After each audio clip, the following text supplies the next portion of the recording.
minutes early. You guys get bonus time today. Year 201 of Longdeath in the absolute realm.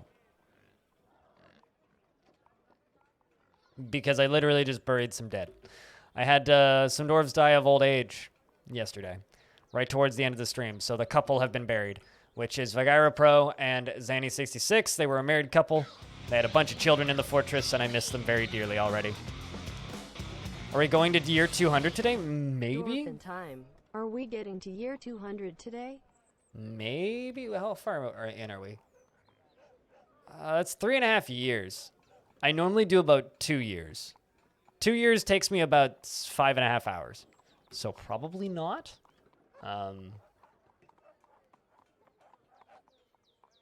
And tomorrow I was going to do Caves of Cud, so... yeah, probably Sunday. Probably Sunday. We'll get to year 200.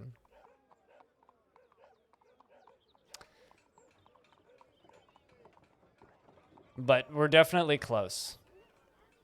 We are definitely close. I have a few upset dwarves. I've had a few dwarves that have been whining on and off. But, like, none of them have tantrumed. So, I'm not too worried. Seriously, Vin, though, thank you very much for the 10th month. Welcome back. It's good to have you around. Thanks for continuing to watch the stream and hang out and support the channel and whatnot and all that stuff. All that jazz. So thank you much.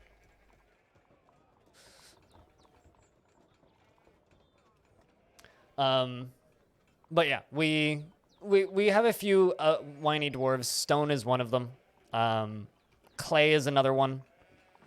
Clay on and off gets upset, mostly due to old injuries and weird reoccurring PTSD, but generally sorts that out pretty quick. So it's kind of funny because I've got these two kind of problem dwarves and they're both in the same military squad.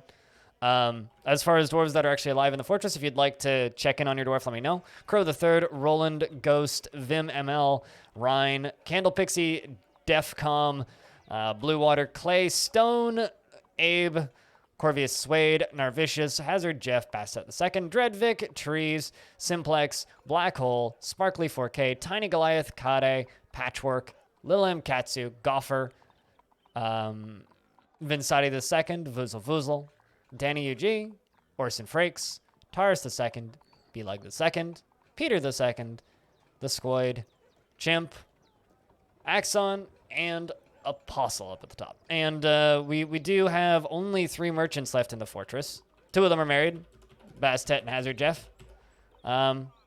So we've actually managed to repopulate the population a bit. And all that jazz. Yes, all that jazz. The best kind of jazz. All of that jazz. Right now we're making some bone crafts because I was just slaughtering literally everything. So we're making bone bracelets and amulets and stuff. And trying to keep the king from executing my dwarves, which he tried to do yesterday. Was able to stop him, fortunately.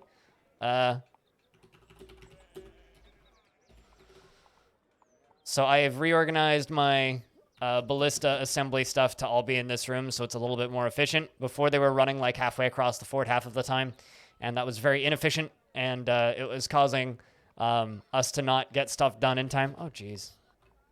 Oh, Abe's still whiny, too. You're the other whiny dwarf.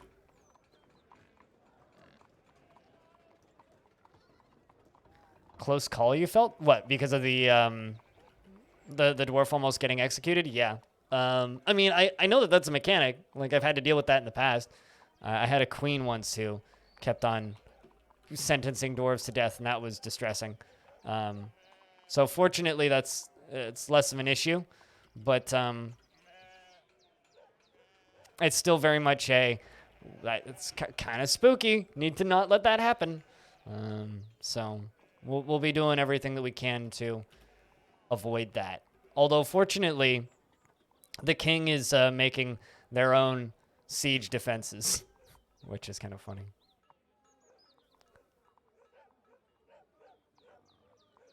It would have been a nightmare. Oh, yeah, no, at this point, I can't let the game run without...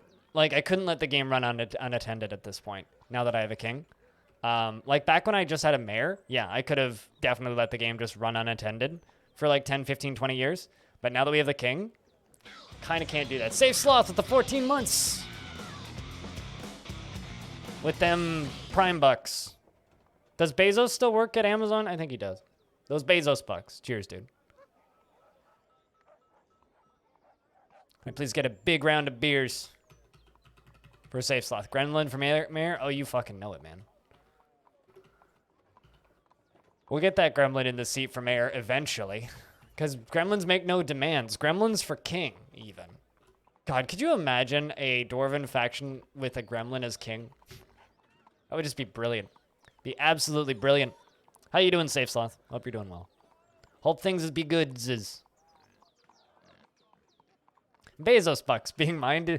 Okay, so can Jeff Bezos please start a cryptocurrency and just call it Bezos bucks? That's got to be like the current way to just get rich, right? Previously, it's like, how do you get rich? You start a religion, right? Now it's, how do you get rich? You make your own currency and make people buy it.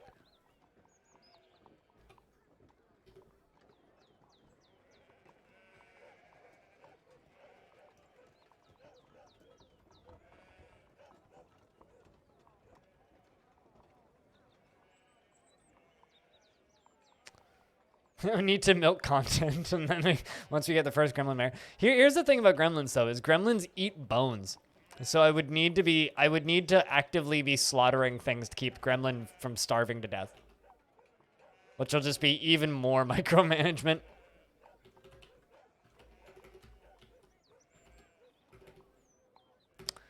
Two depressed dwarves in that squad, but being in the military seemed to be helping both of them. And the humans have arrived to trade. Or rather, royal treasure has arrived to speak with us. Oh, the one caravan's arrived.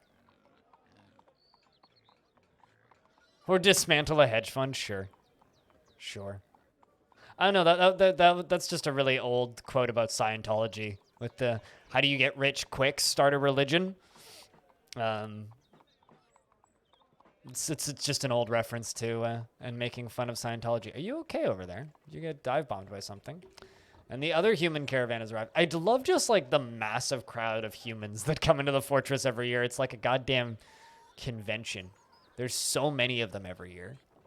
Yet we never get any visitors, which I think's amazing. Because like my whole fortress is like public. All of my guild halls are open to the public. All of my taverns are all open. My tavern is open to the public. All my temples are open to the public. Like, in theory, anybody could just come visit, but they just don't.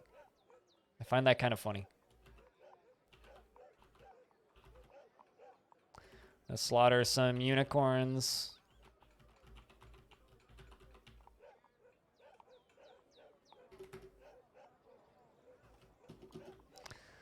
I mean, it's fun to make fun of Scientology. Yes.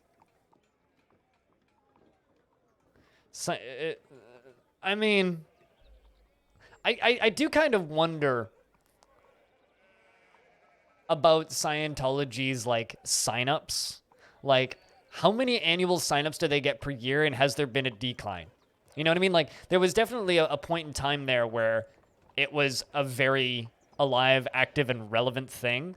But I do genuinely wonder if Scientology has like dropped off in new sign-up popularity over the last decade or so. Or 2 decades, even. On behalf of the Merchants Guild, let me extend my greetings to your people. There is much to discuss. The world is the same as ever, and what requests do you have of our merchants? Same thing as always, I would just like wood. Because that would mean that we don't need to chop down wood and annoy the elves. And also, I was going to check something. Not oat seeds. Do you have... It's going to seem weird. Do you have carrots? Cabbage, leek, spinach, bilberry, raspberry, prickleberry. They don't. I'll take some rope reed seeds. I wanted carrot seeds because I've got a couple dwarves who really want carrots. It'd be really nice to actually just have access to carrots. They have too much competition with the easily accessible, crazy quasi-scam conspiracy stuff. Yes, for sure. I wonder, though. I do genuinely wonder. It's like, they still exist. I know that they've closed down, like, sign-up locations. Because they used to have 2 in the Greater Vancouver area. Now they just have the 1. And just, like, general distrust of them over the years. I do wonder. A buzzard has stolen a meal from my kitchen. They did have two. Yeah, there was another one. Not in down, because there's the one in downtown up by Waterfront, right? And then there was another one that was out in the other direction, out by Abbotsford, which is gone now. Closed down in 2019, I think. So, and that's not too uncommon. Ryan, what up? How's things?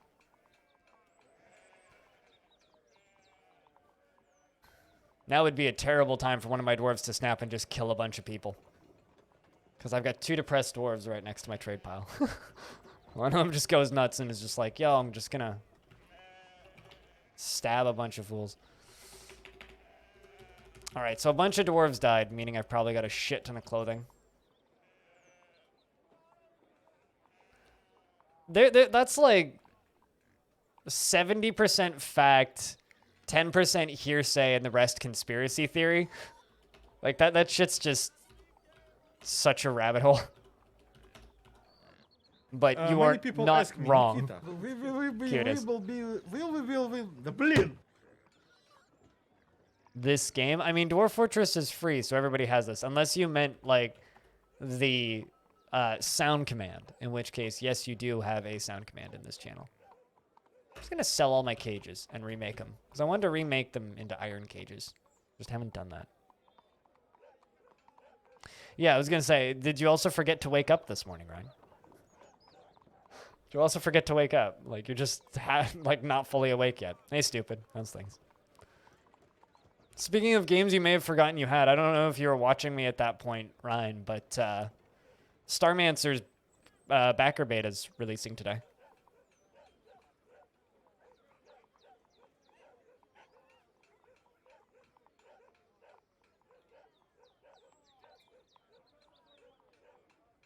This world becomes full of bulls. Stormtroopers can't shoot the barn side of cats. Never tile chicken movies. Silver toilets stain whale bungholes. What time does the day end? Now. Do I ever play adventure mode? Yes. Frequently? No.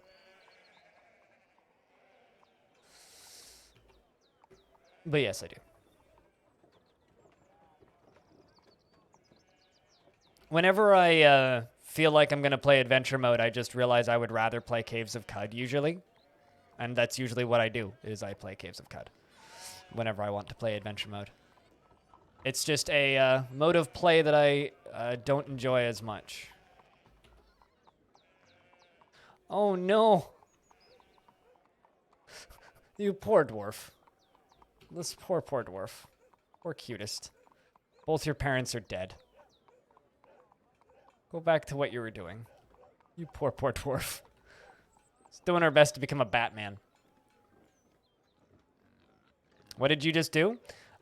You made me read the Discord word story, which is a room in my Discord which makes me read a bunch of random nonsensical words which people put in one word at a time and generally forms somewhat cohesive sentences, maybe if we're lucky. That's what you did.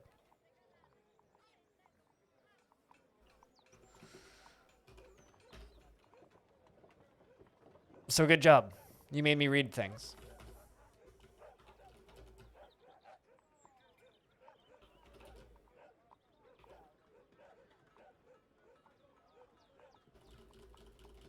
I mean, both of your parents are dead, so you're halfway there, right? You always expect your dwarf to be dead? You're not dead, Ryan. You're still very much alive. Old baby Ryan is very much alive.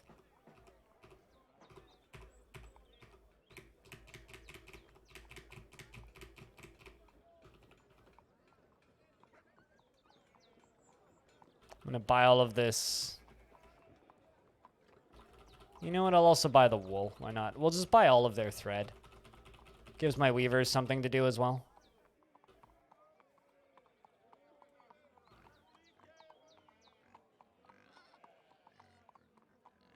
They brought Bumblebee Brain, which I saw as I was flying past.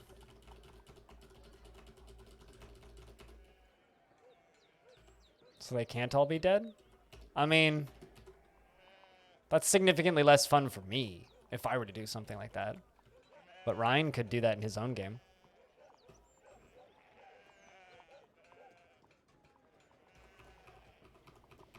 It also makes managing things and keeping track of who's who significantly harder. Like, significantly harder.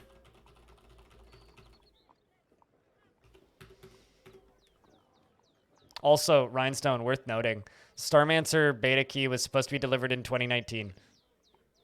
Here we are. Into 2021. Dwarf Fortress Steam version was announced 2 years ago, and people are saying it's dead.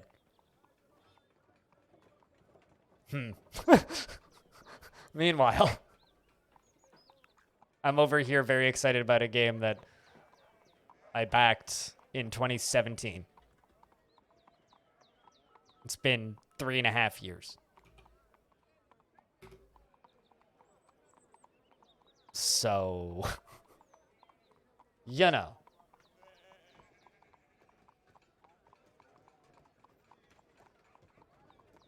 Back to work. I would probably expect around 2 p.m. my time I'll play Starmancer audio. Because I know you want to see that.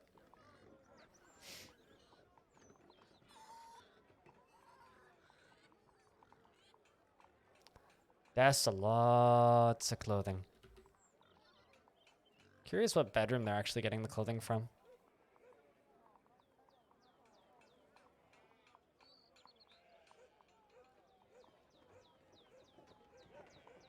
So I'm actually not sure where they are getting this clothing from. Thread being made into cloth.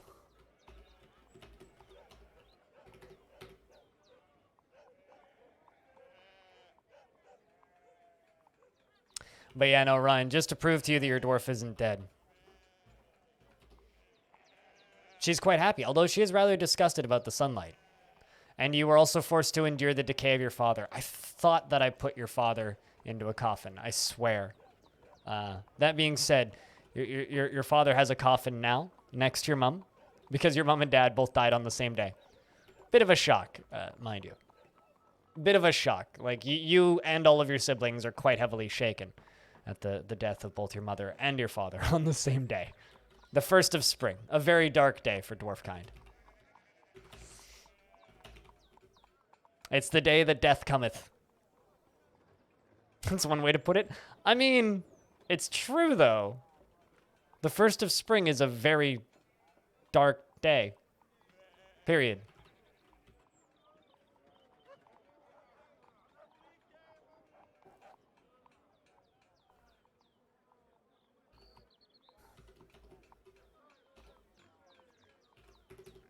Just slowly trading off the last of the stuff.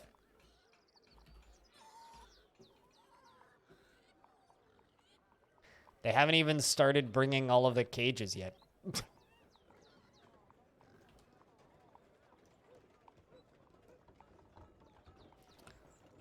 I think I'm going to...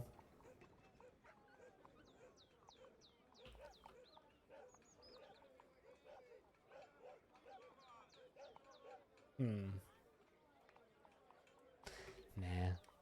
I'm kind of thinking about just putting together another clothing stockpile, but it's like I kind of already have one.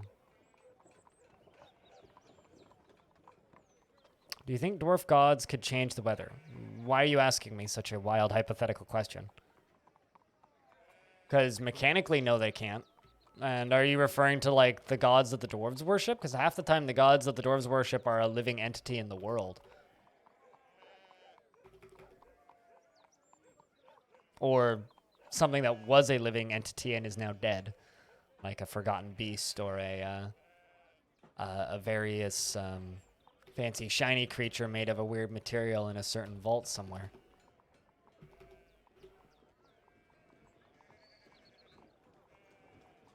So I guess I'm not entirely certain I understand the question or the purpose of the question. Still working on those gloves, which is fine. And we're working on plenty of crafts. which they haven't finished up yet. The vast majority of this stuff is still being brought in because I just had 2 dwarves who'd been in the fort for quite a while die of old age, right? So actually, like, unpacking all of their shit takes a while. Like, this is all of their stuff that still needs to go. So it's like moving out day.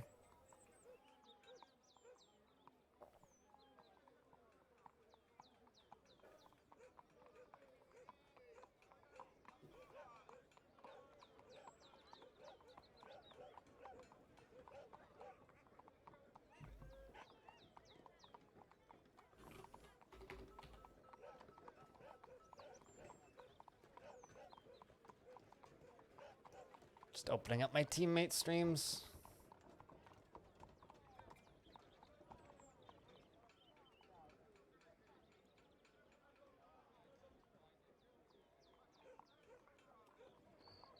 There we go. Because like when people ask questions like that's Plagueis, I never know whether or not it's a do I think that should be a feature or not. So I never know how to answer questions like that. It's like, do I think they could change the weather? Like, seriously, I have no idea.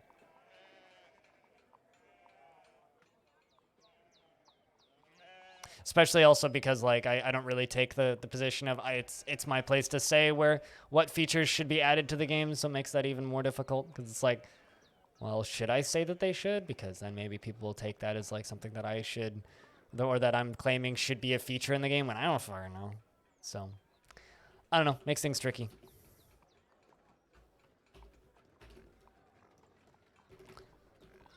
Whatever the top bar is, I'm trading for that.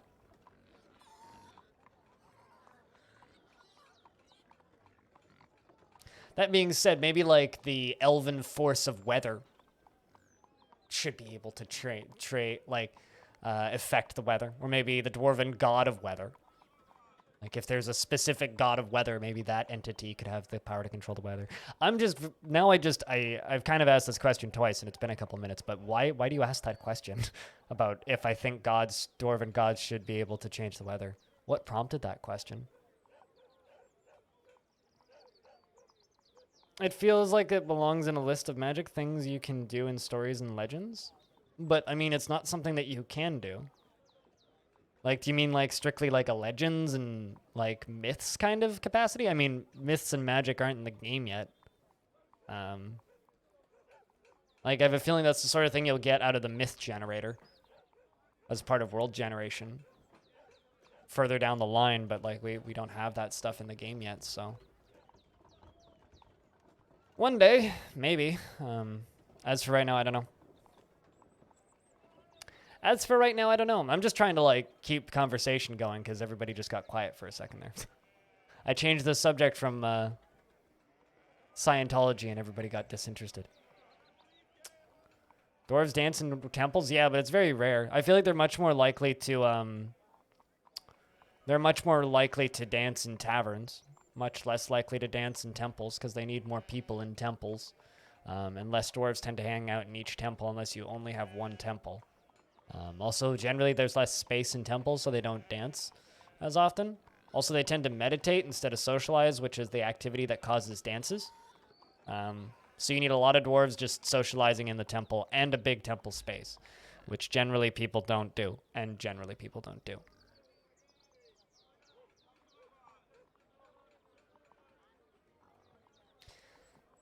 I don't know, just the way the dances work right now, I feel like that would be random as shit, though, Diamond. If they go do a dance or ritual, it changes something in the world.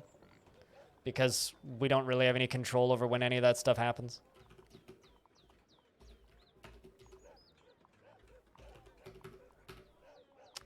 Very interesting gameplay. Of me just, like, trading stuff as they bring them out of that bedroom.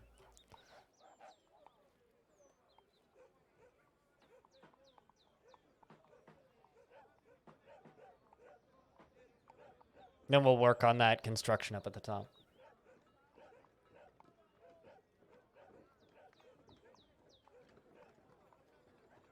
Not gonna lie. It's weird that there's a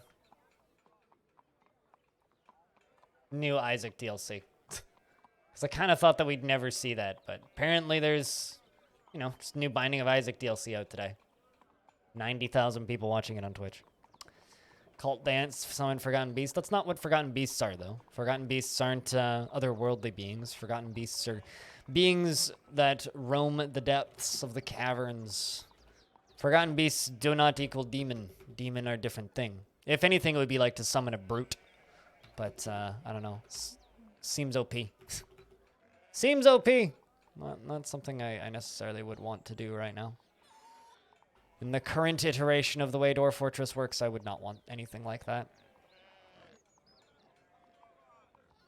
But kind of bouncing out what Spegas said earlier, maybe best not to speculate.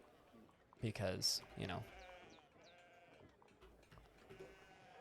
that may just end poorly. I'm going to deconstruct all of the furniture in this bedroom.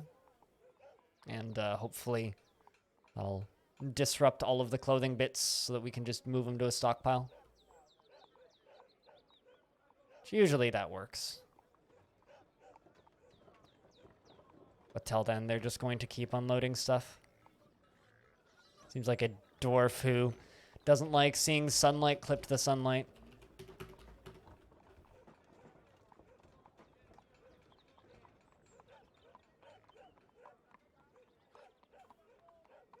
Sucks to be that dwarf, but such is life.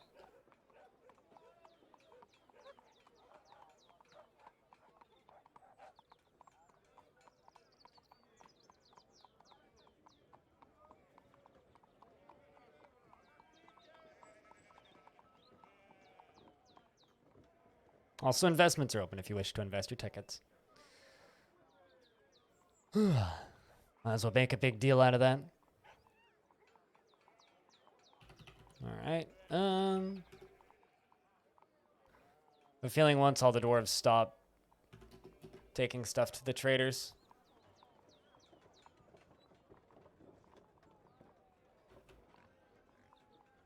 someone will go over there and deconstruct all of those. Birds stole another one of my meals. Whenever a masterwork from, yeah, it's a unicorn lung roast. That bird's gonna eat well tonight.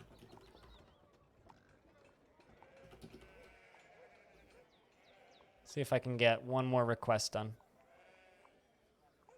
One more trade.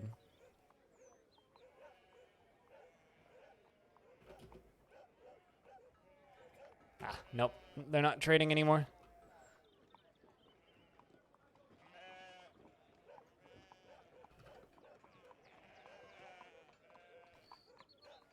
Now I'm just waiting for a dwarf to go deconstruct the furniture in here, because these are all slated for removal now, meaning that someone should go deconstruct them at some point. But we also have a bunch of cloth being made, which is good, meaning I could probably finish up the clothing order from yesterday. It's a miracle that we haven't managed to get that done yet.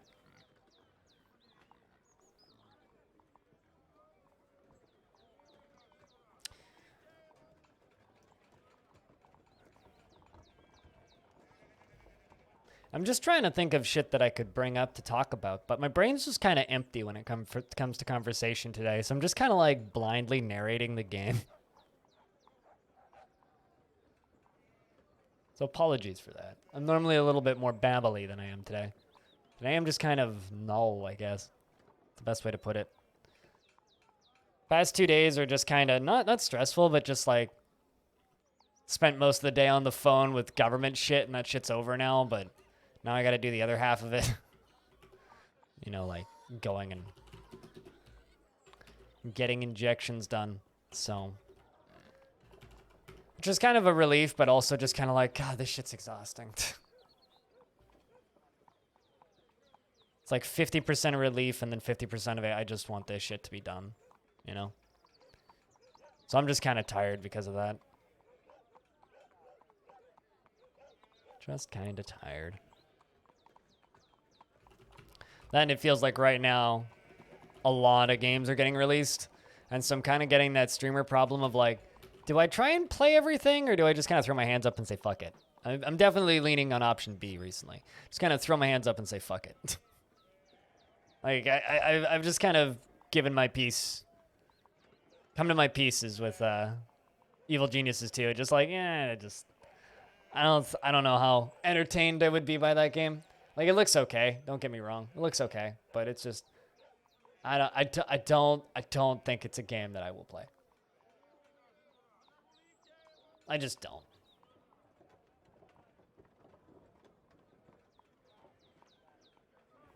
I don't know if you ever get that feeling, chat, but it's just not a game I think I would enjoy.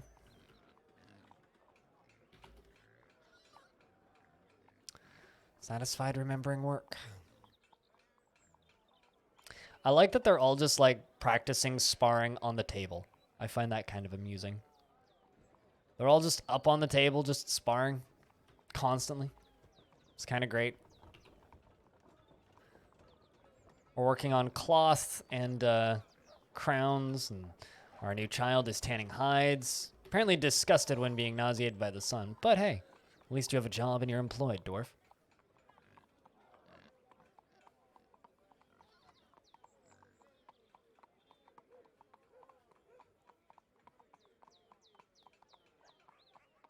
The real question is, though, chat, what do I got to do to get some conversations going again? We had a couple really nice ones, and then things have gotten kind of quiet. So what do we have to do to get the conversations going again? What question or prompt do I have to give you guys to make the chat move? Because today is one of those days where I don't think I can do my own commentary all day.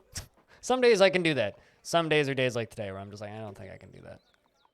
I'm going to just get extremely quiet and boring. If there's no conversations going on, because my head's just completely empty. I need chat as a co-pilot today. I always get confused when I see a dwarf just like standing stationary. Especially because it's like, that is a long period of time to be standing stationary.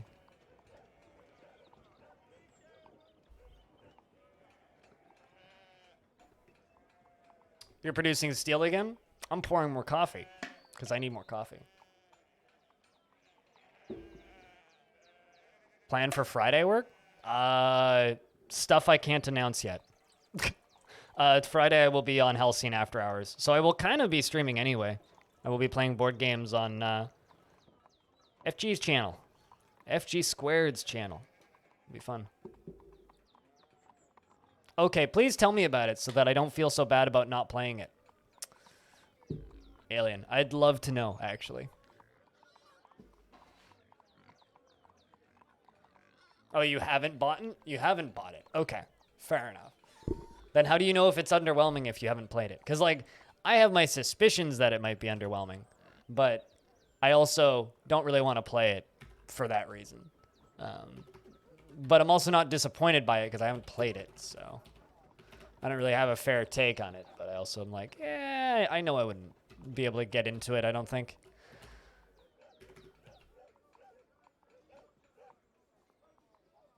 Because I find like I'm generally underwhelmed by that type of game. Like I was super duper duper underwhelmed by 2 Point Hospital to the point where it was like, maybe I'm just not into these games anymore. Like maybe it's me, not the game. Has been enough for you to get an opinion? Fair enough. I don't think that watching a game is enough to develop an opinion on it. Because there's been times where I've watched games and gone, man, this doesn't look like something I would be interested in. And then I've played it afterwards and been like, actually, this is something I'm very interested in. And then on the flip side, I've had points where it's like, this is a game I will definitely be interested in. And then I play it and then I'm like, this is absolutely not something I'm interested in. You haven't watched anyone from Halcyon Frequency for a while? What's that? Just been busy with real life stuff? Cutest? Cavern Project 2.0 with more caverns using floodgates and control for flooding of said caverns. Ooh. You gotta take some screenshots of this shit, man, and put it up on Discord. Controllable floods are fun. Especially, like, if you can make the enemy snake through it. And then you can just, like, bring them in and then just drown all those little motherfuckers. It's the best feeling in the world.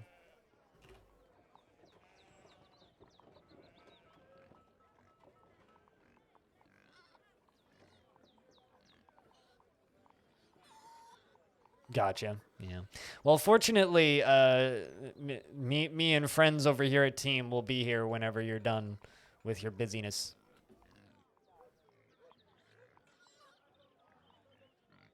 Hey, Taylor. How we doing? Early start with actual gameplay today. The boring actual combat route? I mean, it's not boring. It's just the least interesting way to murder things. My favorite way to kill things in Dwarf Fortress is with water pressure. Not even just water. Water pressure. If you can kill shit with water pressure, oh my god, that feels so fucking good every time. Just like, no questions asked. It feels great.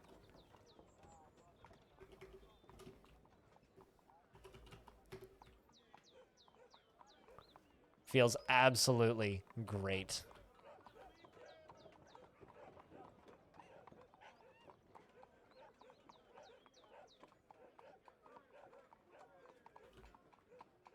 Where did I...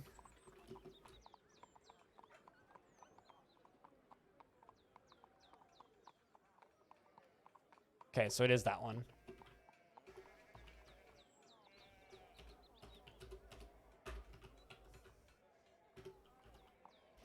Twas this one. Putting all that stuff back in. And Pat, good morning. Hello, how are we? Trying to wrap things up so vacation without work worries? Ah, that's fair, yeah. How long of a vacation / long weekend are you going on? I know that someone was mentioning to me the other day that there's supposedly a long weekend this weekend, and I wouldn't know because I don't pay attention to that shit.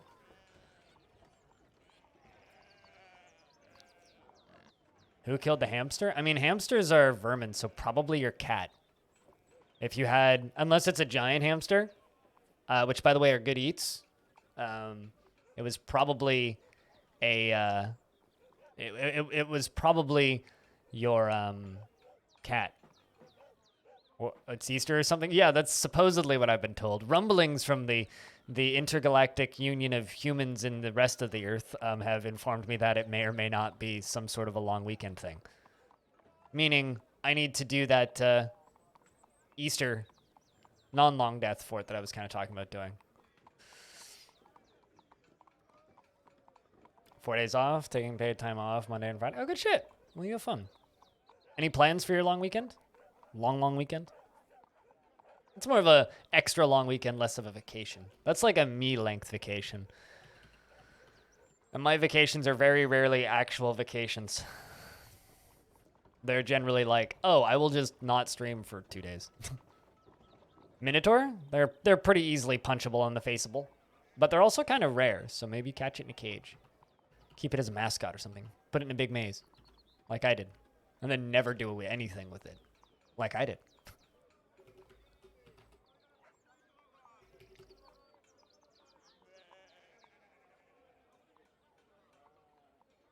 See if you can get any nice spirals going. Okay. I mean, are you telling me to do that, or are you saying you're doing that? Because you started off in a statement of you do this and then said if I can. So I don't know if you're telling me to do that as for an Easter thing, which is kind of what I was thinking about doing, or if you're suggesting that you need to do that, Freskins. I don't know what you're saying with that sentence. Okay, the ing at the end of build completely changed that sentence. Okay. All right, so you're doing your equivalent of like a murder hall kind of thing?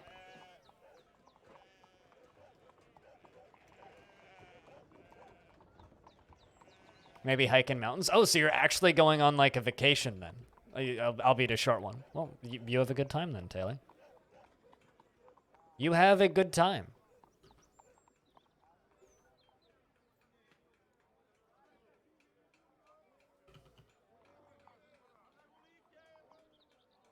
I mean, my recommendation, if you want to actually challenge yourself, build in the second or third cavern layer. Build in the second or third cavern layer. If you want to actually challenge yourself. If you want to really challenge yourself, go in a haunted biome in the second or third cavern layer. That's how to really make a fort hard for yourself. That's what I would recommend doing. How's things, Redbeard? I feel like I don't catch you as much these days. Hope things are well. I hope things are well. Also, I pay rent tonight because it's the 31st. I'm just going to do the thing where I'm just like, is there enough money in my bank account to pay rent? Shit. Did I transfer enough money over? Yes. Okay, we're good. It's like, I looked at the calendar, I was like, oh fuck, it's the 31st. Just gotta make sure I have enough money in my account for, yes, we're good. Oh shit, did a dwarf stop being depressed, or am I misseeing things? Nope, I am misseeing things.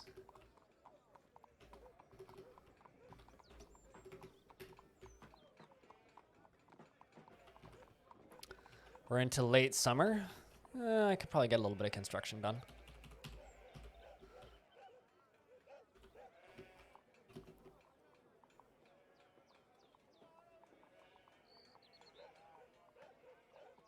You've been outside more? It's starting to get to the time of year where going outside is more of a logical activity to do and less of a, why are you outside in the rain, Greg? So, yeah, that's kind of been nice, but also the problem is it's springtime, meaning it's the time of year that my brain hates me and makes me think that I want to die. So, it's been up and down for me. I've had some good days, had some bad days. Just surviving. Surviving and just being happy that I'm in a privileged position to be able to survive, you know. Watched a movie on Netflix last night which made me hate humanity, which tends to be what happens when I watch any kind of nature documentary about us destroying the planet, which was Murder at Sea, Seaspiracy. It's very much one of those like, yo, be a vegan documentaries, but still interesting. It's just about like the fishing industry being a bunch of fucks, which is one of those things where it's like I feel like every 6 months I read an article about it and then promptly forget it.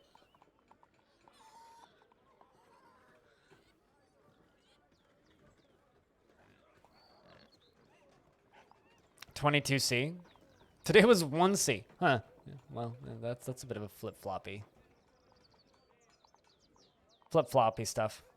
It wasn't a David Attenborough doc, but I need to actually finish watching the Our Planet documentaries that he did, because he did the A Life on Earth movie, which was his autobiography film, alongside of the series.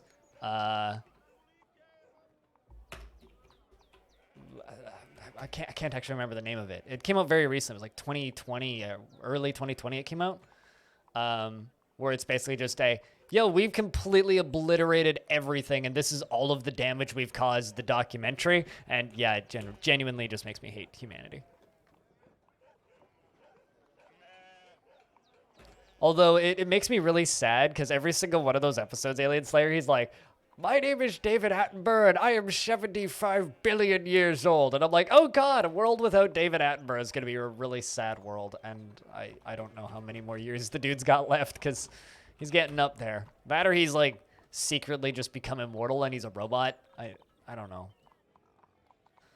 It's sort of like whenever the Queen finally kicks the bucket, the entire Earth is just going to shut down for a minute. It would take up like literally nobody. Nobody can. Nobody has. Somebody would have by now. I don't know. It's like Sir David Attenborough is one of my favorite voices in television. Just period.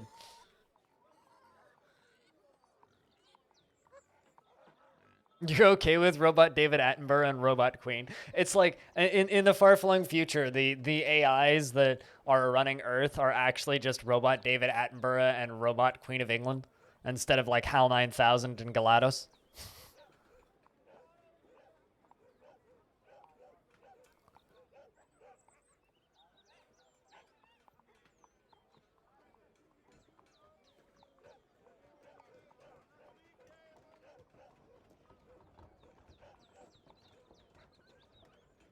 Two of your nieces are marine biologists. Yeah, someone's got to do it. And here I am going, I just want a house with some property so I can get chickens. Like, that's currently, like, one of my... Two of my goals in life. Is I want to get a house with enough property, and then I want to be able to get chickens. Long-term blind IRL goals. And then, obviously, I'll set up a 24/7 stream of the chickens, but... Obviously, I'll do that. Your spear dwarves shredded that minotaur. Yeah, no. Once you have like a functioning military, minotaurs and giants are pushovers. They're super pushovers. I'm not surprised you shredded it. Those guys are very, very easy to take out.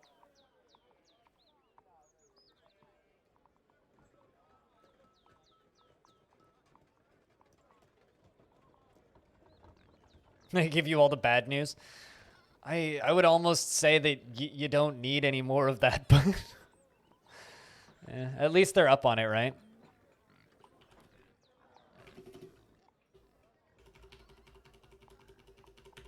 I mean, the sad part is I would make a 24/7 chicken stream, and it would probably get more views than my main stream, and then I'd lose the will to stream. But here's the thing, right? I could end my stream every day and raid my chickens. So I kind of just want to be able to say that. I'm going to raid my chickens. But I need a house first, and that's literally not going to happen for 10 years probably, so certainly not happening this year.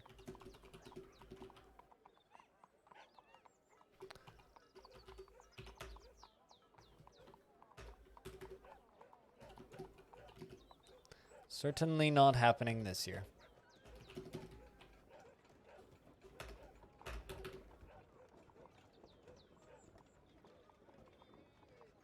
You weigh? What? You okay there? Were you trying to say you what? Cutis? Autumn has come. I'm assuming stone isn't here. I haven't seen a stone.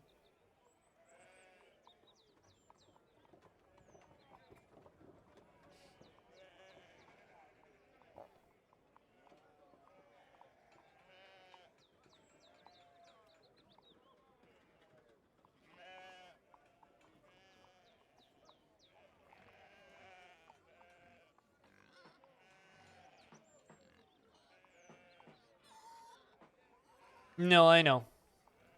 I know.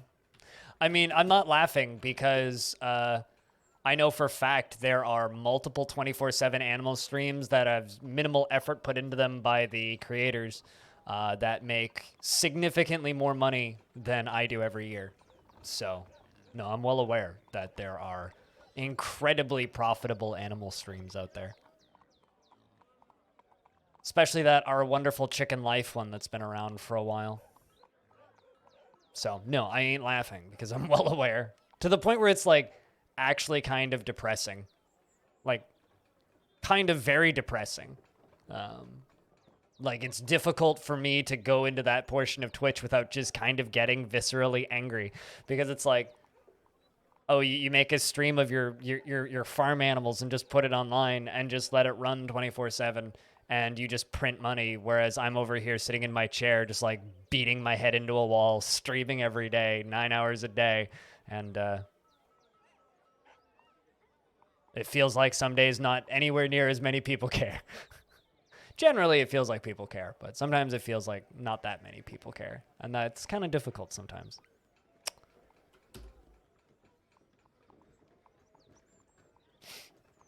Out of 13 of your subscriptions, or you mean, like, channels that you follow? Because those are different things on Twitch. No, no, no, no, no, no, no! No! Everyone care? It's hard. It's just brains being stupid sometimes. Be like, it's just brains being stupid. And sometimes you just can't handle brains being stupid.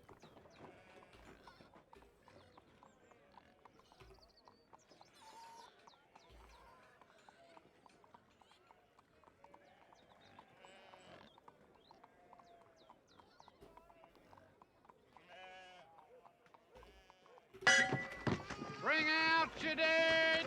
Brains? You know it.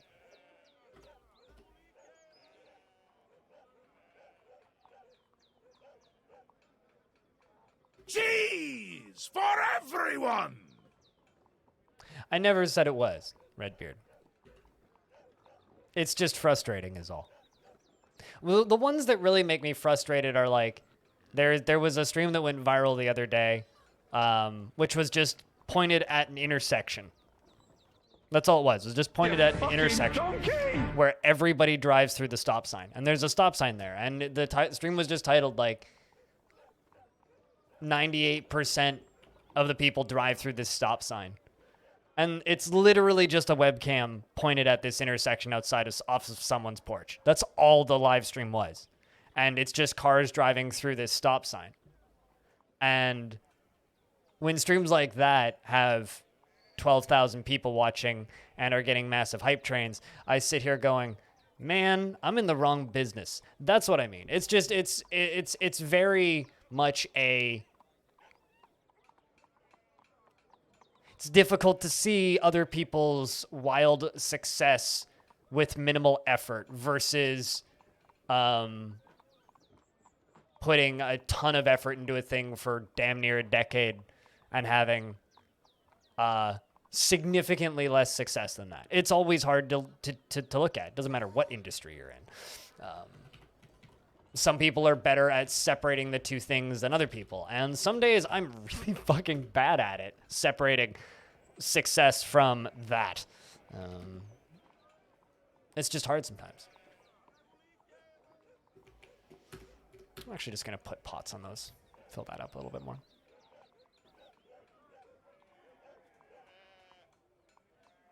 No, I'm well aware of how hard it is to take care of farm animals.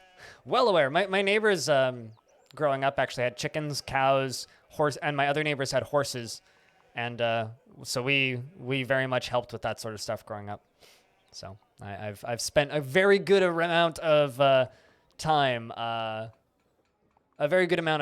around farm animals. So I'm quite aware of that. Also, hummus is a yum. Hummus is a good. Can confirm.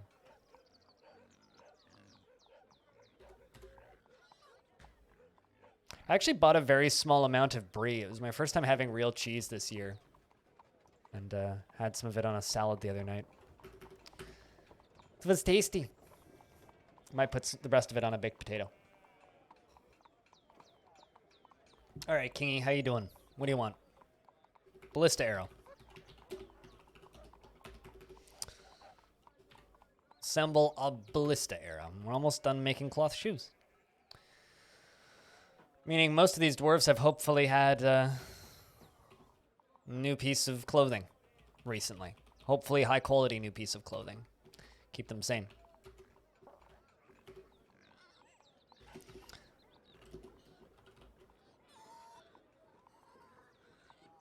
You get a dill brie. I have fresh dill, which I grew. I thought about doing like time-lapse films of my garden, but I didn't really have an easy way to set up a camera. Or an easy place to set up a camera, and I also don't really have enough hard drives for my camera, and I didn't feel like buying more, so that idea went away before it kind of started.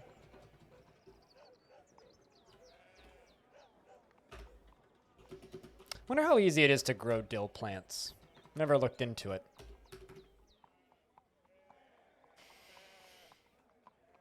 I've been waiting for migrants to arrive for the last, I don't know, 80 years. They're never going to arrive.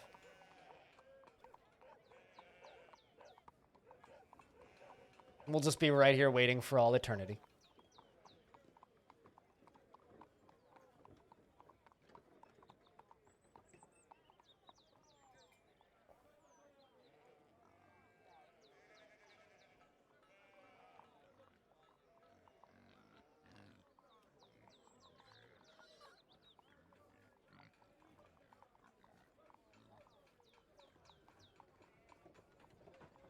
That always is a live stream of a stream that you might get minimal effort.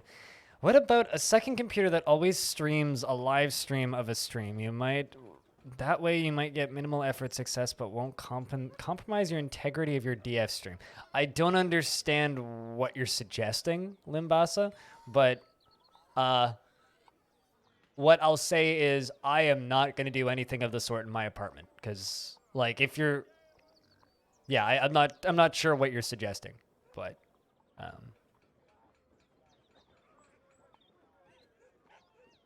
probably bad idea, whatever it is. About the same effort as basil or sage. Yeah, I'm just wondering like how much sunlight it needs, because my porch is great. Is for sure a bad idea. Okay, I mean, like like I said, I'm just not sure what you're suggesting. The main thing is it's like just shifting from gardening back to streaming stuff for a second here. The main issue is like I live in a very small apartment, and I'm only one person. And a lot of those channels that I'm kind of referencing are like families or situations where they have multiple people to run stuff in the background quietly. I am not capable of doing something like that in a one-person apartment. Sorry, Freskins, do I look like a 19-year-old extremely attractive blonde lady to you? Because those are popular if you have a certain body type and are of a certain personality, not if you are a skinny white boy. Kappa. Also, you fucking think I have a hot tub? The hell? Why the fuck would I have a hot tub? Hot tub VTuber. Go to fucking just chatting and look up and type in hot tub. And just watch people just shower themselves in money just sitting in a hot tub. That's the true softcore porn that's on Twitch. But no, I mean at the end of the day, I very much typecast myself with the style of games that I stream, and trust me, there will be no integrity nuked, because I will occasionally complain about how much effort I have to put into the work I do versus the amount of effort some other people put into the work they do. But at the end of the day, most of the biggest channels on this site put the exact same amount of effort into their work as I do, and it's a shit ton. And the vast majority of them deserve it. But there's always going to be a few outliers who just kind of lucked into a situation. And those situations always are cause for envy. And it's very hard to kind of get around that. And even the people who appear to have just lucked into their situation maybe have worked really hard over the years. Like, I know a lot of people like to talk shit about Ninja. But frankly, the dude's been streaming since 2012. To middling success for the majority of it, until just suddenly becoming a fucking overnight millionaire when Fortnite got big. Like, he'd been successful for a really long time, but, you know, dude kind of worked his way up from nothing, so.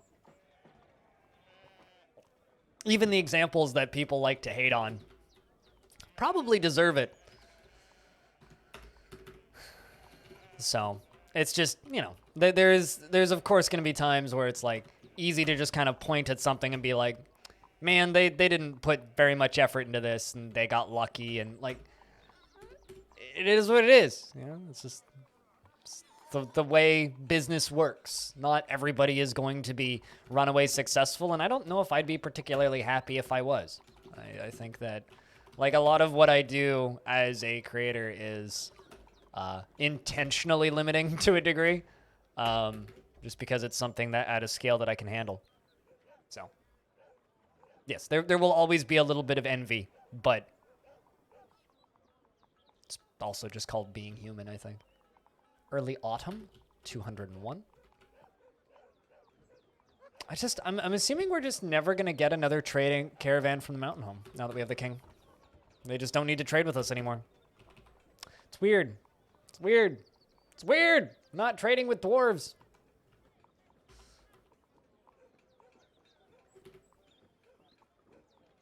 So goddamn weird.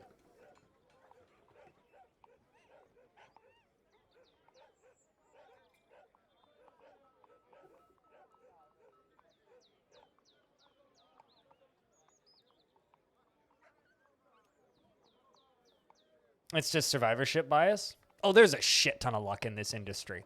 So much luck. Straight up, like, there is so much luck. There was one day when I was starting out, well, not when I was starting out, after I'd been doing this for a couple of years, where I got raided by a pretty big stream, who ended up working for Twitch for a bit, who no longer works for Twitch. And she raided me 2 or 3 times. If I never got raided by her, this channel wouldn't exist. If I didn't get, like, picked up by the Kerbal community and, like, raided a whole bunch early on as well, like, my channel straight up wouldn't exist. Like, I know dozens and dozens and dozens of channels on this site who, you know, have 3 to 15 people watching, depending on what they're doing on the day. And I've never grown past that and put just as much effort into their streams as I do.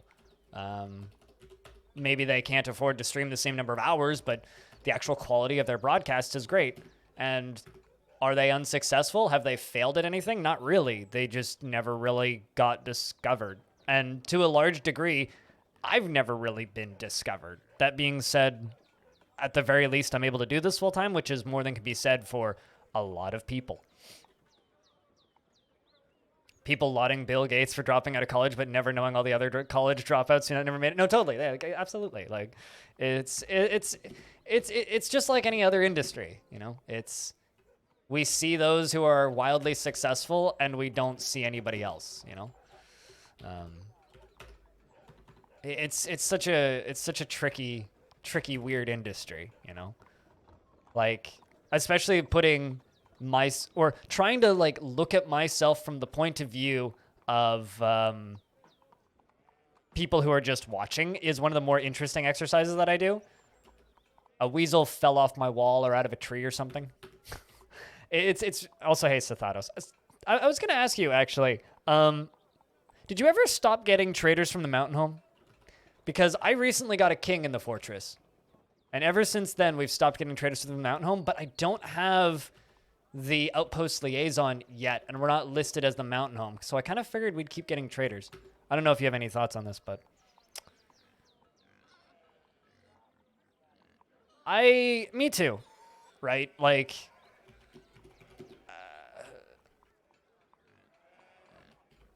I'm kind of expecting not much, if that makes sense, Alien.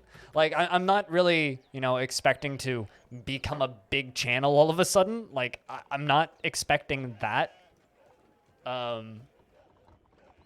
Obviously, I'm kind of hoping for a boost, but I have no idea, weirdly.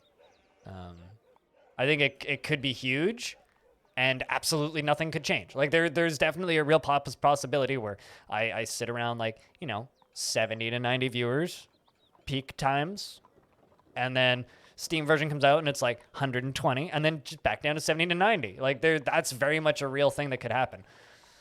And oddly enough, this is kind of the shitty bit, what will really affect it is whether or not big channels that are just here on variety times host me. If they do, then odds are pretty good I will grow significantly. If they don't, then odds are pretty good nothing will change. It's weird that just because I'm the guy that was here already doesn't necessarily mean it's going to affect me much. Death. Cheers. Thanks for the $2.01 Spitalier. Taking that number 1 slot back. Cheers. Hope you're doing well, man. For example, if you decorate a lot like I did, eventually all your decorations linked to historical moments get erased. What? Weird. I wonder if that still happens or if that's been changed. That is interesting.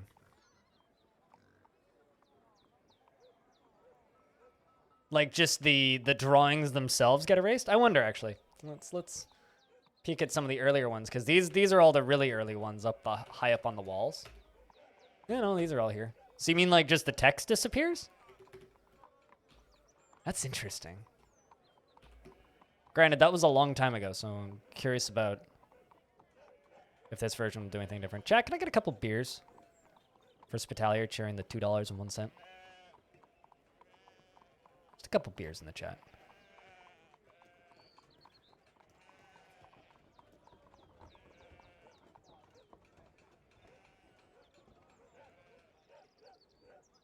Ironically, that doesn't help much, Alien Slayer. If anything, that would probably be Kit Fox who's in charge of that.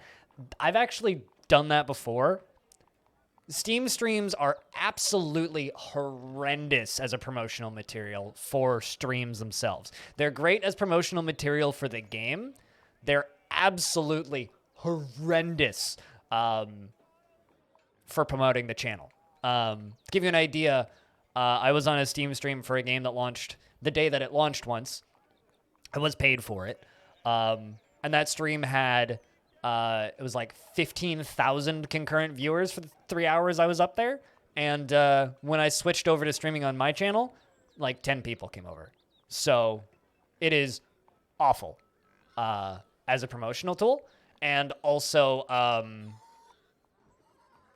technically it's breaking terms of service if you're linking to both, if you're streaming both. There was one time where I actually got really mad at a company that I did a sponsored thing for, where they... restreamed my channel without my permission to their Steam page. They just straight up did that, and I would have asked for more money on that sponsorship if I knew that they were going to do that. So I wasn't thrilled about that. But yeah, no, that's not as much help as you think. Yeah, no, it's not like it's straight up embedding your channel. It's a separate live stream. Yeah. I mean, if it was embedding, that would be completely different. If it was embedding, that would be massive. And also probably completely break Twitch. But no, it's not embedding. It's a separate streaming service, technically. It would be like also streaming on YouTube, sort of. Also, Zanny, what's up? It's good to see you. If you just have it say menaces with spikes of bone, it will say a picture of a dragon bone depicting the founding of Arch Crystal in the year 72. It gets erased eventually. That is weird. That is very strange. All right, well, I guess we'll find out if it still does that, won't we? We will find out if it still does that.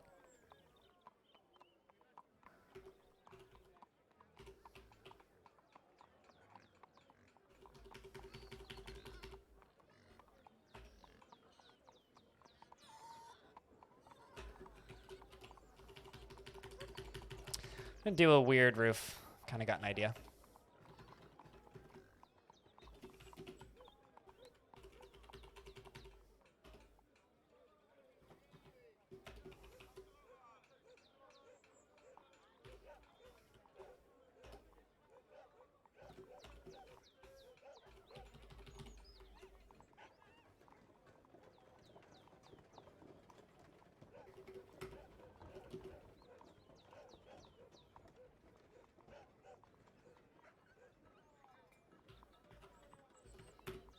Yeah, I mean, that is a way that they could have worded it, but that's not how it was worded. But I'm not going to go digging into old sponsorship bullshit.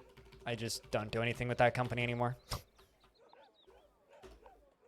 I had other problems with that deal outside of that kind of shady dealing.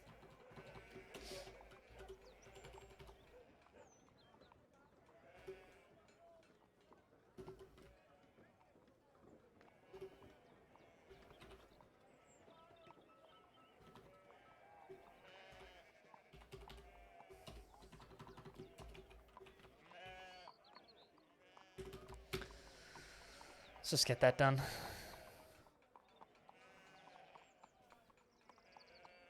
But yeah, no, honestly, like, when it comes to the Steam version of DF coming out, I think that the thing that is just going to be the most important for me is just streaming, you know? And frankly, I'll be streaming, you know? I mean, I have friends who have gotten very lucky on the releases of major games that they followed very heavily in the past, and part of the reason why they did so well was because they got big hosts from large channels. And it kind of just comes down to that. That's why I hate doing the release cycle for games, is because channels like mine live and die based on whether or not other people decide how much we grow. And I kind of hate that. I realize it's just kind of the, oh, that's how you grow on Twitch, right? I wish that wasn't the case. I really, really wish that that wasn't the case. But at this point, it just kind of sounds like I'm whining and complaining. Which is kind of, I feel like that happens a lot when subjects like this come up. It always just kind of comes across like I'm whining.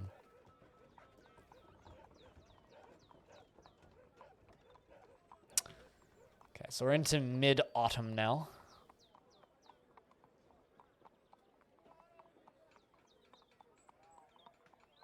See if we can get the last of this done. King wants 2 ballista arrows. Bow, ass, 2. Sup, Russians? How's things? Yeah, Leo. We're working on roofing for the King's throne room. It's hard to not sound that way when describing the pitfalls of your own industry. Totally, yeah, absolutely. I mean, it's a weird industry, especially because it's an industry that a lot of people look on with envy, right? Like, it sounds very pretentious to say, but I would be lying if I didn't say that there was definitely people who are envious of the position that I'm in, you know? There are people who say things to the extent of, oh, you're incredibly lucky, or what you get to do is super cool. And they're not wrong, but it is not an easy industry to be in, regardless of how fucking cool it is, you know? Like, yes, it's a bloody cool job, but it's not an easy job. There's I think a difference between a job being easy and a job being cool. A lot of people look at this this job as something that is like fucking awesome and that they would love to have, but don't think about a lot of the drama and the intricacies and the picking and choosing and the favoritism and all of the background stuff that goes on in this industry. Like, in many ways, it's an industry that has a lot in common with things like Hollywood, you know? Having to... it's not even being your own boss. It's like, the best way to grow as a streamer is to be your own boss, be a good boss to yourself, and also at the same time, butter up everybody in the industry that needs to be buttered up, and be friends with everybody in the industry that you need to be friends with, and maintaining those friendships and maintaining those relationships. And if you let those relationships and friendships go, then it's very possible that you will just cease to be relevant, because you need this. It's a teamwork thing at the end of the day, right? Otherwise, you just cease to matter at a point. At what point does viewer count too high to manage and lose chat engagement? It all matters on how the streamer runs their chat. You could have 2,000 viewers and have a perfectly readable, chill chat. You could have 60 viewers and have a spammy nightmare chat that's impossible to read. It all depends on how the streamer manages it. There is no point where view count becomes too high to manage. The streamer can always manage it if they want to. Many streamers just don't give a shit or don't care to manage their chat and talk.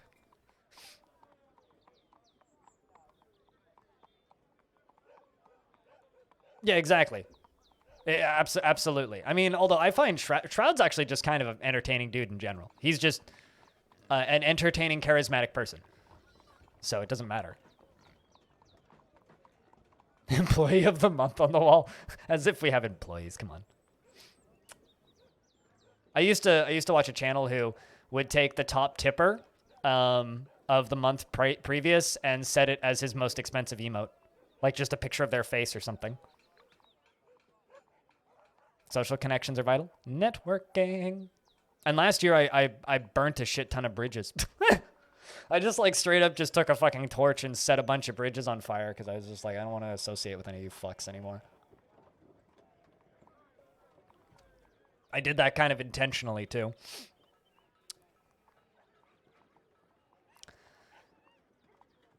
Which is, you know, not necessarily the smartest thing to do, but also kind of like the Think about it this way. There's a lot of very immature people in this industry. Am I really burning valuable bridges?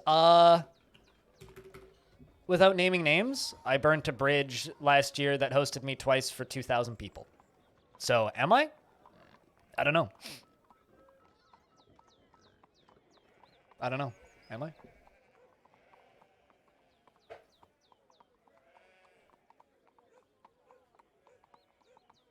Well, it's up to you to decide.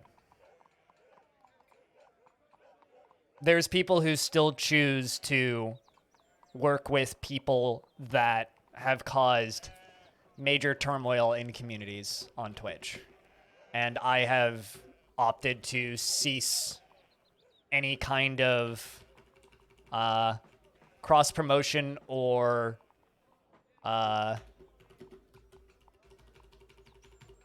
interaction with those people and their communities. But that's a lot of potential networking and already completed networking out the fucking window, right?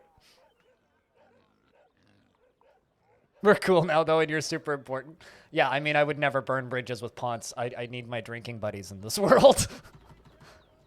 During normal times, I need friends to be able to go to the pub with. Otherwise, like, where's the will to live without friends to go to the pub with? Me burning a bridge, art being made, yeah. I mean, realistically, to an extent, like, me just saying fuck it and then just ignoring all of those people. Probably for the best. But in the short term, definitely damaged my channel's potential growth speed. Build a bridge and burn it for Saturday's Fort. For Saturday's Fort, I'm actually going to build a bridge, but I'm not going to burn it. I'm still trying to rebuild that faction. I think that's going to be the next, like, week, or the next few weeks, actually, is just going to be adding other forts into that faction, trying to rebuild them. There's a bunch of buzzards up here. I kind of want to put my military up here, but I'm scared they'll fall off. Kind of scared that they will fall off.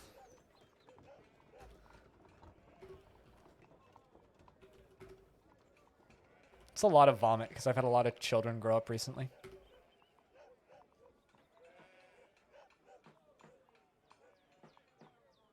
Yeah, the medical field is not a field I'm familiar with networking in, unfortunately. Streamers, yes. Medical field, not so much.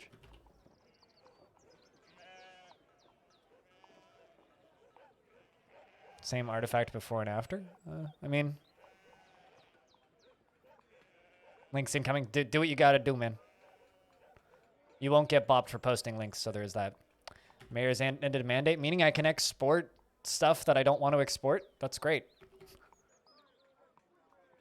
It's real funny when the mayor and the king both request and ban export of the same item. It's like, man, you guys are just canceling each other out. You know that, right? It's actually kind of nice when they do that. I wish they would do it more. Is that blood? Nope, it's wine. Somebody dropped a glass of wine on the ground. What a waste. What an absolute waste.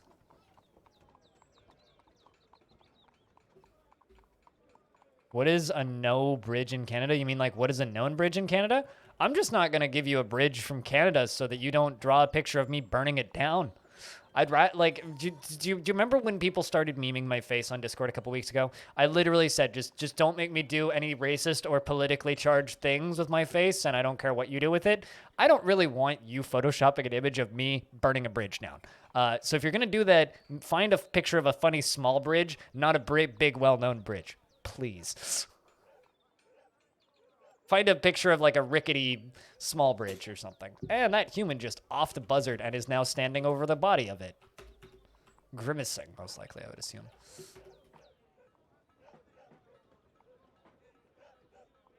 You know what? Let's just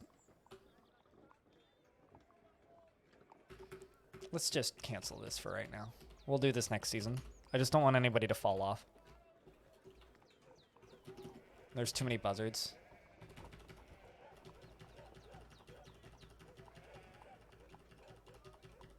Big bridge with a lot of politics coming up. I'm upset. Why you gotta be that way, man?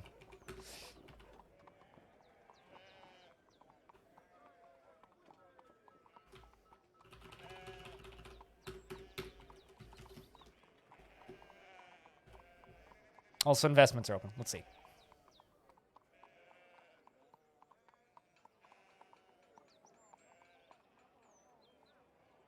That's interesting. So this is the original screenshot of the artifact. That's the second one. Damn.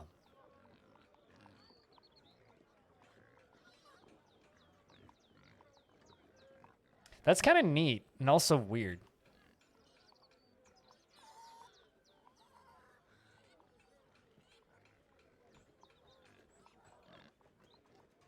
Hmm.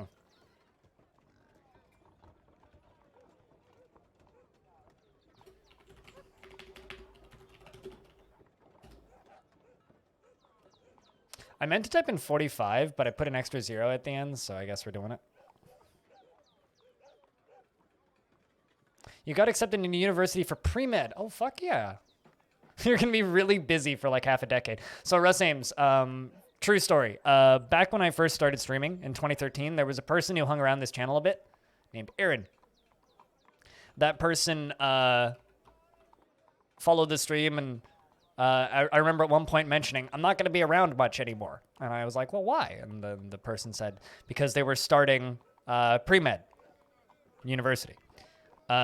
Last year started watching my stream again a whole bunch, specifically because of the records that I play at the beginning of my streams. And stated, oh, by the way, do you remember Aaron from way back? And I was like, yeah. And they were like, well, I've changed my username, but I'm that person. I'm like, oh, okay. And I could see in their chat logs that it was indeed that person from 2013. And they were like, yeah, I'm a heart surgeon now. So, been there before. I'm expecting you to come back in like 9 years and just be like, I'm a brain surgeon or something. I don't know. I have a medical practice and I'm super successful. I'll be like, oh God, 2 people have become doctors at the time that I've been streaming. Kill me. Where is life gone? Yeah, no, migrants and visitors stop at 3,000 dead. So when you have 3,000 dead or missing on this screen, you stop getting visitors and migrants. And we're a little bit beyond that. So we haven't gotten migrants or visitors. We were getting caravans, and then we stopped getting caravans for a little bit, from the mountain home specifically. We've never stopped getting caravans from the humans or the elves, though. So. You're 18 now? So you can legally watch my stream now, is what you're saying. I mean, congrats, though. That's great. It's very strange watching time pass by from this job. It's very strange. It's got to be sort of like how my eye doctor feels when he sees me, or when my old childhood eye doctor, who I see once every like 3 or 4 years still, sees me now, and he's just like, oh my God, you're an adult.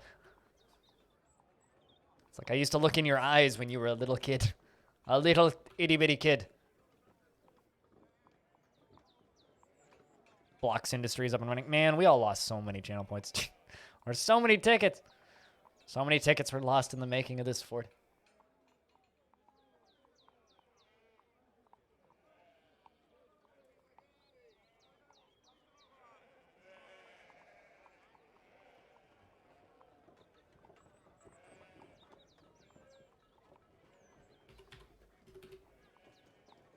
All right. Well, that got them distracted for a little bit. So let's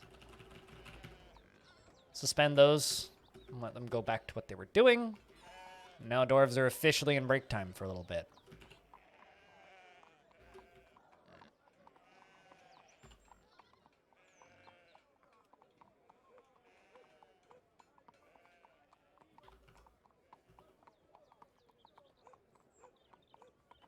I love that I've just got a job active to release my Minotaur from their cage.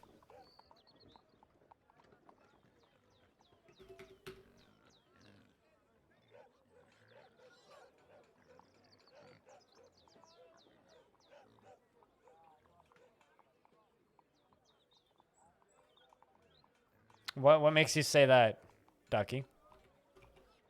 I mean, if they can't breed, in theory, yeah, they'll eventually go away.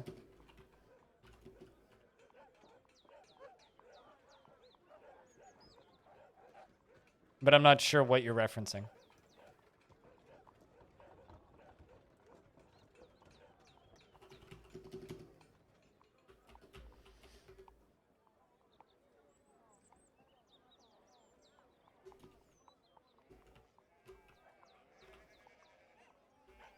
Yay, Abe is no longer depressed. Good stuff.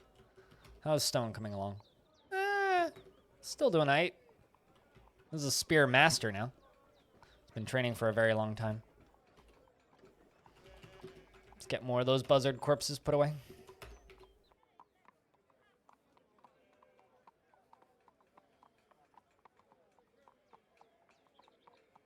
So you get sieged with wagon recruits? Really? I don't know if I want to go to war. I've been considering it. Mostly I've been considering it because I sold some of my copies of my books to my mountain home. And so they sat there for a little bit, right? And then they weirdly just like appeared in the goblin stronghold. So like Discovering Pulleys, A Humble Offering to Pulleys. Those are both books I wrote. Granted, they're copies. I still have the originals, but those motherfuckers are so careless with the shit that I sold them that it ended up in the goblin stronghold. So I think that's kind of hilarious. That over time, my books have just like made their way into the goblin strongholds. But we'll see. I don't know. Everybody will be able to mess around with this fortress pretty soon because I will be releasing the save file when we hit 205. And we're at 201. So we won't hit 205 today, probably. But we'll definitely hit it soon. When that happens, I will release the save file and whatnot and let other people play with it.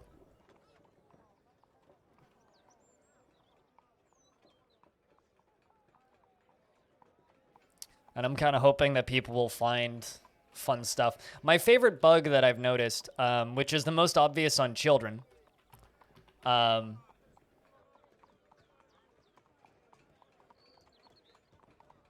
here's a good example. If you look at the gods that this dwarf worships, she is a worshiper of Shin, Russet, Amber, the Red Rocks, an ardent worshiper of the fuchsia, and a worshiper of Shin, Russet, Amber, the Red Rocks. They inherit their parents' gods. So if their parents both worship the same god, they seem to always worship the same god twice at the same amount both times as their parents worshipped it. So if they have a parent who's a ardent worshiper and a parent who is a I don't know, a worshiper or a whatever the one that's above ardent is, or a casual worshiper, then there'll be a casual and an ardent worshiper. And I don't know if this stacks or if this increases the amount of time they need to spend praying, but I have seen an increased number of dwarves that need to pray and are mad that they haven't been able to pray, even when they have been praying. So,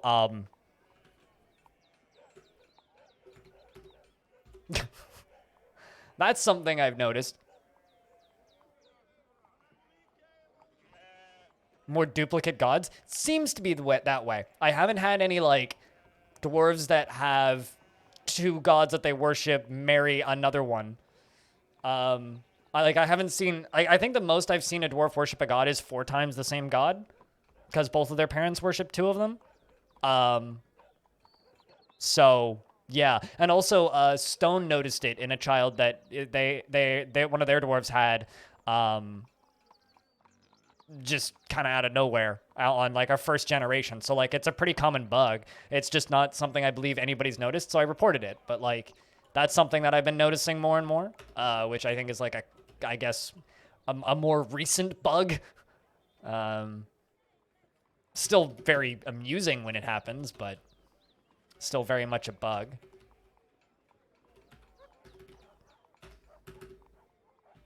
So we're into winter now. So yeah, that's something that I've been noticing more and more and more and more over time. There's a lot of like little things like that. Like I said, I don't know how major that one is, but it is certainly a bug.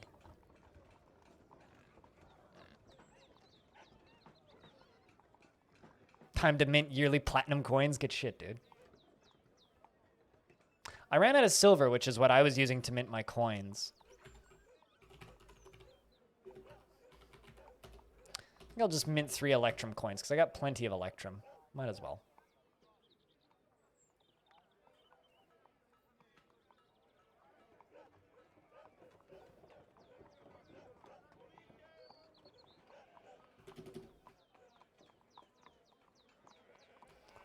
Let's just increase the number of bins just slightly in that stockpile.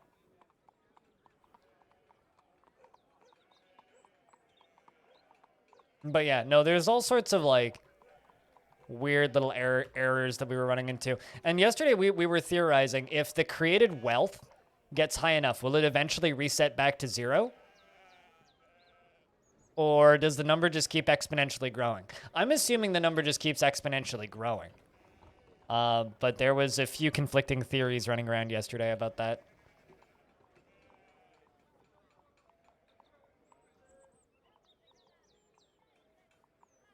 What bridge you're happy you're burn? Okay, I don't know how bluntly I need to say this.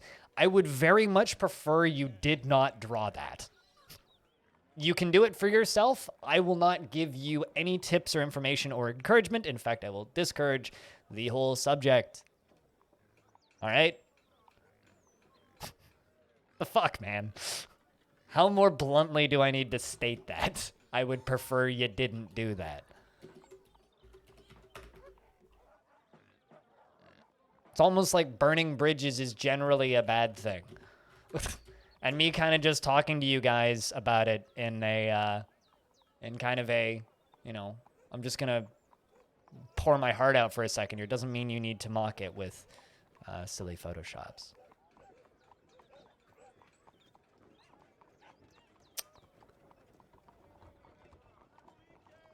Does cloth counts as more than one on the hospital? I have no idea. Frankly, I have no idea. What do you mean by does it count as more than one?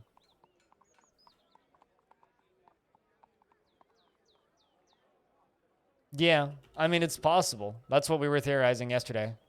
Dwarven Gammon.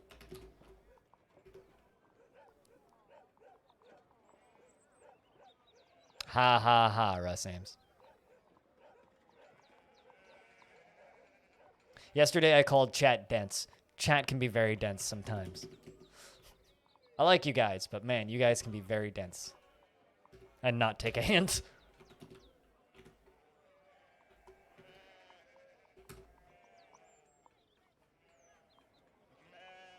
About time you figured that much out, Diamond. Let's squish these buzzard corpses. And a few other things in the process.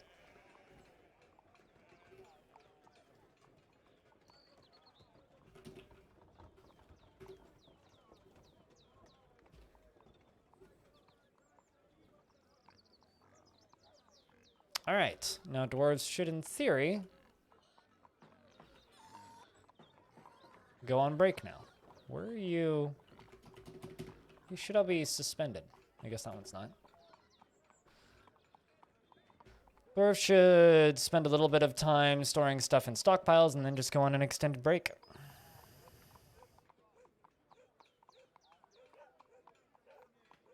But you don't remember having 75,000? It's not 75,000. I think it's counted as threads because they don't use all of it at a time. But yeah, no, you certainly never had 75,000. I'm not entirely certain how it counts that, but it's certainly not just a like one-to-one number. I can confirm that.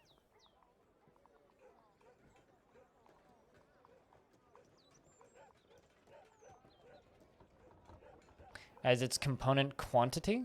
Component quantity. So like the number of threads is like I stated? Or something else. All right, let's shut this squad off. And hope Stone can go be a little bit happier after you go pick up some equipment. Because something that soldiers don't always do is pick up new clothing, new pieces of clothing, which can sometimes be a really good bit of Happy mood times. It's getting to put on new clothes.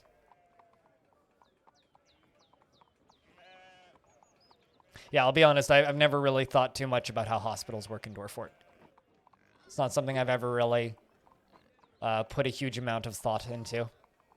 It's always just oh yeah, well these are working, cool. And that's about it. I can't get over how quickly dingoes breed. Like, it's kind of incredible, actually. Every time I look over there, there's just like a dozen puppies.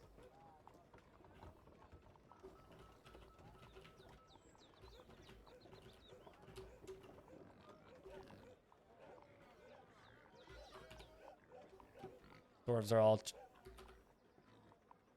meditating, and the rest are up in the tavern dancing.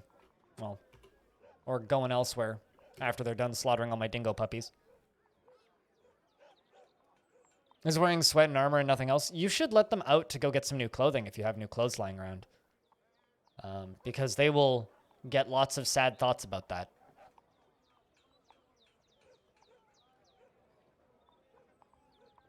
Just like make a bunch of trousers and shirts and then let them stop training for a bit and they'll run around and pick up their new clothing. And it'll make them very happy.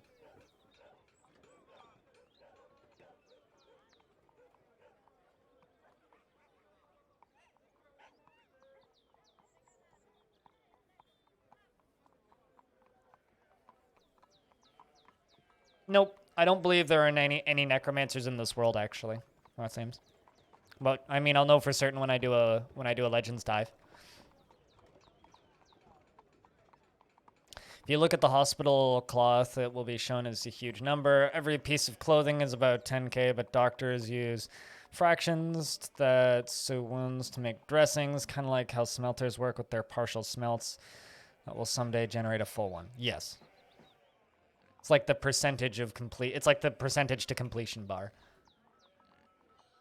Or like a percentage to completion bar.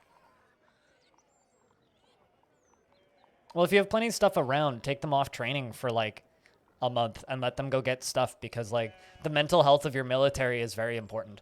Granted, in the more recent version, it's much easier to keep people super happy. Doesn't mean it's not important still. It's still very important. It's just whether or not you notice how important it is. Let's go see what Stone does. Who currently has no job.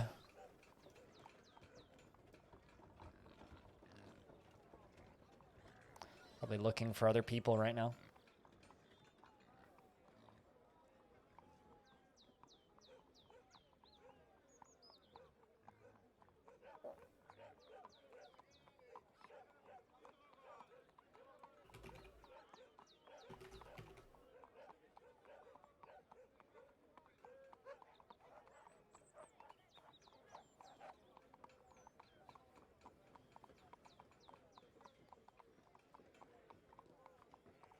Meditate on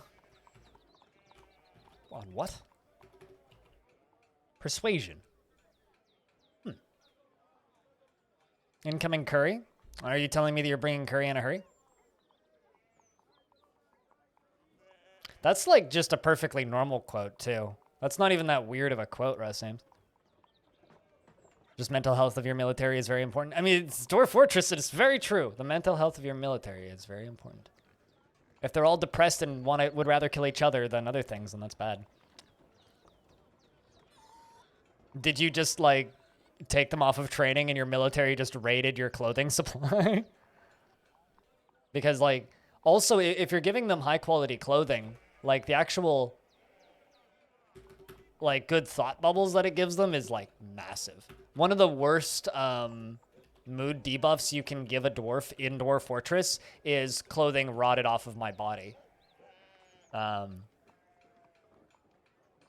So just keep that in mind. Like, that is one of the worst debuffs you can give a dwarf.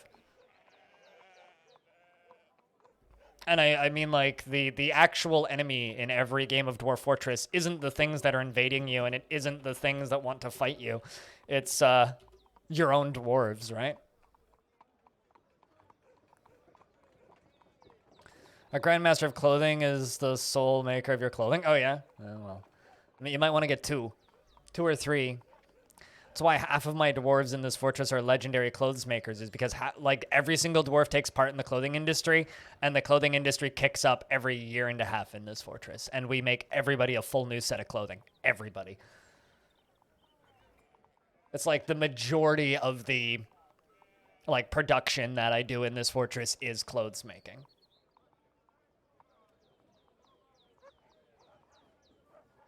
And it's kind of awesome. I'm not gonna lie, it's kind of awesome.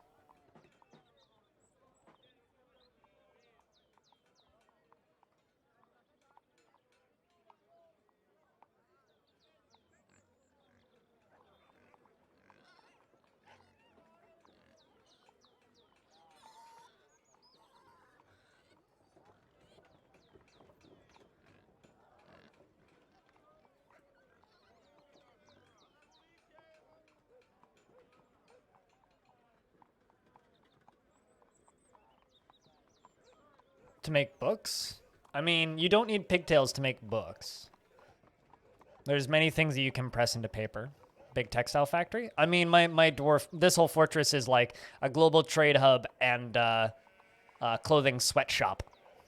Are the two things that we profit in, Cassie. How are you doing, by the way? Do you have any favorites from 7 Day RL that I need to check out? Because I have a couple downloaded that I need to play. I was kind of planning on doing that on a night stream again, but I haven't had a chance. So I got a few more I'd like to play.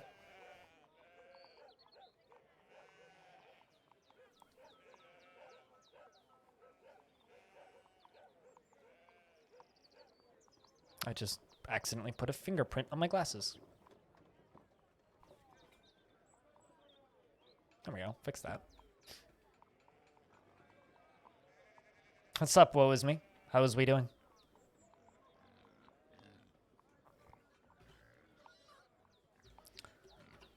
Dwarves are giving a bone carving demonstration. Can tell that I've been doing bone carving. Peter is teaching bone carving, in fact. And looks like Orson Frakes is watching Peter teach bone carving. Wouldn't it be grand to just take my life off and do nothing for the rest of my days? I mean, you've only just started your labor as a dwarf, so you got a long way to go there, man.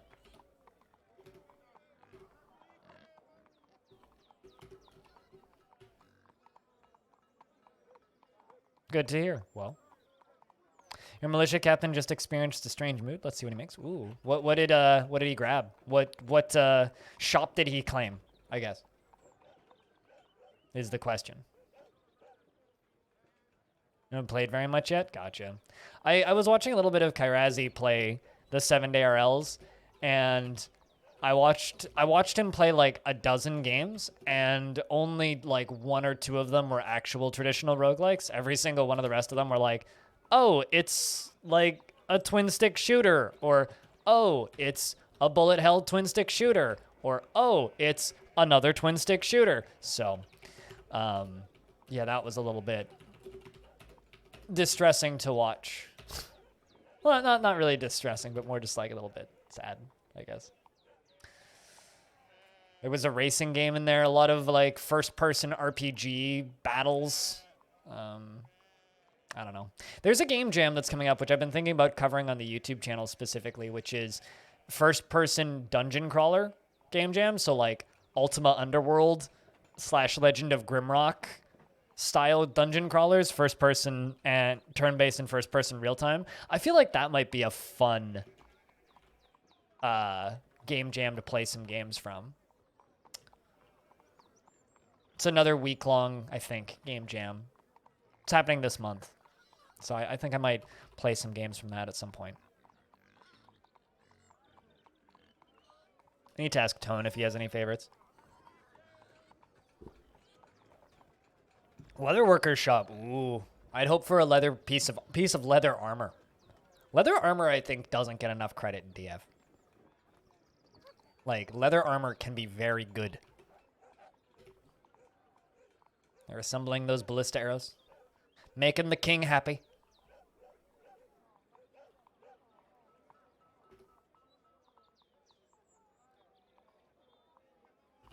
Here, let me find you a link. It hasn't started yet, but...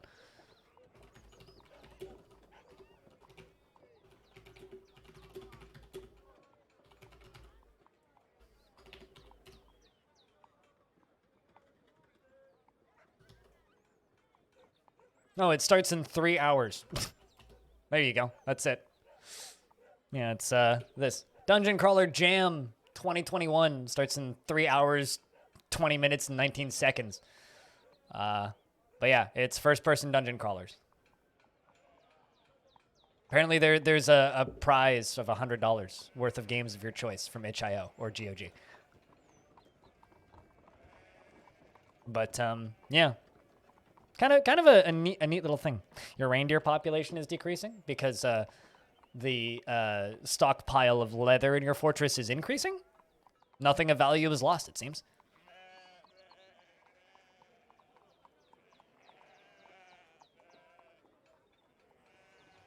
Sometimes you have to decrease a population to increase a stockpile. It's very important. Just like it's very important that my dwarves continue to ponder water clocks. I told the story of the removal of Goffer II from the position of Hammer of the Eternal Adventure of Time in late winter of 199. I feel such giddy. Well, that's funny, because, like, I took him out of the job, put him back in the job, took him out of the job, and put him back in the job in, like, a year just to, like, cancel the job of him executing a dwarf. It's not his fault. The king ordered him to do it, but still...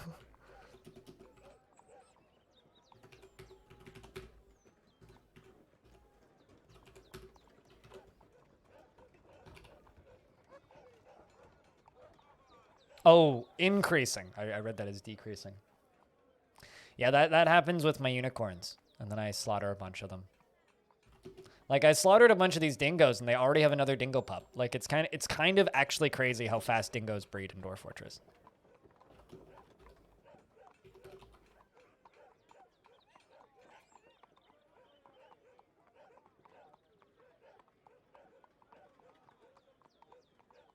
If you have to travel? Yeah, because it's light. It's not heavy. I don't know. I feel like I've thought about messing around with leather armor a little bit more. But I just haven't. I just haven't.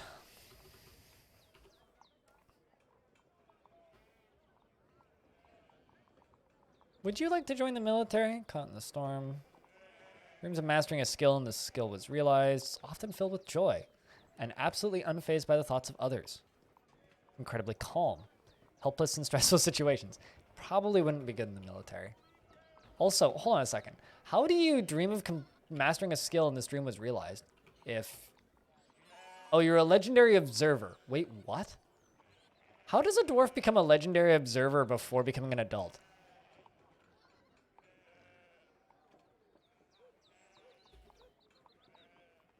Huh. This dwarf's never been in the military, but is a legendary observer. Is that from just, like, hanging out in like... Like, what trains observation? Like, now I'm just wondering if that's from hanging out in the guild halls and learning skills that way. No, this isn't a migrant. This dwarf was born in my fort. This is not a migrant. I haven't gotten a migrant in, like, 70 years. No, this is a dwarf that was born in this fortress and grew up in this fortress.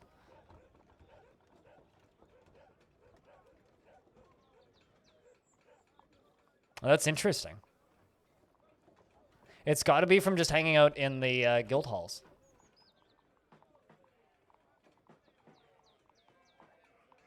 Because, like, it's dabbling in weaving, tanning, clothing, metal smithing, siege engineering, all because of, I'm assuming, because of demonstrations. Well, siege engineering is because they probably made a ballista arrow or two. That's interesting. Interesting.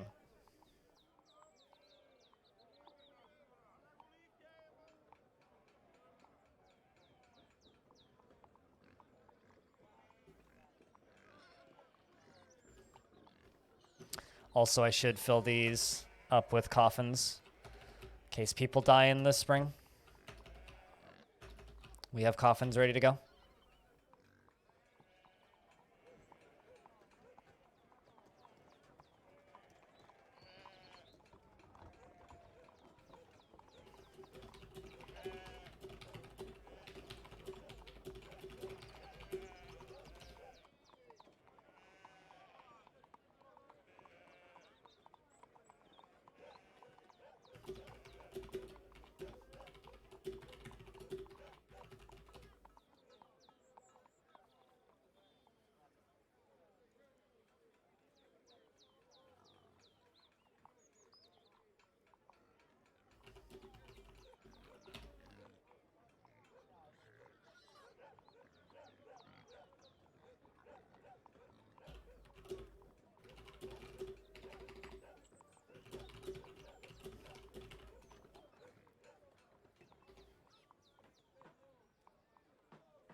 For all the lazy people wondering about Observer and DF.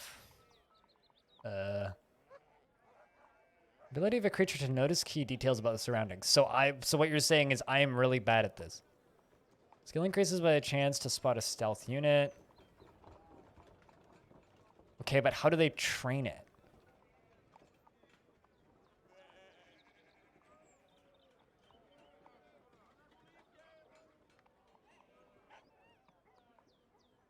I know that soldiers gradually increase it while training.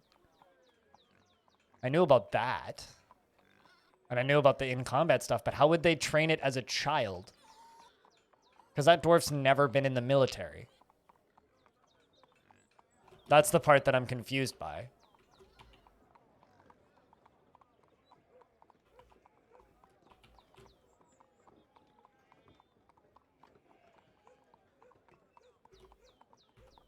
Witnessing a fight?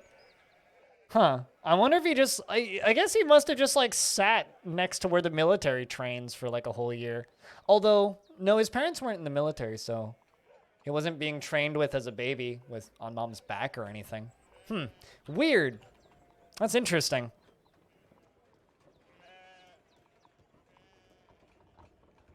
Social behavior is training it? Huh.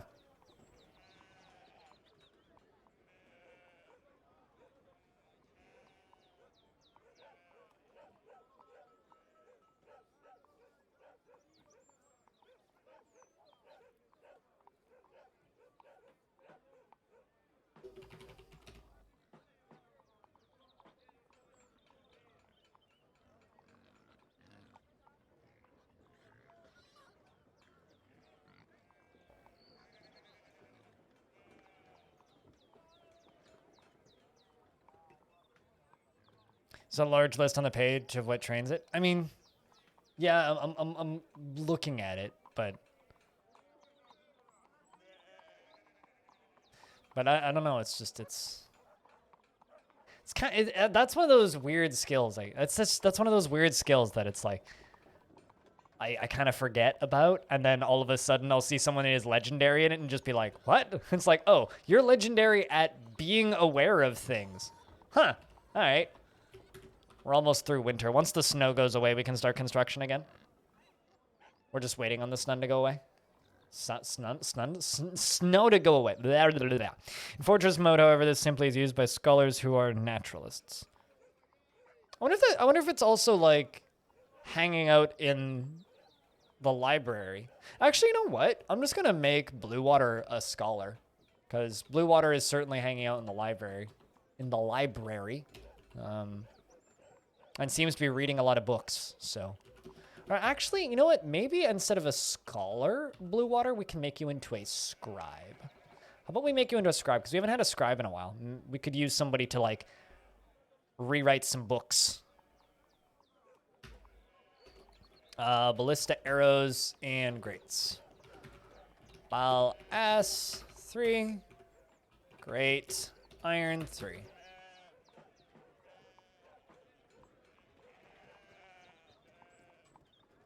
Learning a little bit every day, though, Darren. That's why this game's cool. You never really do make it to the end of learning everything. There's always something else that needs to be learned. You feel anything after a lack of decent meals? but is just like super happy about reading all these books. So you can read and make copies of books for the next little bit.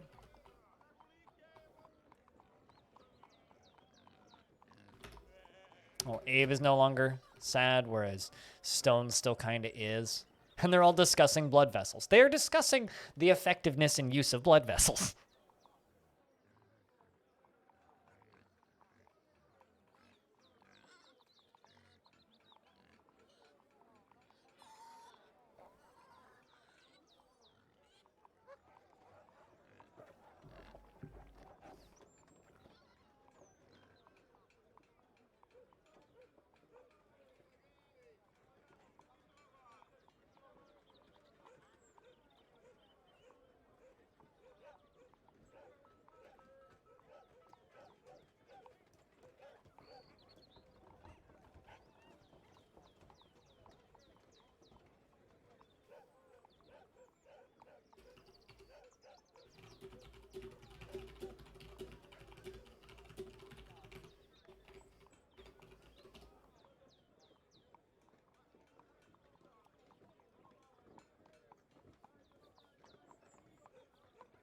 Dwarf feels sad because it knows life is just a simulation. Dwarf feels sad because he knows life is just a situation. Just a simulation. Everything is fake! Big human on other side of screen is staring at me! That would be very funny if they started pondering simulation theory. It's like they run out of everything else to ponder and they just start pondering creation myths. They just discover simulation theory.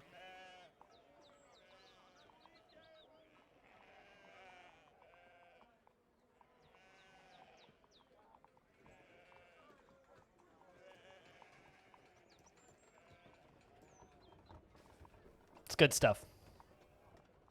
Some things are just, it's just a simulation. That's the one thing that we need to remember, is that it is just a simulation. The librarian sheet, not paper. There's no paper in Dwarf Fortress, but there is plenty of sheet and parchment sheet. Sheet, yes. It's one of my favorite things about DF is like, there's no paper in Dwarf Fortress, but we have lots and lots and lots of sheet. I kind of wish that like printing presses were a thing in Dwarf Fortress, you know? Like making an automated printing press to just like mass produce books.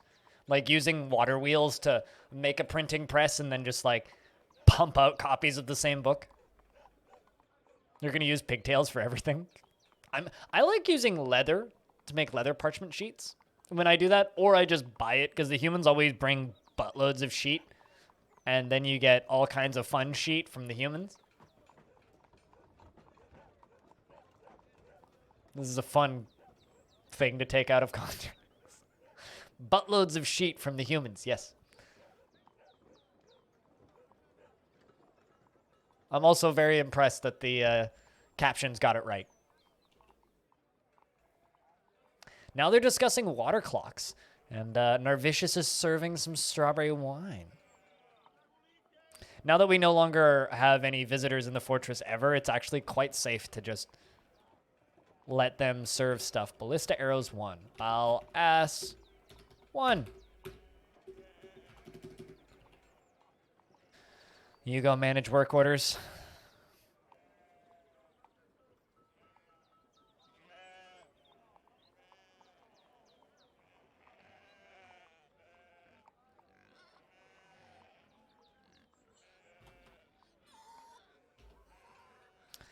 Sparring session. Feels satisfied upon improving fighting. Satisfied upon improving spear. Euphoric due to inebriation and satisfied after improving wrestling. Had a sparring session. How pleasurable. But is still depressed. This dwarf has been depressed for like 4 years, 5 years nonstop. Hasn't tantrumed, but like, you know, been depressed for a real long time. It's like, I'm totally fine with that dwarf assuming they don't tantrum, but... Late winter. Does anybody think anybody's going to die of old age? To hide the dislike amount on videos? Do you have a link to that? Because this is the first I'm hearing about that. Didn't Doesn't Instagram hide the number of likes and dislikes things get? I'm pretty, like, I've literally never used Instagram in my life. But I remember reading something about Instagram testing removing all likes and dislikes from the service. Let's make 20 iron statues. Let's go on and put some iron statues up here.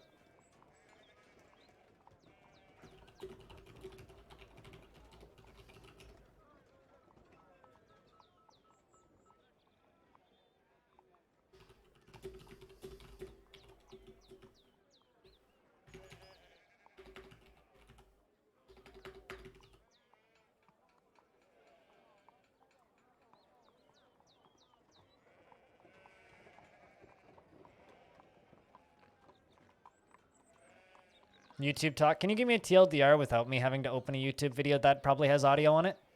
Or an article? Thank you. Also, I actually, you know what? No, I'm not going to click on that website because of the name of that website. I refuse to. Could you just like type in what you're reading or give me a legitimate news source that is in my language? Can't have people feeling bad about putting out terrible content now, can we? You know, it's something that's really easy to mock, Zanny, but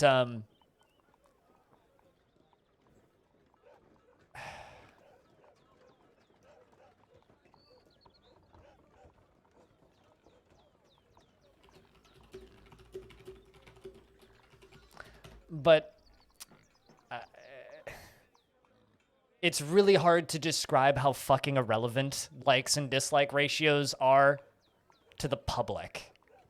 And it's very prevalent how much it actually affects the ability of people comparing their content to other people's content. Thank you. This is actually useful. This tweet is not available to you. Never mind. This is not actually useful. Let's see if I refresh it. Still not available to me. Do I actually have to sign into Twitter? There we go. In response to creator feedback and well as being targeted dislike campaigns, we're teasing a few new designs that could show. Yeah, I'm down for this. This is cool. I'm totally okay with this. Because what it really does is it stops. It stops creators from comparing their stuff to each other.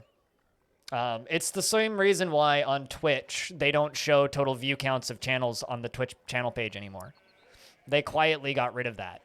But the reason they got rid of it was because, like, for example, I have someone who I used to talk with a lot on this site has like 40 million views on his Twitch channel and like 150,000 followers.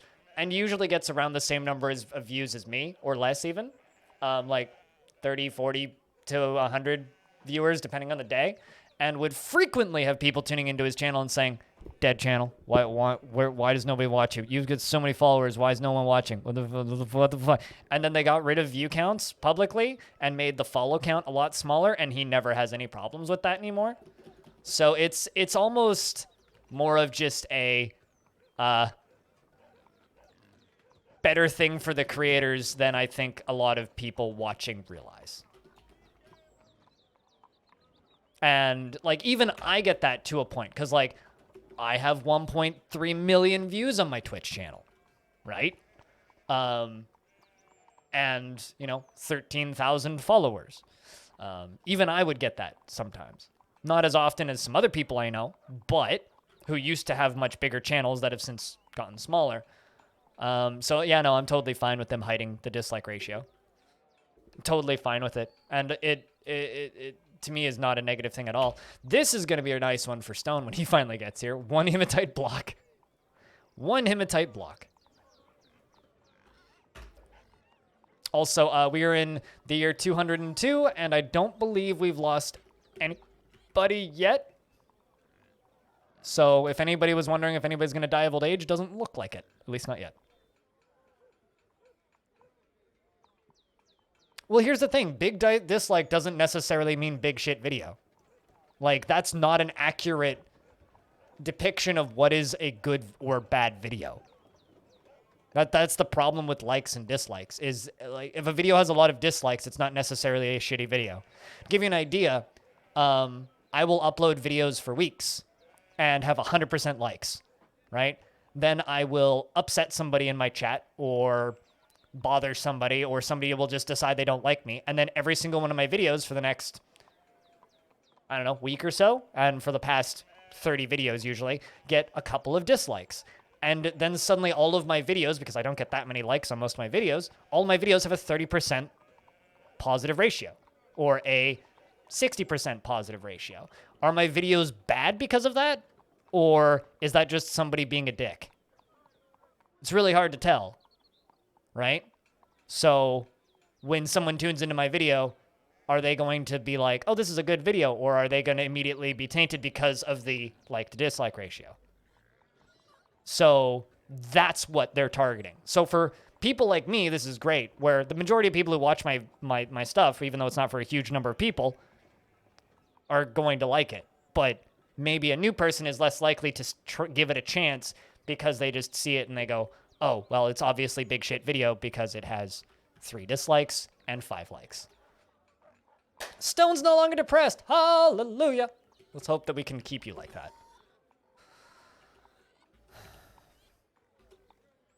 That's the problem. What kind of wine? Don't drink it all at once, Bastet.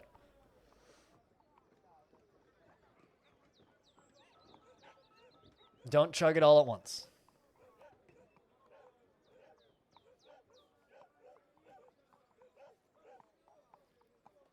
Although I think one of my donkeys, but what about first 10 dislikes are hidden?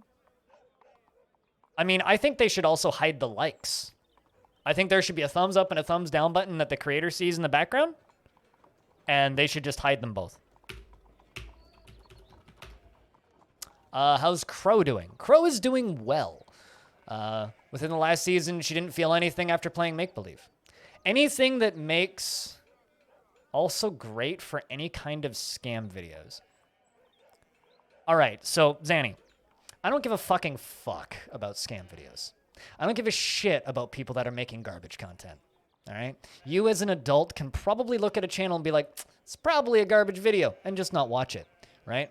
I don't give a shit. What I do care about is my own ability to maintain a stable mental health while doing things like creating content on the internet. I do, however, also care about people who are in similar positions to me who are trying to maintain a better mental health while also creating a stable income for themselves on the internet. Those are the kinds of people I talk about, and those are the people I care about, right? So I get what you're saying. I don't agree. It doesn't fucking matter. Those channels should be taken down anyway. YouTube does their best to take them down, and frankly, the rest of us can just ignore them because I can smell a shitty scam channel from a distance without ever looking at the like to dislike ratio. And you as a functioning adult should be able to do the same. Just because some people can't, this isn't going to help those channels. This isn't a benefit to those channels. But hiding the likes and dislike ratios does help the mental health of people creating stuff. Fuck the viewer. Don't matter.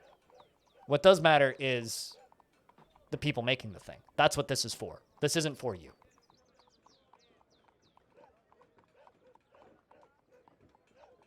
No, it does help you because I don't see other people's dislike ratio. And I don't need to be worried about other people seeing my dislike ratio. I can see my own dislike ratio, that's fine. That doesn't bother me. What bothers me is other people seeing my dislike ratio. Does that make sense? So if I put up a video and it gets a bunch of dislikes, I know that it got a bunch of dislikes and that's okay. That doesn't bother me. You are misinterpreting the part that bothers creators. It's looking at my dislike ratio versus other people's dislike ratio. It's looking at the number of views my videos get versus other people's videos. It's got nothing to do with the like to dislike ratio. It's the like to dislike ratio that other people are seeing that concerns me. If I have 5 dislikes on a video and 1 like, I'm not worried about having 5 dislikes on the video and 1 like. What I'm worried about is other people tuning in and seeing the 5 dislikes on the video and leaving before they give the video a chance because they just see the video dislikes and go, video must be shit. So that only takes 5 people or 1 person with 5 accounts to fuck up a video. That's what I care about. That's what hurts my mental health. That's what it causes me problems is other people seeing it. I don't care if I see it because I can look at it and be like, man, someone had a bad day. That doesn't bother me. What does bother me is people not watching my stuff because they see that like to dislike ratio. And if you can't fucking suss that out, what the hell's wrong with you? Anyway, I've said my piece. I like the feature. You don't have to agree with me.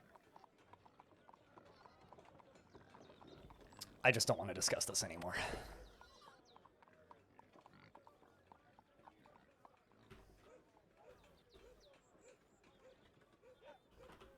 Generally, people don't. Cassie. Generally, people don't. That's quite the metal crafting demonstration that's going on there. Must have been because they were all just kind of in there when they started it.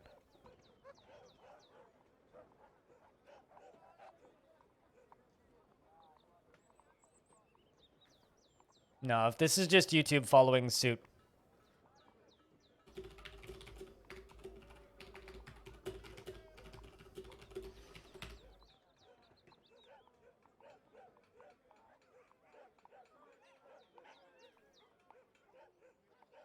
This is the direction the internet should go, because the internet needs to be more sustainable for the people creating things.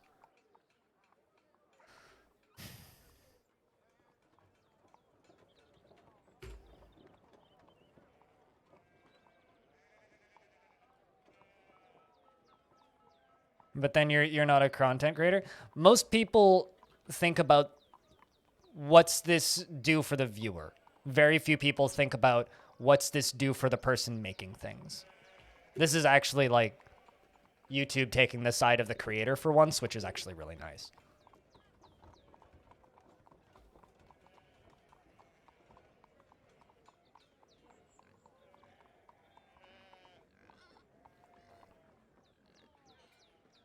It's actually really nice.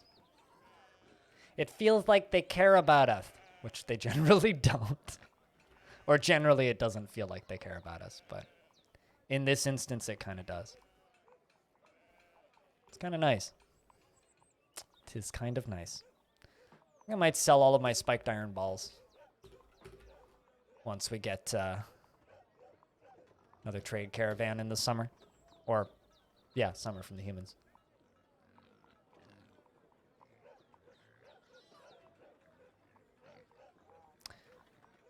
It's really difficult for me to just like sit here and not continue ranting on the subject, chat. This is one of these ones where it's actually quite difficult for me to not just rant on the subject, because it's something that is seen completely differently from the point of view of a creator than it is from the point of view of the viewer.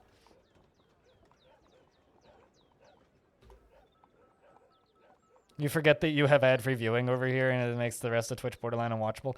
Yeah, which is why I try and run as few ads as possible. Man, I miss when I could just pay my way out of ads on Twitch. I wonder if Turbo still has ad-free viewing. I've been considering re-upping on Turbo at some point. The elves have arrived to trade, and also investments are open if you wish to invest your tickets, chat.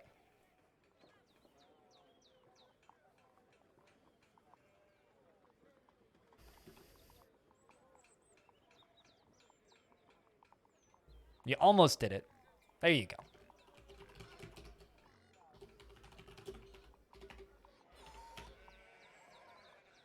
Let's go down to 1,000 and try and win back what I won before.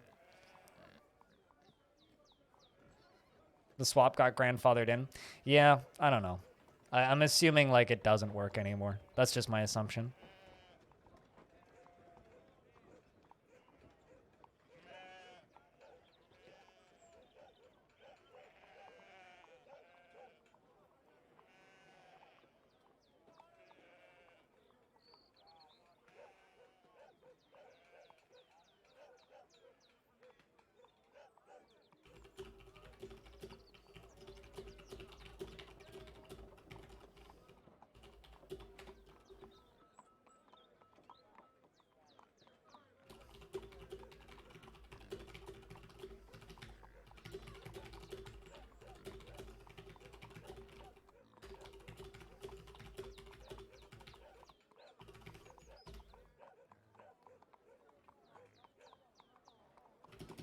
All right. We are going to request traders, or the trader come to trade with the caravan and grab some prepared meals. Just bring a few prepared food plots and do the thing. And do the thing.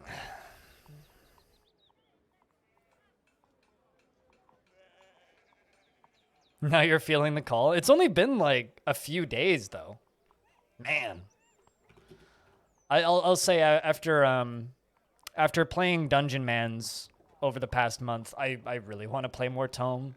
Because Dungeon Mans feels a lot like Tome in the way it plays, but man, Tome is so much of a better game. It's not really a fair competition, but Tome is very much the better game.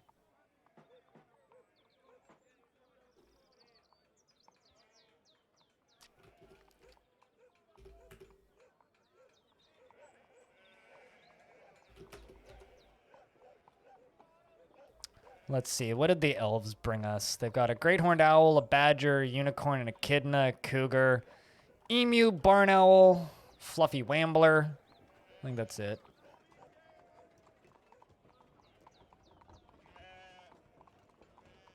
Can't decide what class to play next. You want to try the new ones, but dive back into the mid-game stuff? Try a new one. Just swap it up a bit. Do something different. And then go back, and then do a couple short runs, and then, if you just keep dying. Ooh, you know what? I'm taking that obsidian pedestal, because there's no way I'm getting any obsidian anytime soon. There's also Forgotten Beast strings. That's kind of neat.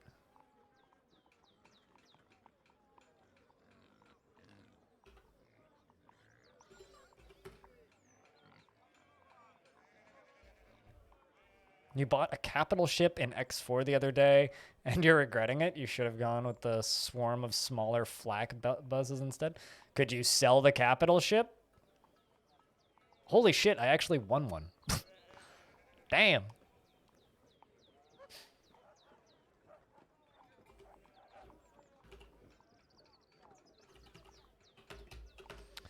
That poor donkey that died. Old age donkey died. R.I.P. old age donkey.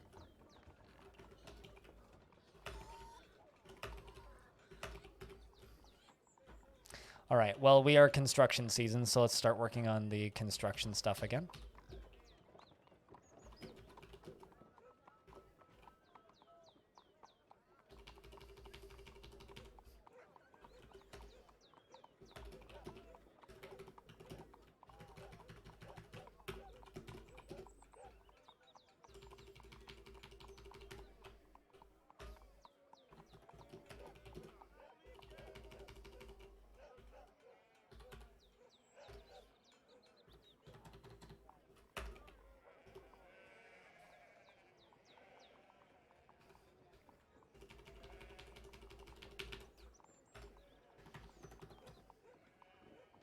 A brawler sounds boring at first, but once you combo points together, you can spend on attacks. It's still micro. Oh no, I mean every single one of the classes in Tome are super intricate, which is why the game is so good. Is because it's a very satisfying skill rotation. It's got the same blood as any good action RPG, right?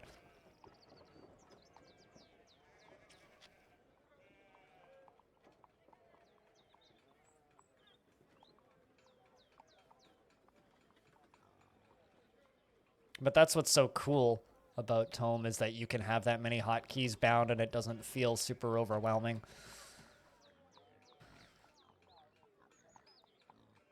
Tome's just neat because you start with more abilities than some games have at their end game. It's so cool. Few games have that amount of chaos, and I love it. I love it. Such a good game.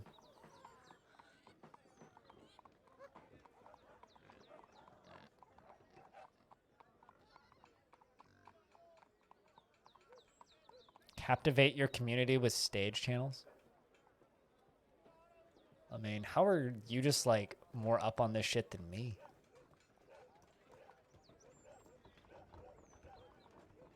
Oh, I mean, I could use this for my record streams, so that's fine.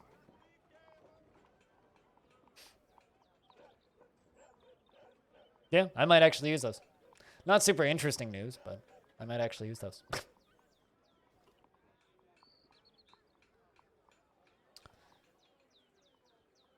I don't know. I feel like it doesn't, though, because, like, you start off with a few skills, and it rapidly increases the number, but because it's like, okay, you start off with, like, 4 or 5 skills, right? And then within a couple of levels, you have, like, 12 skills. But still, they're just kind of there, and you just kind of read them, right? Like, it's not like they start you with 35 skills. It's not like you're end game right off the bat, right? It's almost kind of like World of Warcraft, where you have like your skill rotation, or like an MMO, but kind of more engaging than that, in my opinion.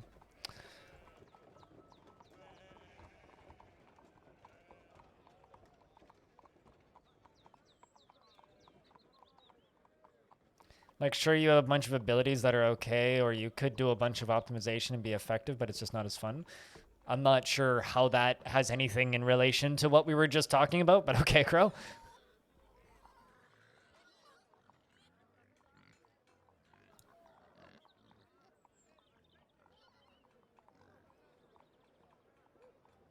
Possessor is so fucked up. Yeah, but that's why you don't start with Possessor unlocked. That's why you don't start with Alchemist unlocked, right? Like, those aren't supposed to be the first characters you play. You're supposed to know the game by the time you're playing those characters.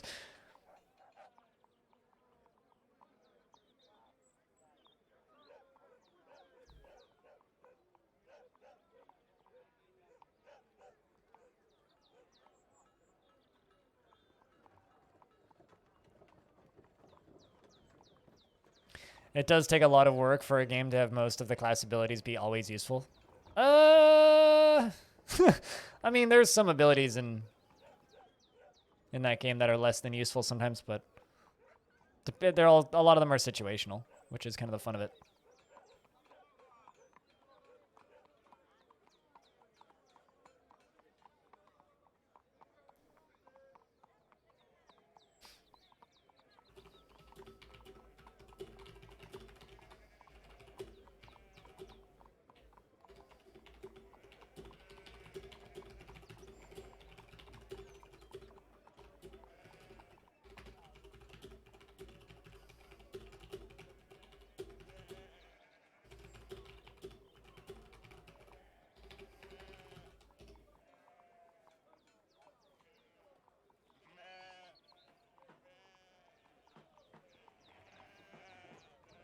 Yeah, but in many CRPGs or action RPGs, there are abilities that are not even situational, but worse than the other options. Well, that just sounds like a badly designed game then, at that point. Or a poorly balanced game, but I don't know. There's reasons I play Tome and not a lot of no action RPGs though, so. My action RPG knowledge is kind of minimal just because of the my inability to play a lot of them. Every action RPG I've ever played, I've enjoyed for like the first 4 levels. Like, I remember when the beta of Path of Exile came out, and I loved it. I absolutely loved it. I played, I don't know, like basically through all of the content they had in that game initially, and then they started adding the color effects, and the game came out, and they added in all of the end game abilities, and the game got super flashy. And there's a point at about level 13 or 14 in Path of Exile where the game just becomes unplayable because of how much shit's going on screen. And that's just a me and my disabilities and my eyes problem, not a problem with the game necessarily, but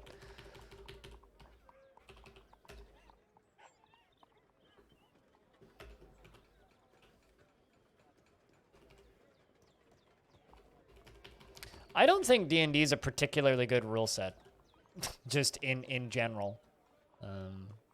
I don't know. I've played plenty of dungeon crawlers based off of D&D, and I'm kind of fine when they use it as a baseline, but I'm not the biggest fan of that rule set.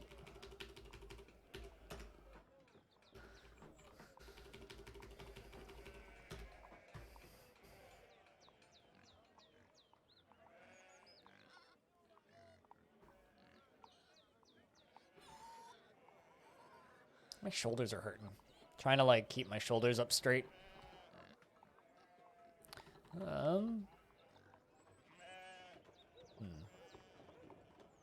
you are. There's one block on the corner there that I need to get rid of, which I'm just kind of thinking about loud about, and then I need to do the same for this one. That should be it for construction for a little bit.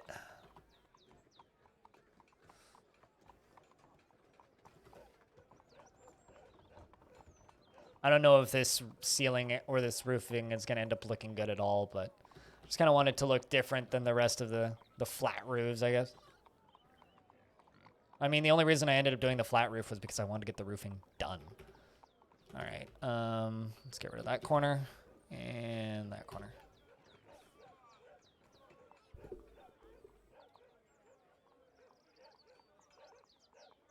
You know, Crow, I feel like we've talked about this already once before, but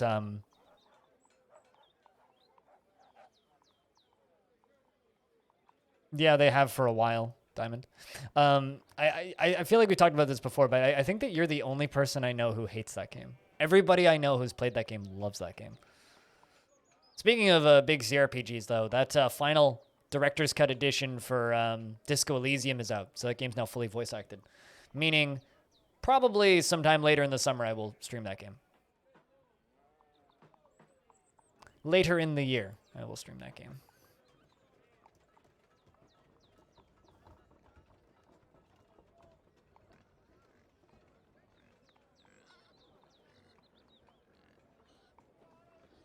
I think it has a great background math, says Rimworld. I mean, saying that Rimworld has great background maths is like a big ol' scratch in the forehead, but sure.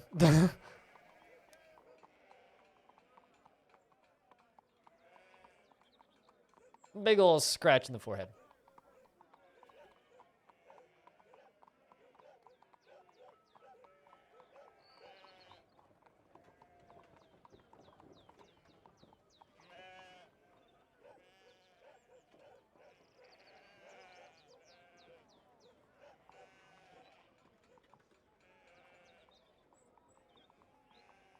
Oh, and Among Us got an update today. Did everything just update today? It's like Among Us just got their new map. Fucking Binding of Isaac got a DLC. Evil Geniuses is selling gangbusters. I guess like this week is like International Game Updates Week.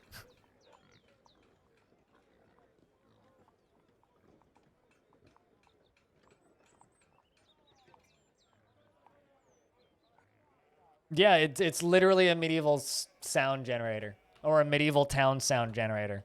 It's just a bunch of sounds that sound like a medieval village. So there's like sheep and pigs and cattle and like carts being dragged around and church bells and other various good dwarfy things.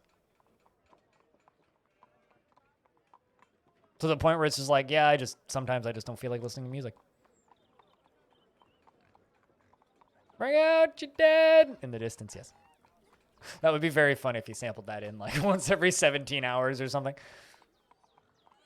Every 10 hours you hear it, bring out your dead! Dong!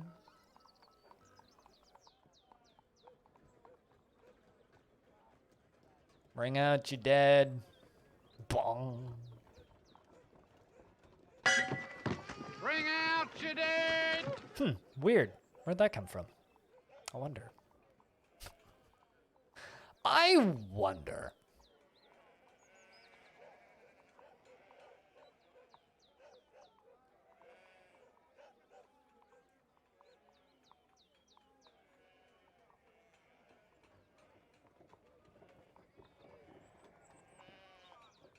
How you doing today, Wave Depletion? Hope things are doing well.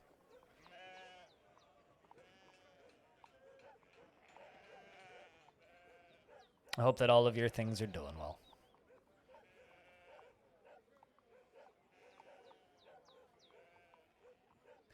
It was normal, but you mixed in like 10 or 12 sound clips of frogs or mosquitoes?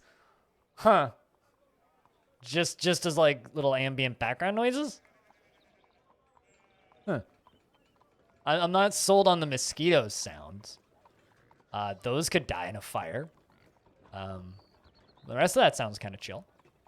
Turn them off, yeah, I bet.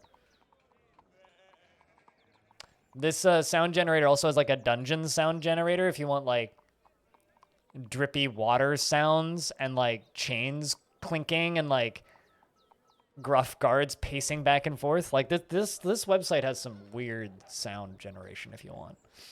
I was actually using the dungeon sound generator that it has when I was playing Cave, or not Caves of Cut, Brogue once, because that game just has no sound. So that part was kind of fun.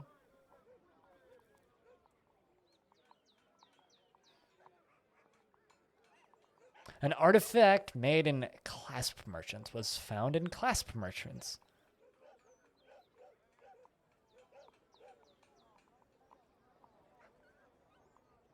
So an artifact was stolen, lost, and then rediscovered in your same fortress? Is this the equivalent of a dwarf losing their keys? And like anxiety-inducing generators? I mean, it's mynoise.net if you wanna look. I think it really depends on what causes you anxiety.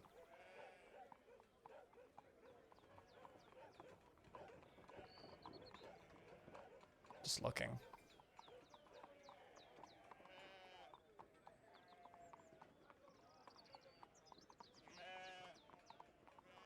There's a white noise sound. There's a distant thunder. People talking. Space beep boops. Gregorian chants. Rain on a tent. Waterfall. Cafe sounds. Waves on beaches. Running water. Beep boops from space. Singing bowls, summer night sounds, autumn walk sounds. That one's a little bit annoying because it's got these footsteps that happen right behind your head. Oblivion, embrace the darkness and close your eyes and breathe deeply. Now I want to know what that sounds like.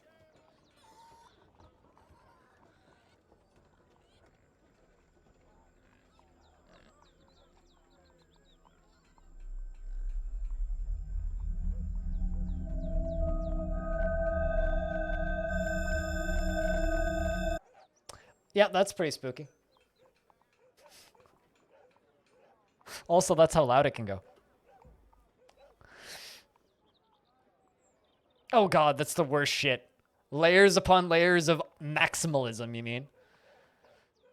You mean Squarespace websites, Axon. Is anxiety-inducing generator is just your brain. Yep. It is just your brain.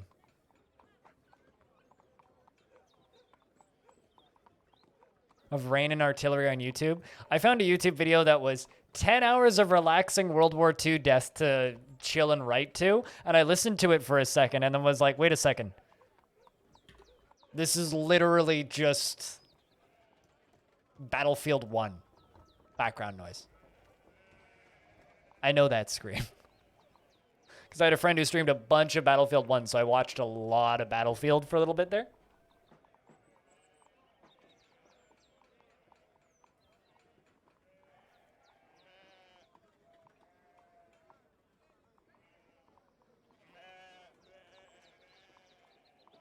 Cow abduction ambience.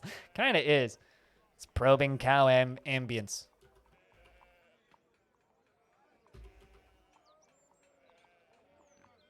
I mean, I read the B-movie script on stream.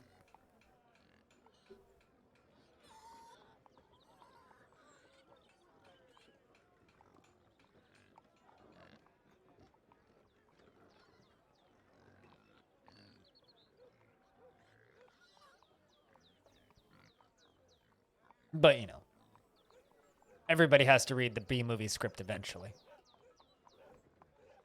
Everybody.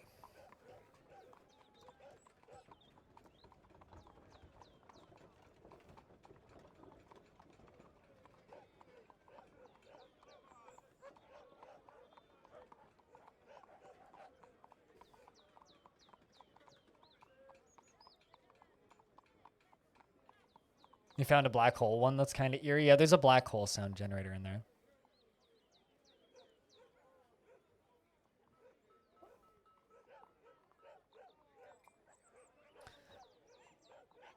Although I don't believe that black holes would make any sounds. But, you know, because there's no atmosphere around a black hole.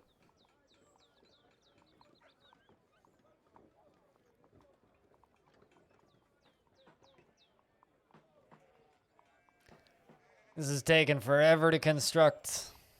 But once it's done, my king will have a very, very, very nice, very, very, very, very large place to put his chair and feel important. Okay, I need a ballista arrow. Ass ball. 1. Just a single ballista arrow. Let's see how stone's doing. Good stuff. Happy dwarf. That'd be horrible. Chill anxiety beats to stress and internally scream to. I don't know. When it comes to like loud or stressful sounding things being relaxing, as a metalhead, I find black metal very, very relaxing. So when people joke about like anxiety-inducing sounds to chill and relax to, I'm just like, yeah, that's black metal. Black metal is horrifying half the time, and I find it to be very zen and relaxing to listen to. So, you know. Against an iguana demon, depends on what abilities the iguana demon has and whether or not the Spearmaster has armor. Headaches? See, I don't know. I find black metal super relaxing. I could just put black metal on and just edit. Like, usually when I'm editing, I'm listening to black metal. If I'm not in a call with somebody, I'm usually just, like, listening to black metal. Because it's just a great little wall of background noise, and I can just listen to epic stories and tales of battles from old and violence and death and suicide and all that other good stuff and relax and edit a video.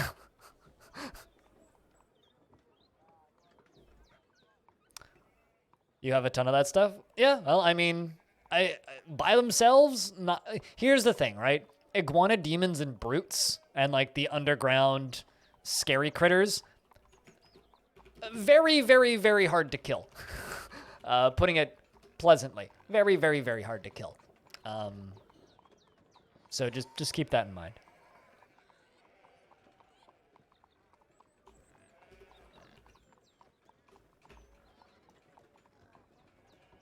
Always post good music that you find in the Discord so that I can go listen to it later.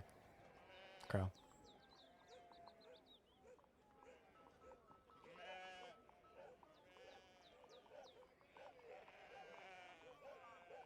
You really know what to say to disturb me from my meetings. Repeating, bring out your dad really took you out of your focus. Did people in the meeting notice? Don't get yourself in trouble at work for my sake. Jeez.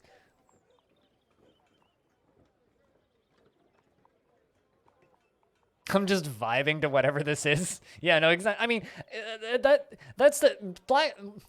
Wormwitch is weird because they're not the most black metal band. Like they're definitely a black metal band, but they kind of like ride that line between groove metal, black metal, and a little bit of thrash every now and again. Like they pull a lot of inspirations from a lot of things. Like they don't quite have that wall of sound that like a Dimmu Borgir or one of those other bands that are more of a true black metal, but I do definitely enjoy Wormwitch just because they're kind of like a mess of things, and that's why I like them.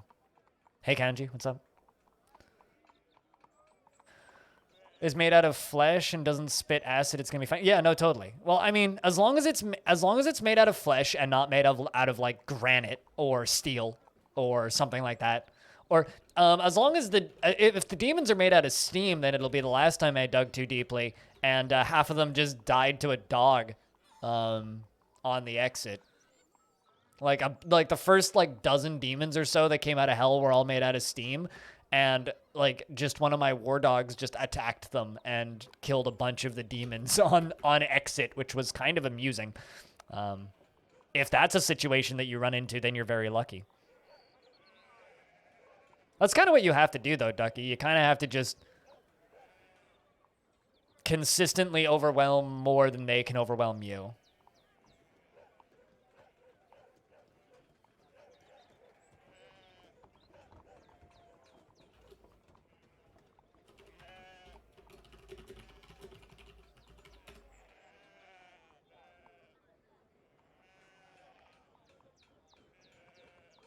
I see links. I'll have to look at those later.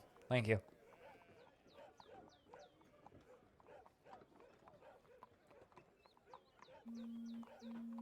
My phone's ringing. Hold up.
It's a unit system. I know this.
Sorry about the sudden random silence, but my doctor called me. Quite literally, my doctor called me. Didn't even stand up, but kind of hard to play while on a phone writing stuff down. Is a goblin leader just what? Hopefully I didn't miss anything. I don't think I did. You know, I realize that is two different notifications. Sparkly, the mayor has ended a mandate, and then it has started raining, but because they're the same color, it looks like the same notification. Sparkly has ended a mandate, it has started raining. Today I learned mayors can control the weather.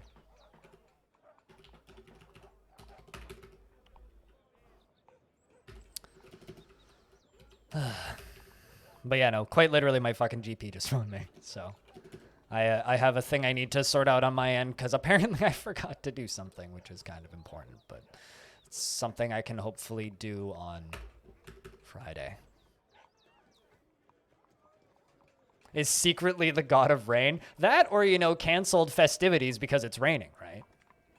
I think it's more of a canceled the upcoming jobs because it has started raining, you know? More of that thing.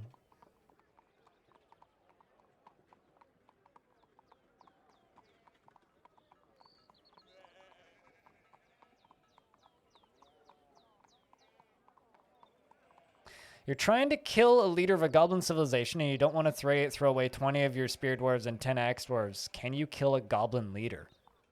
Are you just sending out raids? Basically?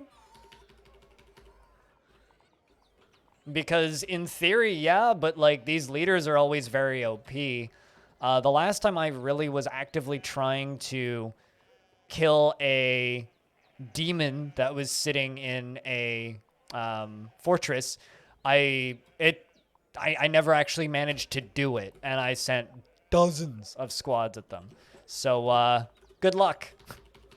Good luck. Hope they're good. You may want to get good at raising other places. Just because you have 30 dwarves doesn't mean they're necessarily any good at actually attacking things, because like ambusher is a skill that they need. Tactics are skills that they need, and these are tactics, and those are skills that they learn in the field, not skills that they learn just from training, right? So unless you've been invading a lot of other things already, good luck.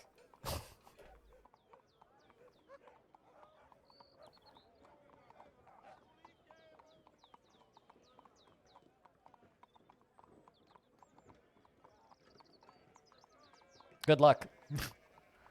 But I certainly wouldn't send that out as your first raid if that's all that you have. I definitely wouldn't send that as your first raid if that's what you're doing.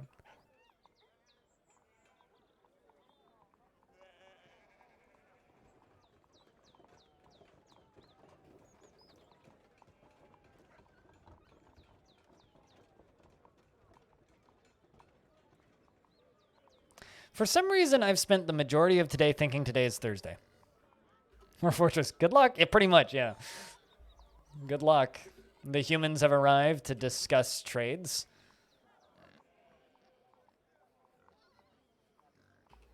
Dwarf cancels block. Needs empty bucket. Yes. Dwarf cancels good luck.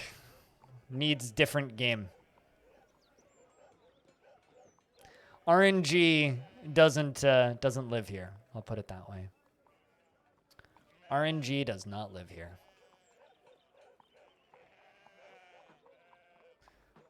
And there we go.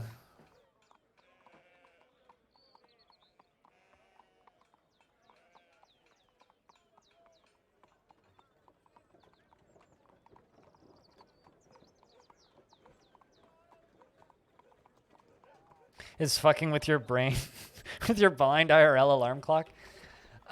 Yeah, no, it's definitely thrown me off a couple of times.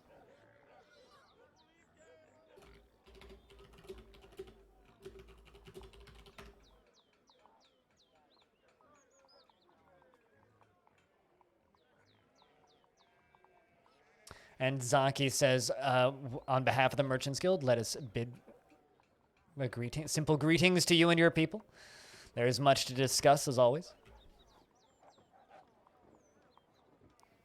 I messed up all your circadian rhythms because you guys are used to waking up at certain times of day. I mean, I kind of, if I'm honest, if I manage to get to my end goal, ideally you'll get one new video a week on the YouTube channel that will get premiered, so that's something to watch, but I don't know. I don't know if that quite does the same thing. And Zaki says, on behalf of the Merchants Guild, let me bid farewell to you and your stout dwarves. By that, you mean you're going to go hang out in the tavern for the rest of the year.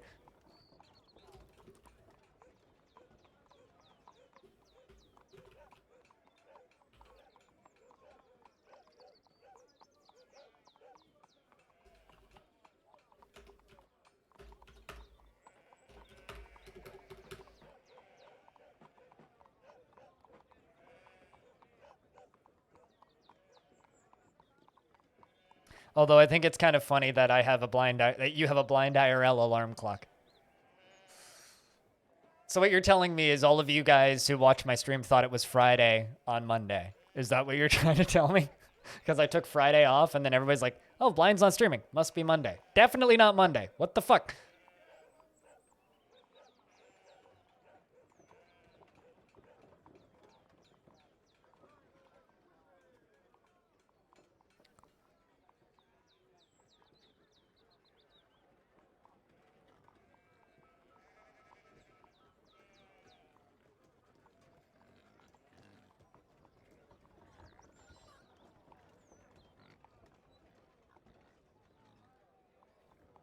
But yeah, I don't know. King has ended a mandate. I'm assuming because I finished it. I need great one and ass ball 2. We'll just make 3. Yeah, I mean, like I've been saying for years, Axon, the people who watch my streams a lot. Now I just need to figure out how to make you guys multiply a couple of times. And then just have, like, 3 times the people watching a lot, and then stream can just exist for the next 15 years.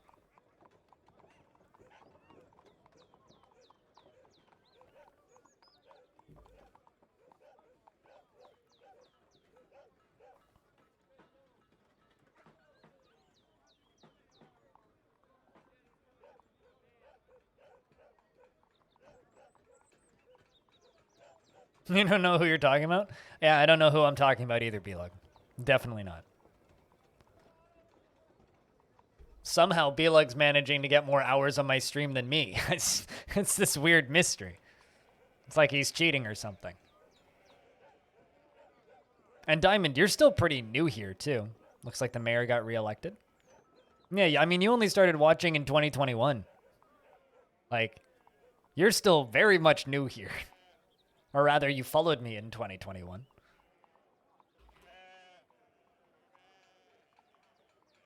Through blind IRL space-time? I mean, he's going to slow down soon. Because I no longer stream on Mondays.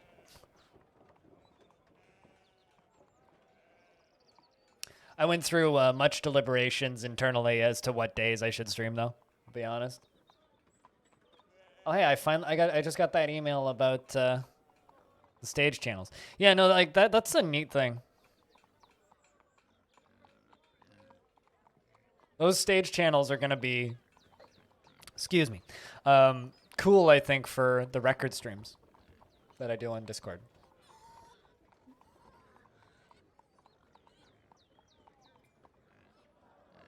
Those will be fun.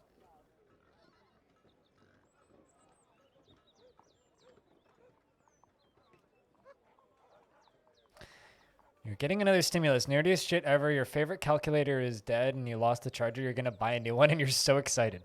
I mean, a good calculator is fucking awesome. It's even better when they play games.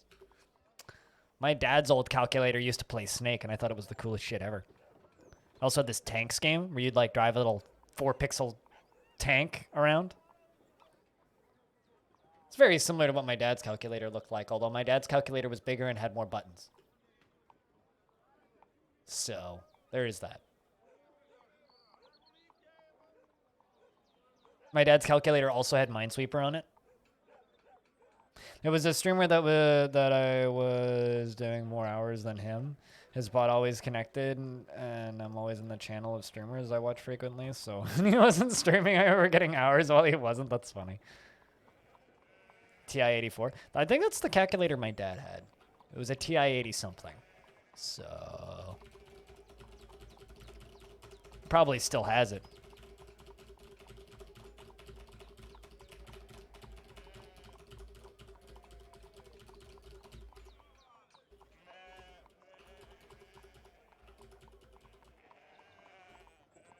I don't know. I've never been much of a calculator guy, so it's probably got something to do with the fact that, like, I've never been much of a math person.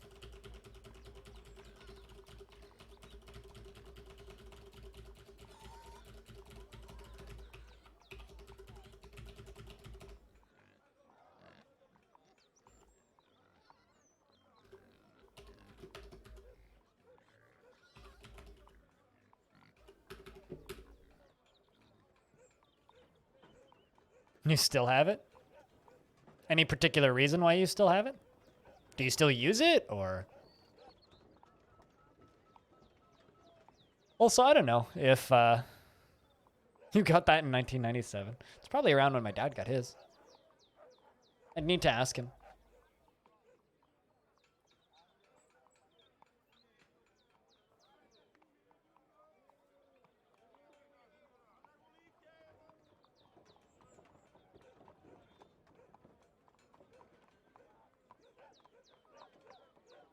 You know, the calculators are one of those things where it's just like, I don't actually have the smarts to know what any of this shit actually does.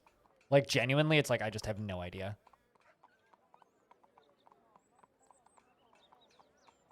It's still in your pen pouch? You should frame it. Just, like, put it in a, like, picture frame.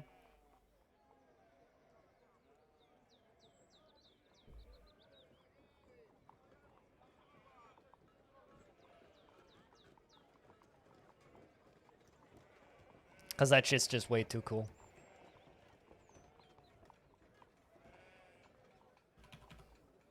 I don't know. I think that there's certainly worse things that you could spend stimulus check on.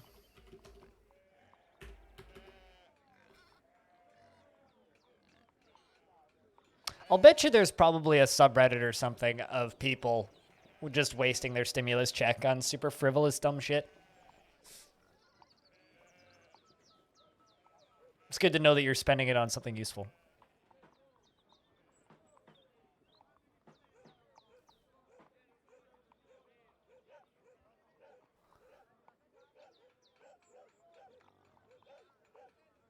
Your friend bought a cat and then broke his wrist on the cat?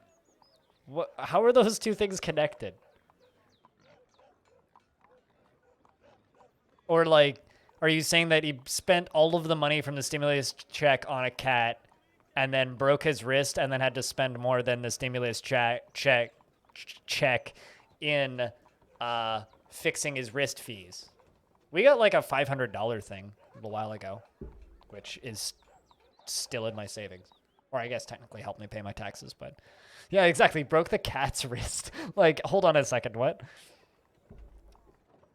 That is a sentence. Do you guys ever just make your king do your deadlines for you? So my king just made a masterwork, what's the word? Ballista arrow, right? And my king always demands ballista arrows. So now he's satisfied at work and jovial of having a mandate met. He did it himself. Literally, it was just make one ballista arrow, and he went and made the one ballista arrow by himself. So good on you, Kingy.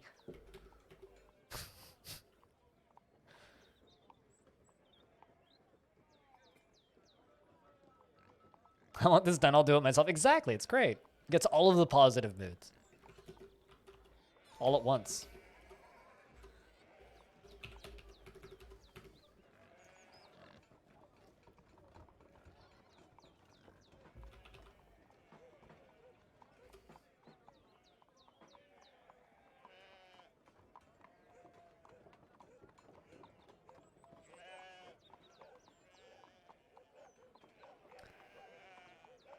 Longdeath has a king now? Yes.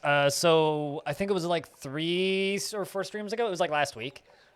We just got a king. We inherited the throne. This dwarf, who is the son of Paranoid Android and Crazy Beard, who is 48 years old, just kind of inherited the throne. So we've had a king ever since, who is romantically involved with another member of the fort, and I really hope makes babies with them, because then we could have like little princes and princesses running around. I think that would be a lot of fun. Yes, we are not the mountain home yet, but we do have the throne.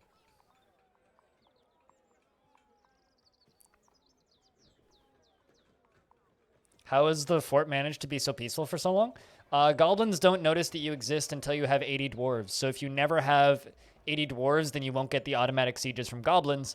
And if you never go to war with the humans or piss off the elves, they won't invade you.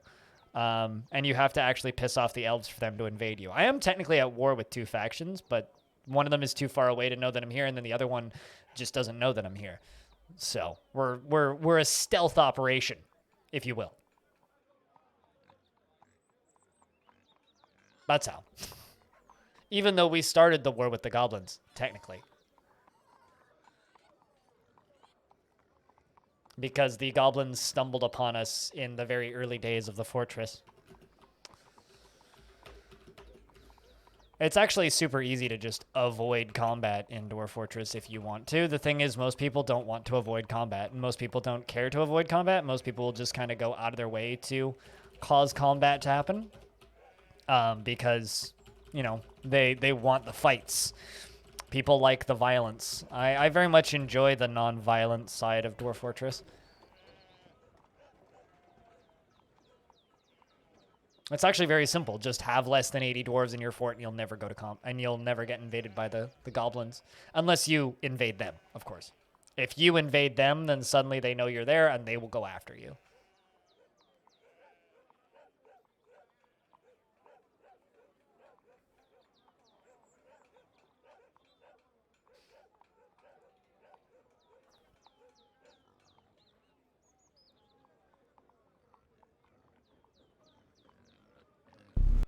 Whoa. My bad. I opened up the Among Us Steam page.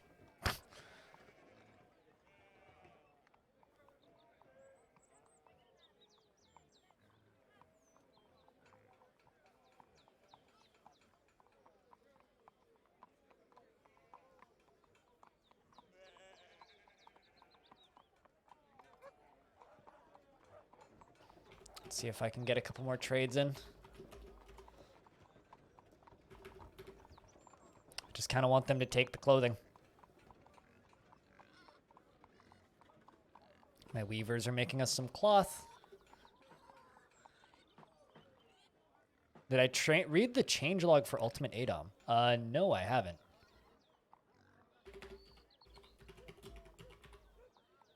I'll be honest, I've been kind of just ignoring it, but I'm taking a quick peek. Oh, this is from today.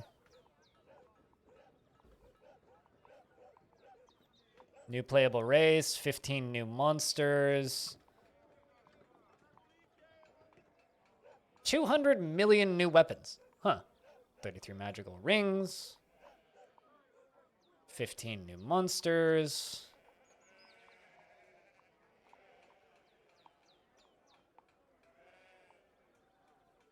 Maybe it's time to check back in. Maybe it's time to check back in.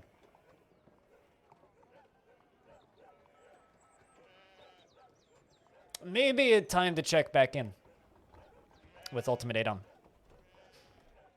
See what they are doing over there. See if that game is still boring.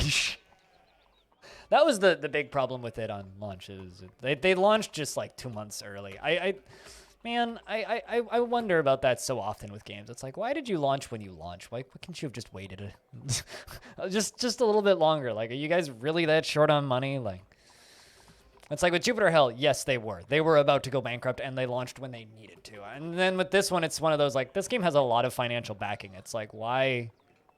Why? Why? Why? What? Why? Why? Heads up, chat. Investments are open. But I hope that you've been well, Jack Nurek. Even though you haven't been able to catch Longdeath in a while.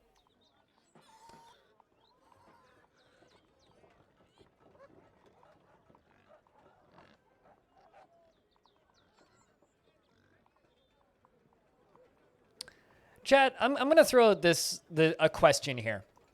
What would you guys think about me doing regular patch report videos for other games?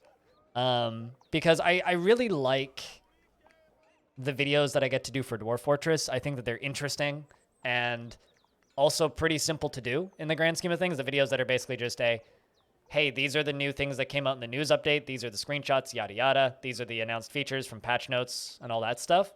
But I've been thinking more and more about doing that for Jupiter Hell. And I think I'm going to start doing that for Jupiter Hell because, like, that game updates on Mondays, which will be my day off, so that'll be super easy for me. Just making a 5-minute video with a little bit of gameplay, talking about all the new patch and changes and fixes. But I feel like that might also be interesting for a game like Ultimate ADOM. I don't know. I've been tossing the idea around in my head for a bit, and I feel like when it came to Dwarf Fortress and the Dwarf Fortress news videos, there wasn't really any internal deliberation for me. It was just I need to do this, and I just started doing it. I've been thinking about doing that for other stuff. I don't know. Oh, yes, with screenshots. Definitely. It wouldn't just be reading text. There would be a little bit of screenshots. I mean, I would need to do that. With Dwarf Fortress, I don't currently need to do that so much, but... What games would you appreciate that for? I'll just be blunt about that. Like, what games would that be interesting for?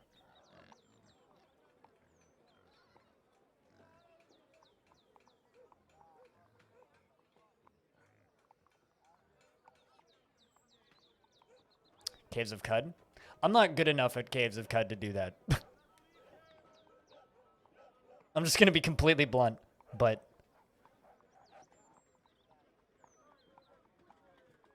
Because a lot of the stuff that they're frequently adding to Caves of Cud is, like, late game, end game shit that I've never actually seen, right?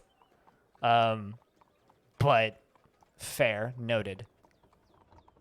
The thing that I think I should really pump up on my priority ladder right now is I need to get one of the guys or both of them even, from Caves of Cud and do a good big video of it. Project Zomboid?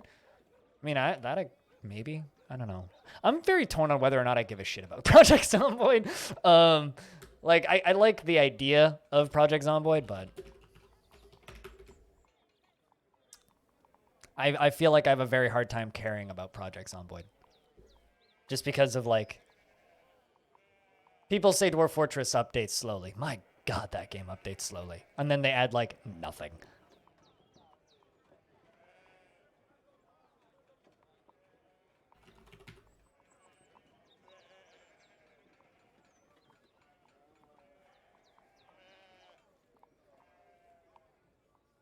But I think kind of the immediate shortlist, I guess, for games that I think would be interesting to cover would be Caves of Cud's Feature Fridays, War Sims, bajillions of features added.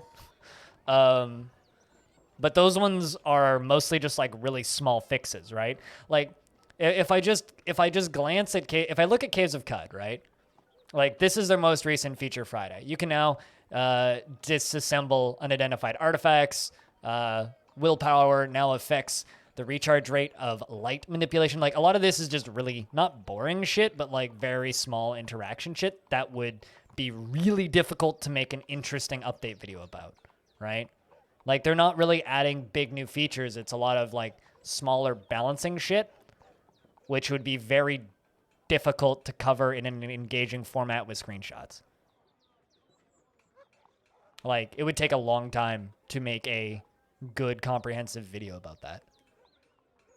I'm not saying I can't do it. I'm just saying like that would be really hard. Like, that would take a lot of effort, basically. Like a lot. So versus something like Jupiter Hell, where it's like, here's 3 features that are easy to read and explain, and in and of themselves, they're not that small. They're not that big features by themselves, but as a group of features, they make up something really big. Oh, I have no interest in Space Haven. Space Haven is not. I don't think Space Haven is a game for me. I don't think so. It's a good game. I have no interest in following it super closely. Yeah, Space Haven doesn't interest me enough to do that, unfortunately. Starmancer, maybe. I don't know. I need to play that.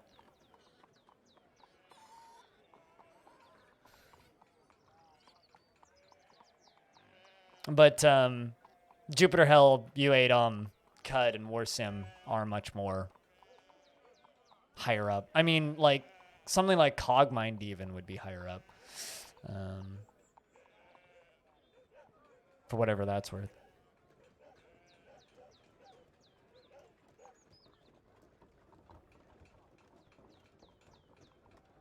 Or even fucking like Stone Shard. But that would just be me talking shit about it constantly. Apparently that game's been out for a year. On the topic of Stone Shard. Elite Dangerous? Well, now you've found a game that I have absolutely no interest in.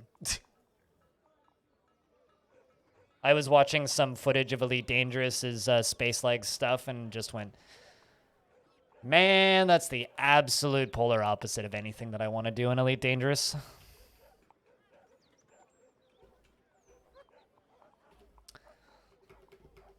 I never fully understood why people want to get out of the massive capital ships or the massive spaceships that you can fly around in Elite Dangerous and fucking walk around as some dweeby little human in a weird, edgy space world. I never fully understood that. It's like, I want to be in my spaceship. You know what I mean? Like, I don't care about, you know, walking around. I've never actually played Approaching Infinity or Keeper RL, so that would be very difficult for me. I also don't own Approaching Infinity. Although I'm going to put Keeper RL onto next month's patron game, so. Spoilers, that and Cogmind. I don't know what the third game will be yet. I'm still thinking about it. Might put something else back on from before, but we'll see.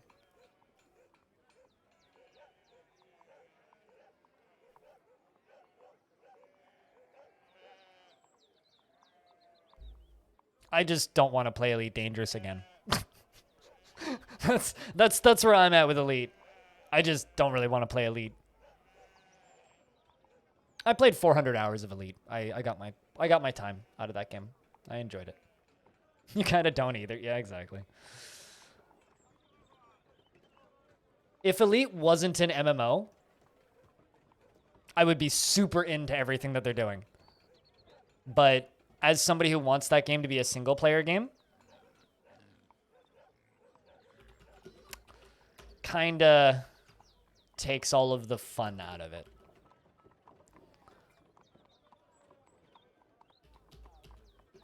The people who love Elite are people who play it as multiplayer game. Is this an artifact throne? No, it's literally just a mudstone throne.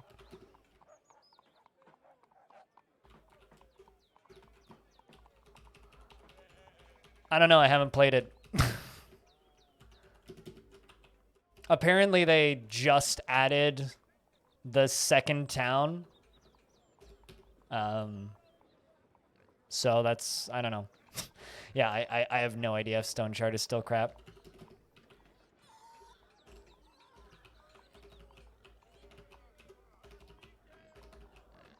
At some point, I need to play that game and find out if it's still bad, but I don't feel like many people would necessarily want to watch me hate play that game.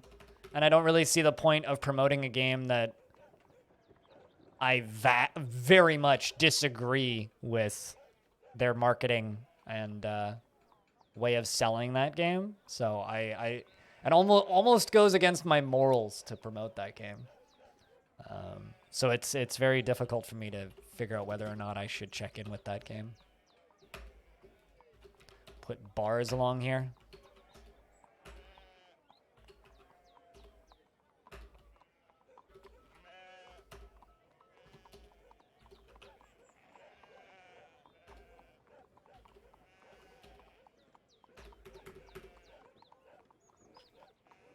This is going to be the king's throne room once it's all said and done. What time of year are we into? Late summer? 202?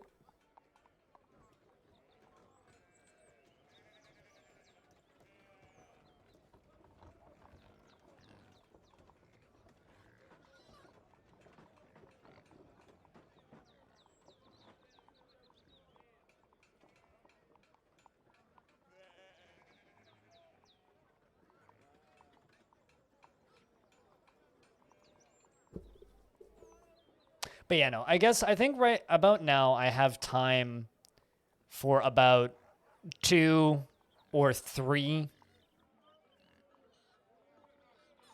And that might be pushing it because I may not necessarily be able to get those out day and date.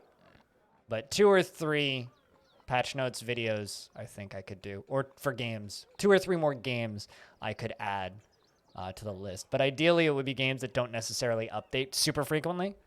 The thing with Caves of Cud is they literally update weekly. But like, for example, Jupiter Hell updates like maybe once a month, right?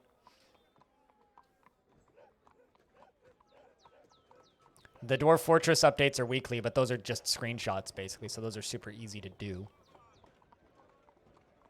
Trying to decide. Caves of Cud's probably worth it. Because people like watching Caves of Cud.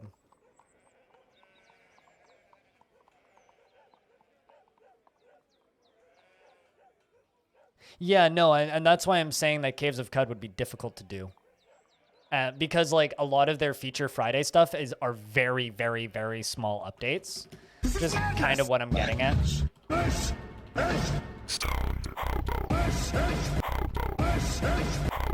Yeet. Thing good, Hobo. How are you? How are you, Hobo? We're just kind of talking about videos for YouTube stuff. Yeah, no, I completely agree, CCX, which is why I'm saying that certain games are easier to do this for than others. Like games like Dwarf Fortress, super easy for me to do update videos for because I play the game so much already that it's actually very easy for me to just be like, yes, this feels like this or whatnot. But for a game like Caves of Cud, where I play it quite a bit less, suddenly it becomes a lot more difficult. Especially like if we're talking like footage examples or screenshots even, it's like, well, then I have to work my way to, then suddenly that becomes a lot more difficult. For games that I don't play very much, that becomes very difficult. Pissed because you have to go back to work in 2 hours? Why do you have to go back to work? What the fuck? That sucks, man. But something that I certainly think I could do would be training, like training new employees kind of deal. I gotcha. I think that one game that the 3 games that I think out of that list that I could definitely do would be Jupiter Hell, Ultimate ADOM, probably War Sim, and probably Cud. I think I could probably do those 4 games that B-Lug mentioned. I'd like to put Rift Wizard on that list because I feel like that game's pretty it's not the sort of game that you really have to play a lot to see the new stuff because that game is so compact anyway. That one might not be too difficult.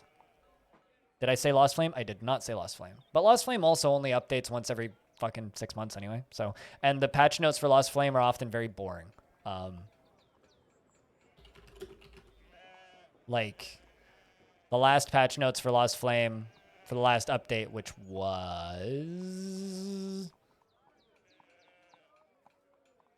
like that game updates once every 6 months, and when it does update, the patch notes are usually like added leaderboard balance changes. Yeah, Lost Flame. This was the last update. It was like 5 new game mini bosses, 2 new monsters, improved Hungry Caverns generation, 9 new items, and then some bug fixes. It's like that's generally what Lost Flame updates look like. I don't know. There's also the point where it's like it has to be worth it for me to do them, right? And I feel like Lost Flame is probably a game where it's not worth it because that game is like the people who play it is like the people who watch this stream basically, and then a few others. So yeah, exactly.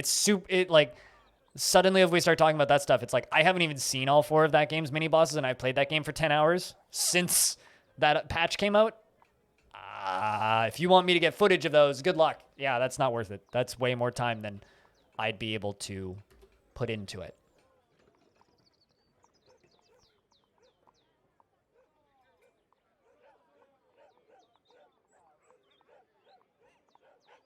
You're pushing it every time you can talk about it? What, like in my chat or when you're talking with other people? What do you mean by pushing it? Excuse me.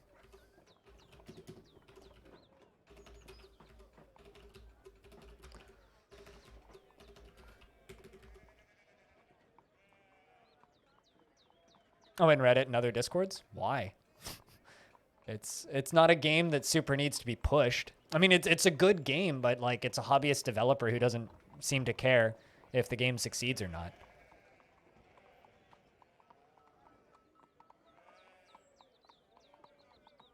But it's a good little game.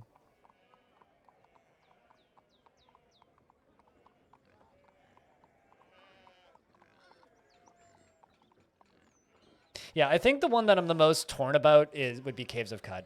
It's like maybe when they put out big patches for Caves of Cud, but the Feature Friday stuff, I'm not certain that's worth doing. I don't think that like small interactions being rebalanced and tweaked is worth the like a weekly video.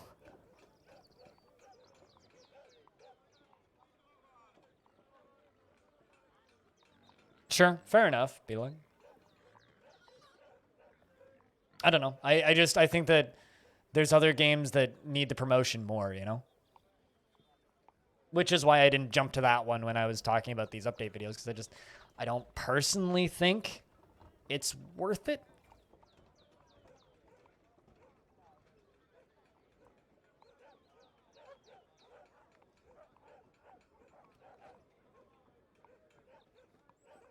It's like, I like that game, don't get me wrong, but there are roguelikes that are free that are just as good. But, you know, that's also just the situation with roguelike game development is people are so used to those games being free. When a game is $15, they're like, maybe I'll just go play the free ones. It's almost hard. It's hard to compete just purely by that. Especially when the developer themselves are just pretty open about the fact that people don't care. I played Ultimate Adom. I've streamed it 4 times now. The first release per version was absolutely fucking god awful, and I haven't gone back since. So I'm hoping that they've like the demos were bad, and the release version was extremely bad. The only thing I've ever died to in that game is a lockup or crash. Nothing actually intended to kill me has killed me in that game. So, very bad. Of course I'm interested in it. It's the sequel to, or successor rather, to my favorite roguelike, but it deserves its mixed to negative reviews right now. It deserves them because it's not very good currently. A lot of people like Adom.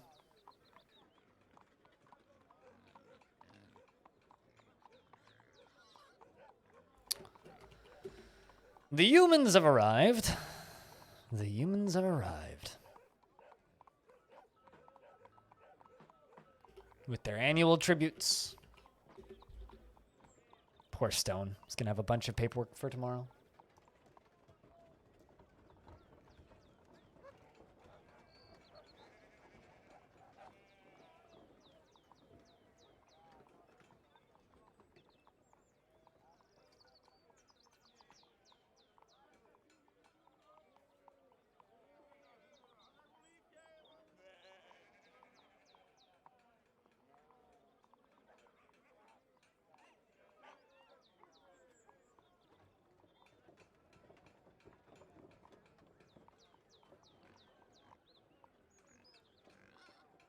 But yeah, no, it's definitely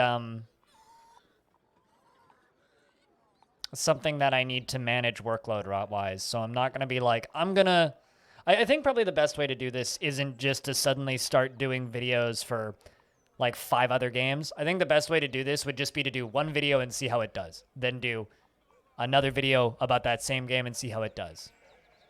So I'll probably just start quietly doing those for Jupiter Hell. Just because I basically know that game inside and out. And I think I'll start doing them for Ultimate ADOM, because that's a game that I would like to see get good. I don't know if I have it in my heart to do that stuff for Stone Shard, because I kind of just hope that that game goes away, just because of how mad I am still at that game. But, you know.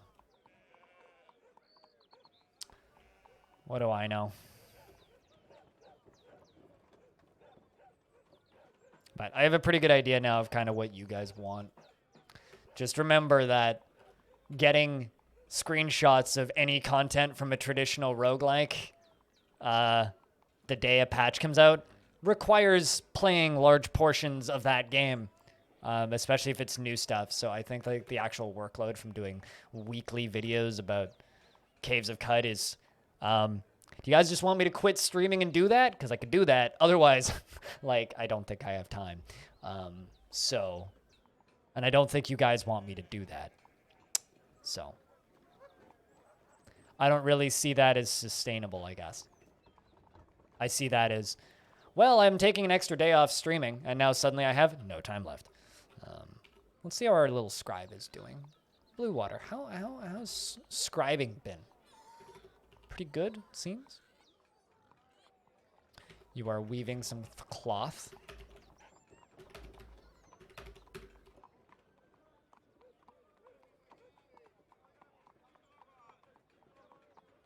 But yeah, I guess I'll test the water with games that I already know inside out, and we'll work from there. Because that's like the big disadvantage, I guess, about being somebody who plays Dwarf Fortress and then roguelikes, is because if I just played, you know, much easier games,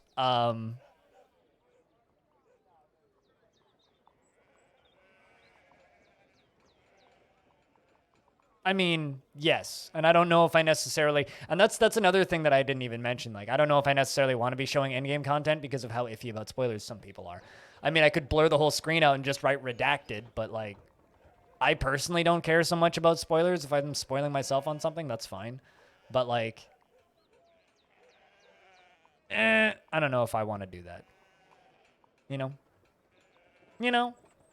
Which is why, like, the small updates from Caves of Cud wouldn't really lend themselves to an interesting video, whereas major feature updates from a game that's still earlier in development, much more interesting, you know? Especially stuff that affect the early game, instead of just kind of the point where Caves of Cud is at, which is, it's the late game. But what I really want to do with Caves of Cud is I want to talk to those guys who make it, in a similar fashion to what I did with Jupiter Hell, you know? I'd love to do, like, a history of the development of Caves of Cud video that's, like, 2 hours long. I'd love to do that.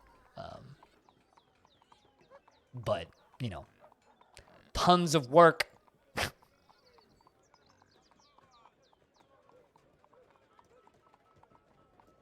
I'd love to do that. There's a few games, actually, I'd really like to do that, but with... but not everybody is as easy to talk to as Epion, and not everybody talks as much as Epion, which is what made that video work so well, you know? And you never really know until you actually, like, reach out and try and talk to somebody.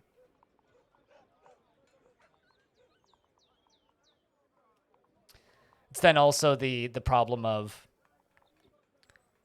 that video is never, ever, ever going to pay itself back. The amount of hours and time I put into that video will never be sustainable. So I have to be very careful about the ones I do of that, in that style. And I'd like to do more of them, but I think that, like, that Jupiter Hell video has probably made me about $3 in ad revenue, and I put about 60 hours into that video. about 50, high 50 hours of editing and then 2.5 hours of recording.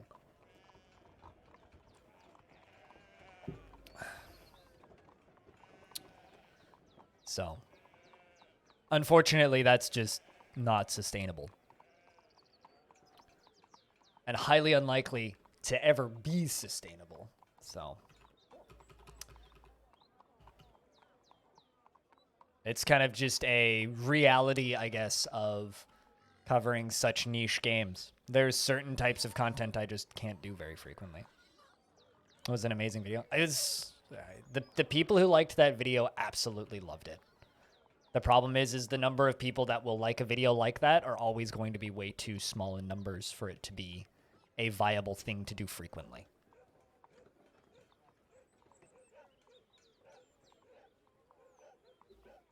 This is just such a hard niche of games to cover. Unfortunately, there's very few people covering it, but part of the reason there's so few people covering it is the reasons that I just listed above. It's such a hard subgenre of games to cover, and part of the reason it's so hard is because it's so baked into spoilers and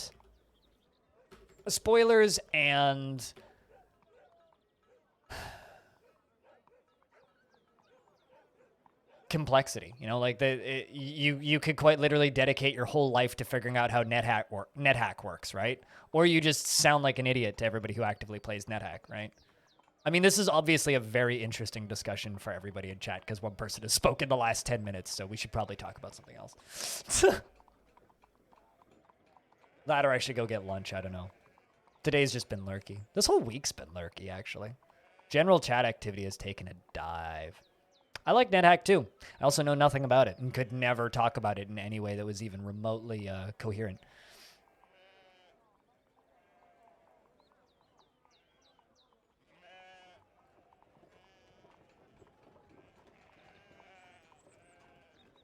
Breadth of game is usually astounding. What, for roguelikes? They're some of the most ambitious games ever made, and no one seems to care. Which is so sad.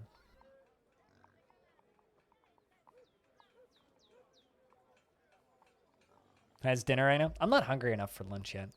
Otherwise, I'd go get lunch.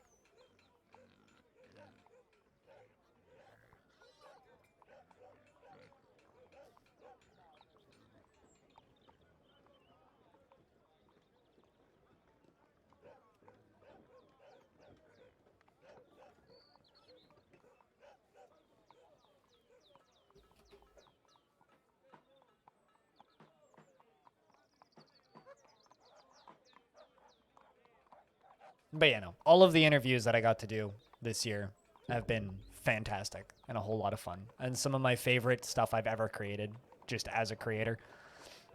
But they just won't ever be viable. At least not at the scale that they're currently at. And I don't think that there's a big enough audience overall for that style of content for that kind of game. Otherwise, I'd try and do one a month, which I could probably do if I set the time aside. I'd have to stream way less, but I could do it.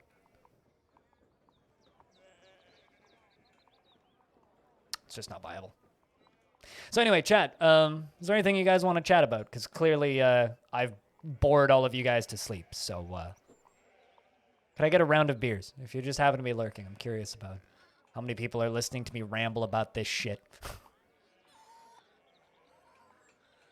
I don't know what to talk about. I have no ability to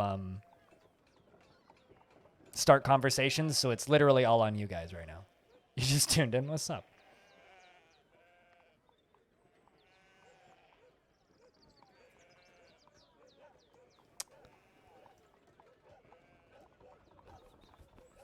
Mostly because all I've done for the last 2.5 days is try to get a vaccine appointment.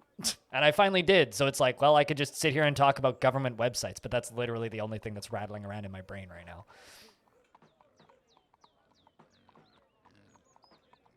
Most of the things I know about NetHack are from watching streams. I don't know if y'all got legs, but she's got legs. She knows how to use them. Why is that song fucking stuck in my head all the time? Fucking ZZ Top. It's goddamn earworm.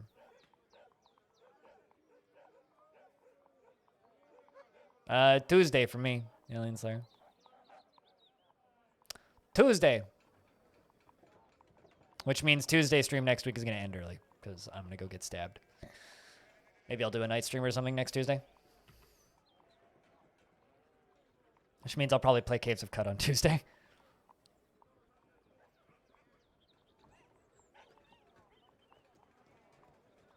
And start early.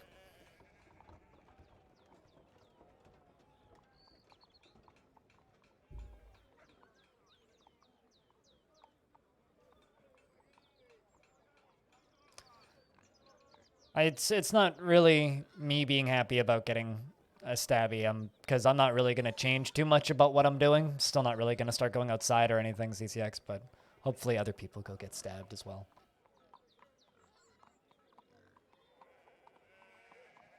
I'm going to cancel this second. At least I got the first one. The first one, from what I've read, is the more important one.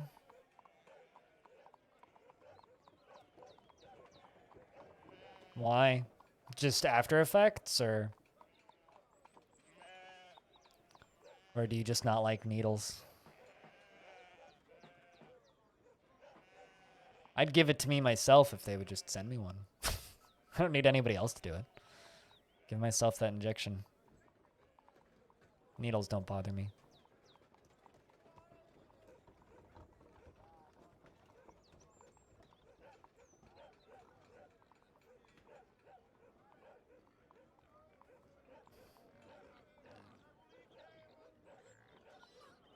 I just hope that whenever I book a second shot, it's somewhere closer, because the one that I got was like a 2-hour drive, but it was either 2-hour there and back drive, or it's like an hour each way, or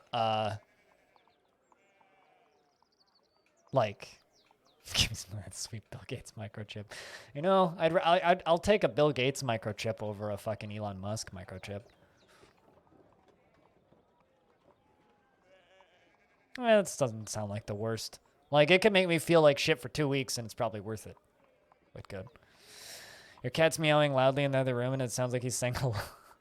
my cat that I had growing up would sound like, hello, hello, when he'd meow. It was kind of funny. He had a very meow kind of sound to him. It did actually sound like he was saying hello.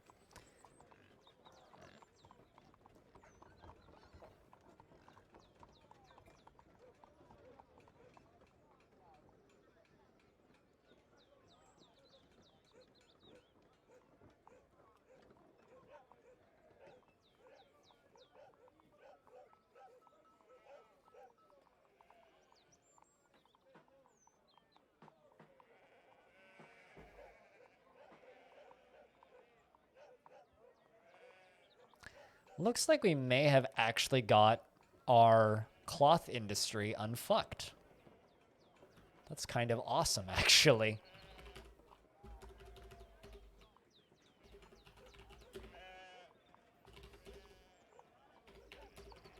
Let's see if I can just power through and make new sets of clothing for everybody.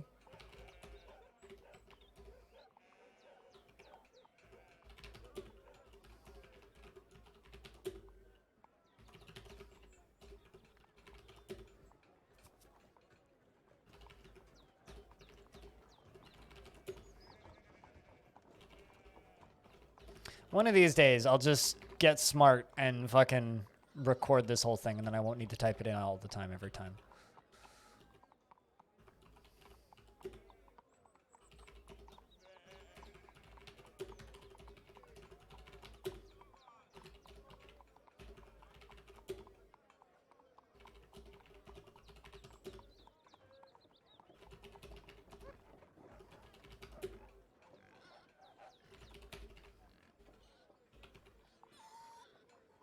But and then I keep on going in and deleting the wrong things. Whatever.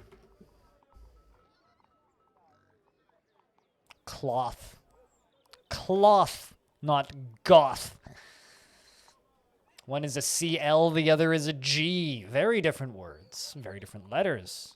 It's like the difference between Not and Gopher, who just came into the channel. Hello, how you doing? Enjoy your lurks.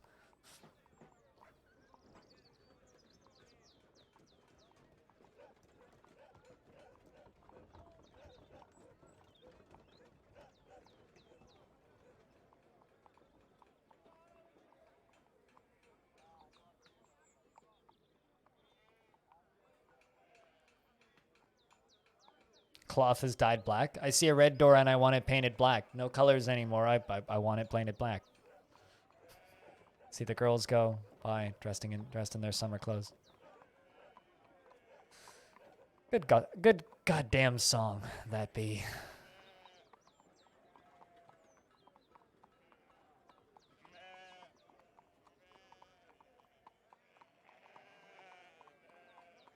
It's a good clothing industry.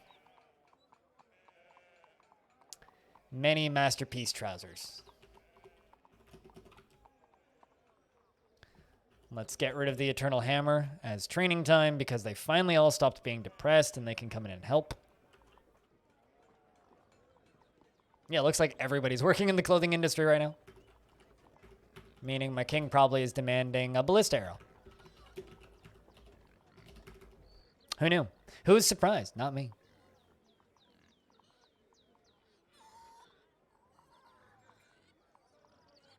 They're going to power through and finish this stuff super quick, I think.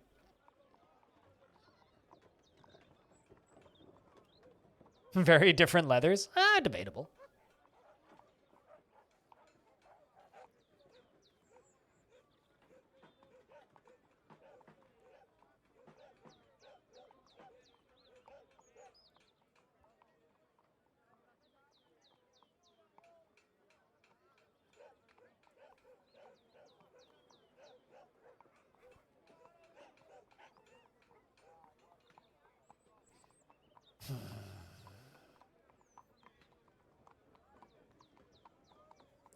Although on the topic of vaccinations and shit, there's a concert that's happening on October 23rd, 2021, which I bought a ticket for. And I'm very much hoping that that concert happens. It's Ginger and Suicide Silence. Two bands that I like. And I've seen one of them before. So I very much hope that that show happens. Like, I had tickets to another show earlier where I was just like, yeah, I would really like to see this show, but if I miss it, I'll have another opportunity, and I'm kind of okay with that. But in this one, I'm like, nah, I definitely would like to see this show. I would really like to see Ginger a second time. So, bought tickets for that on Monday. Very much hope that vaccines are as such where that show doesn't get canceled, because it's not until October and that's pretty far away. Because that would be a real good way to just kind of tie a bow on this fucking pandemic and throw it in the goddamn river. Maybe an anvil would be better than a bow.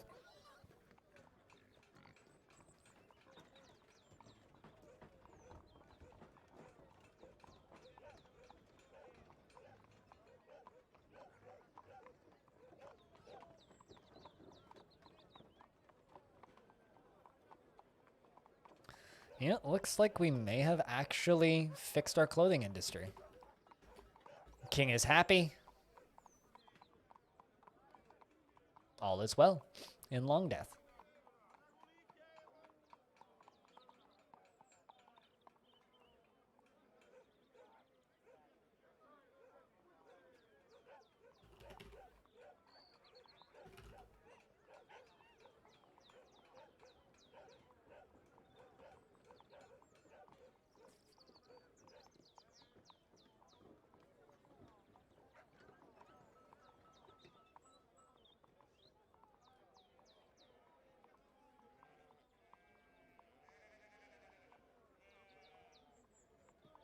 The only metal shows you'll be going to, or I'll be going to, are going to be local. The only ones you see online are Queen's and All That Remains. Ooh. I mean, All That Remains is great.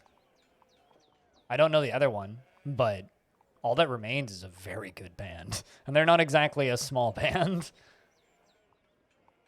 They're good. I would recommend All That Remains.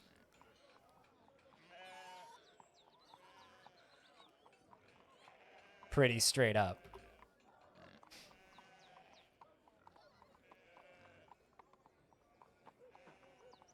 Do dwarves even have access to black dye, Whitcode? I know that there's dimple dye, which can be multiple colors, but I don't believe they can actually have black clothing.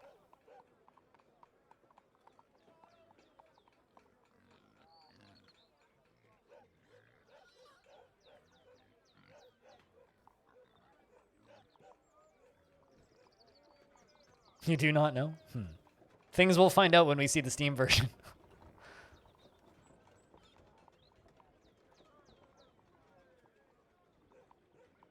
Oh, that sucks. Like, perma shutdown? Really sucks that they broke COVID restrictions, but the best venue around here has done 2 GoFundMes, both of which they've finished in a couple of hours. They did one at the beginning of the pandemic for a year worth of rent, and then another one back in January for another 6 months. So they're just moving along. Can be used for black dye. All right. I don't know. Dyeing clothing is something I've never really messed about with in Dwarf Fortress. I've been aware of how it works for a while. Like I've fucked around with it a little bit, like just enough to know how the systems work, but I haven't messed with it much just because it's kind of well, I'm never actually going to notice the difference. So I don't bother. I know some people get all fancy with that stuff, but I've never bothered. So I think that maybe I would if I could actually see the clothing on the dwarves. But let's see how Stone is doing now that he's out. Or now that she's out, rather. Satisfied at work. Pleasure remembering a sparring session. Well, there you go. This is a depressed dwarf that was helped by being in the military. It's amazing what sport will do for a dwarf's brain. But yeah, no, that fucking sucks that they did that. Whitcode. Fucking sucks. Or not Whitcode, Crow. One of your friends likes dyeing clothes of his warrior dwarves. I've encountered some people who are pretty meticulous about equipping their military with exactly the same uniforms just for headcanon reasons, but I don't know. I've never really worried about that. I feel like I probably won't worry about that in the Steam version either, but we'll see. We'll see. It might, like, make... Although, that being said, most of the dwarves in this entire fortress are wearing exactly the same clothing because, you know, there is the part where I just make the same clothing available.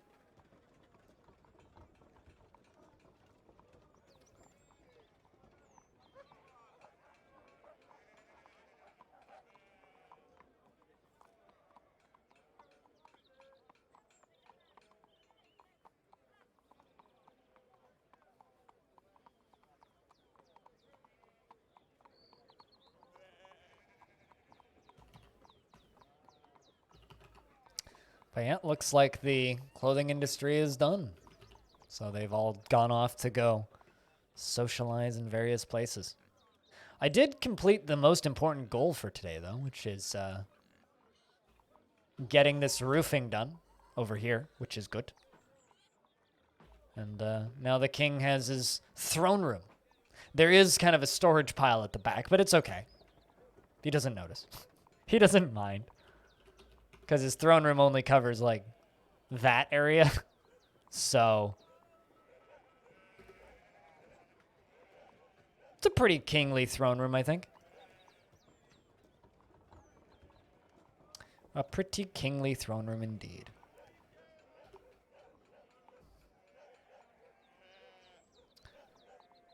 And when we stream this next, which will probably be on Sunday, we will complete this. Because I think tomorrow I'm just going to play Caves of Cut all day. That, unless I just... Yeah, I'll probably just play Caves of Cut tomorrow. Probably just play Caves of Cut all day tomorrow. Because I kind of want to finish that run. Want to play more of it.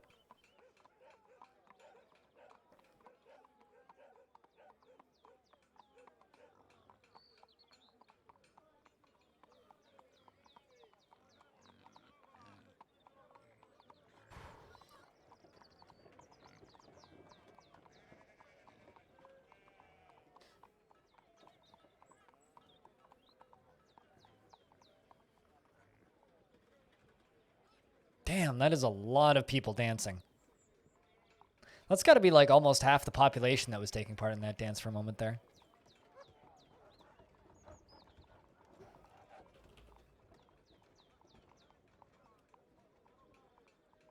Look at all of that socializing. Literally almost every dwarf in the fortress is currently socializing. Or watching a metalsmithing contest. And I think something just scared my dwarves. Something did, not sure what.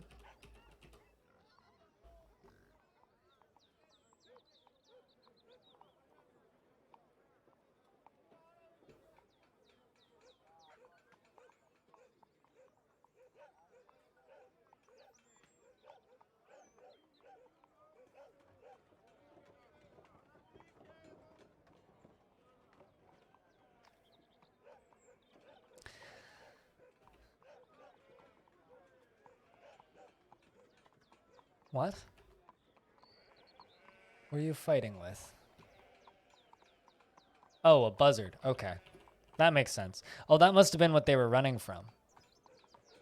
This dead buzzard over here. Yeah, because suddenly there was a human spearman that was fighting with a thing, and I didn't know what it was. Turns out it was that buzzard. You okay there, human? You move really slowly. Yeah, no, I kind of expect the next few months to be really quiet for stream because last year around this time of year is normally like quiet season for Twitch, but last year we had lockdowns, right? So everybody was in lockdowns when they aren't normally. Let's just make them stand right there and just kill all those buzzards as they come through the door. But yeah, no, last year had lockdowns, right? So when most people would be taking breaks from streams, instead of taking breaks from there we go, killing those buzzards. They were in lockdown, so they had nothing else to do. Whereas this year, lockdown's basically over for most regions, and a lot of people have kind of gone back to normal for better or for worse. So I very much expect the next couple of months to be kind of rough for me, and just the stream in general. And today is a day that kind of is solidifying that in my mind. Like, normally on a busy day, there's 2 people talking per minute on average. Today has been about a person every other minute. You're still locked down. So am I, Goffer, and it still sucks. But it doesn't go for everywhere, right? So if I look at my average chat activity from day to day, the last month and a half has been down by about 30% from all of last year. So on average, I have 30% less people talking in my chat. And I equate that to more people are busy. That or people are bored shitless of Longdeath. One of the two. And I don't know which is the answer. So if you hear me kind of talking a little bit about, hey, can we keep the chat moving? Can we do that sort of stuff? It's literally because okay, so people who give a shit aren't going to be getting out of lockdown anytime soon. People who don't care are very much out of lockdown, CCX. So I look at the I look at the stats, and the stats don't lie, right? So if you hear me trying to drum up conversations and keep the chat moving, it's because like that's what my longevity depends on, is keeping chat moving. The quieter chat gets, the harder my job gets, and the more likely stream will just kind of peter out. And I don't want that to happen. So it's a very difficult balance. So basically what I'm trying to say is if I'm getting annoying and you guys want me to stop drumming up chat, let me know. You guys can be kind of honest with me if you're just like, yeah, I'm just lurking. You guys are allowed to just lurk. You don't need to worry about me necessarily trying to drum up the chat. If you're lurking anyway and you normally would lurk, feel free to keep lurking. But it is hard for me to do my job the quieter. It gets harder progressively for me to do my job the quieter chat gets. And this is why I will endlessly be envious of people who have hundreds of people that tune in every day. Hey, shit, my mayor's writing something. What, did you write a book? It's been a long time since I've seen a book.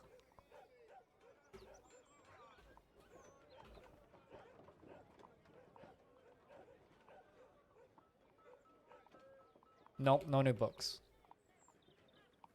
Are you still writing? Nope, just pondering water clocks. Enjoy your lurks, though. Next jab. What's a water clock?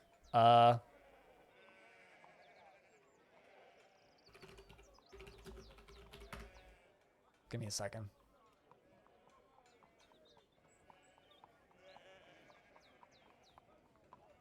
Have you ever seen like a sand timer? Well, imagine that, but like with water. So water slowly dribble out the bottom, and it tells time based on how much of the water is no longer in the thing. That kind of thing. That's a water clock. They're kind of hard to describe, but like, I don't know why none of these images are loading, but because Quant is great. Anyway, that's a water clock.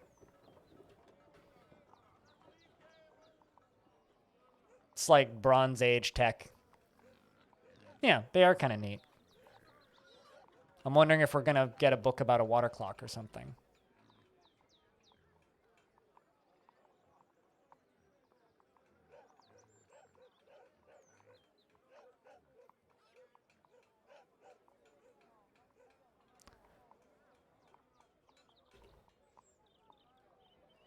And that's another thing too, right? A lot of people have gone back to working in the office, Goffer. And so it's just like, if you work in the office and it's an office where you're not allowed to watch Twitch, that's a large portion of people who are normally watching my streams that are just gone now.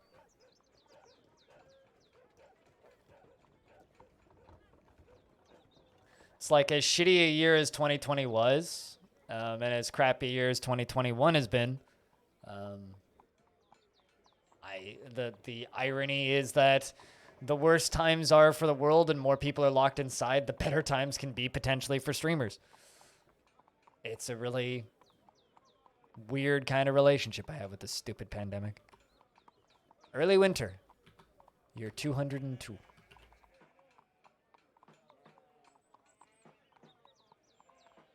Man, that's a lot of dead buzzards.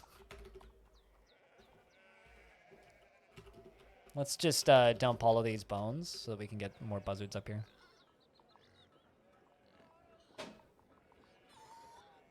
RC on your forklifts? You can't do home office? You can't get like drone remote controlled forklifts? I feel like that would be cheaper. Just hire international labor to like pilot your forklifts from a distance. Wouldn't that just be significantly cheaper than like paying for local labor? It's just set them up as drones and then just hire forklift drivers from the Philippines at a fraction of the cost and just give them a laptop where they can drive the forklift. They shouldn't do that, but you'd think that that would just be cheaper.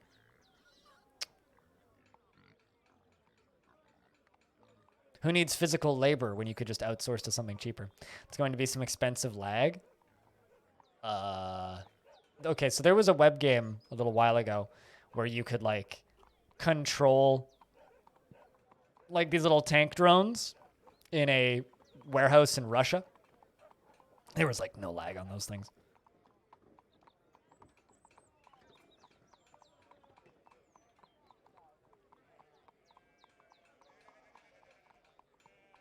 And therefore, you typically are lurking. You'll chime in when you have spare hands in time. When code is compiling. Just reminds me of that one comic strip. Compiling! Yeah, no, I mean, here's the thing. Like, I'm not blaming anybody. Like, it's not your guys' fault. It's just a reality. And it's just something I need to figure out how to sort out, really. Because I feel like it's going to be a while before the Steam version of DF launches. And I have a feeling we're getting kind of close to a drought. I have this feeling. Especially because, like, a lot of games kind of... We're about to start feeling the effects in the games industry of the pandemic. A pretty good example of this is, like, Nintendo has a bunch of games announced that we just haven't heard anything about or from in a very long time.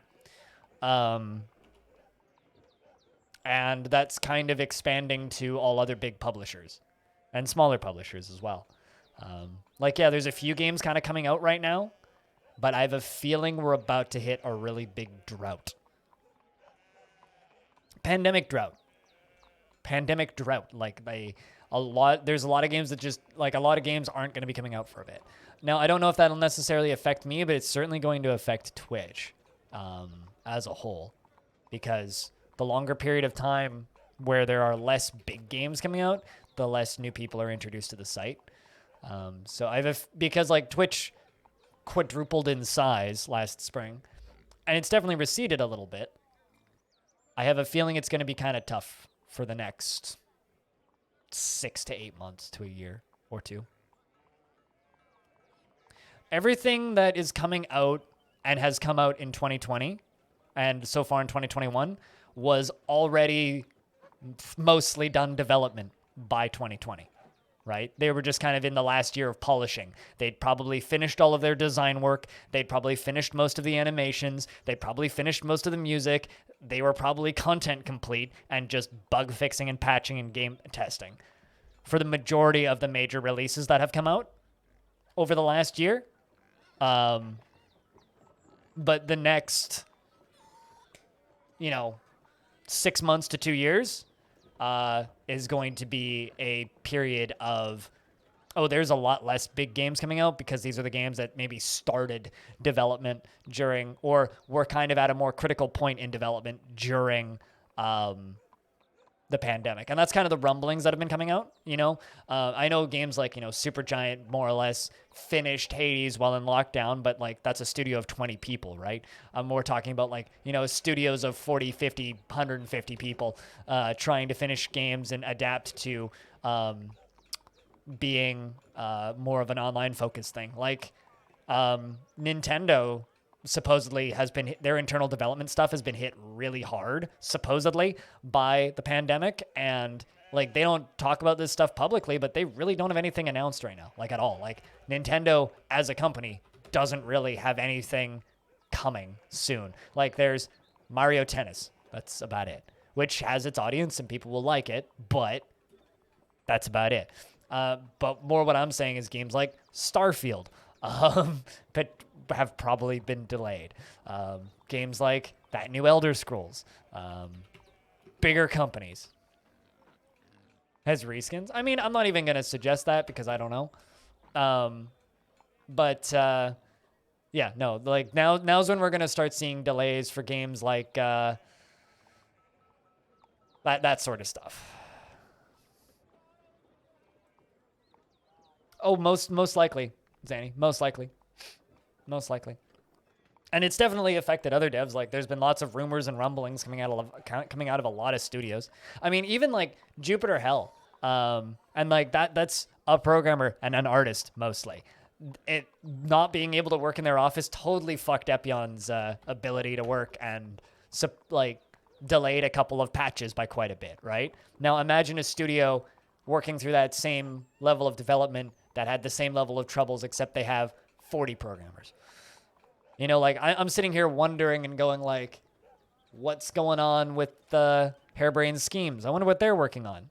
I wonder if they would have announced something by now, because it's been like a year and a half, really, of kind of, well, we're finished with Battletech and our next project's coming soon.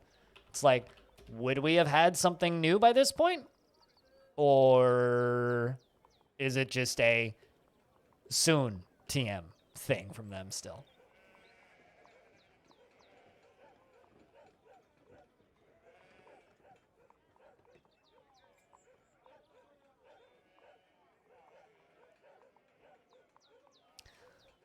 I'd say it's, I don't know. I think it would be different for everybody, Zanny. But from what I've heard through the grapevine, the people that, Candle Pixie's now a peasant. The people that have been very heavily affected is the design communicating with the art, communicating with the programmers, communicating with the voice acting, communicating with the music people. It's less of these groups are affected and these people aren't. It's teamwork communication that's being affected, right? So if a team transitions to teamwork effectively online, that's one thing, versus a team that doesn't translate to working as a team online, that's the problem with those bigger studios. At least that's what I've been hearing through the rumor mill.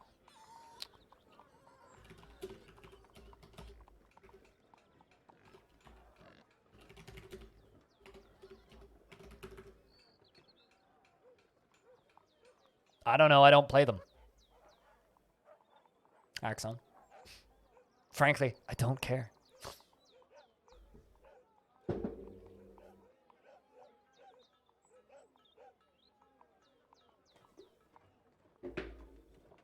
Also, that is a very stupid question to ask. I don't know. Are they? Figure it out. Jesus.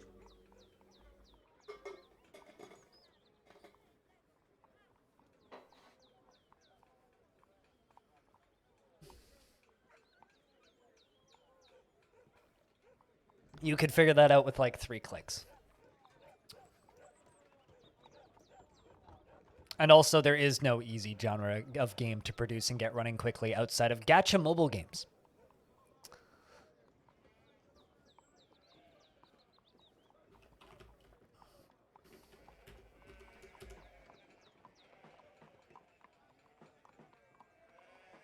And I don't think that's the point, Axon. I don't think we're just going to see a bunch of really quick flips from studios.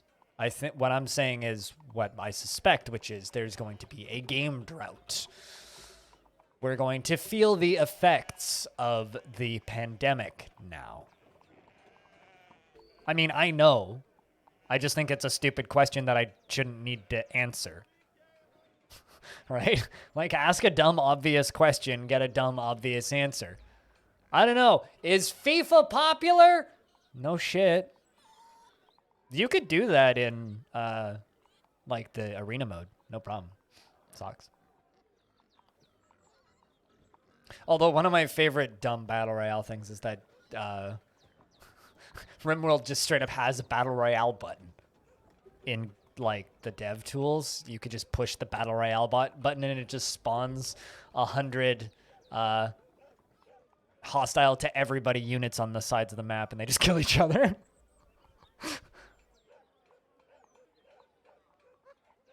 I guarantee you have. You just haven't talked to them about FIFA. I guarantee you have. It is one of the most played games in the world.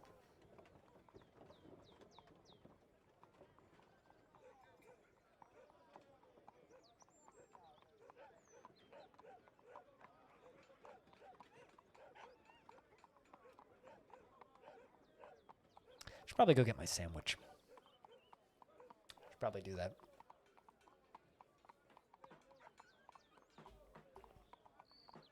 Reflections on Knowledge. Who wrote that?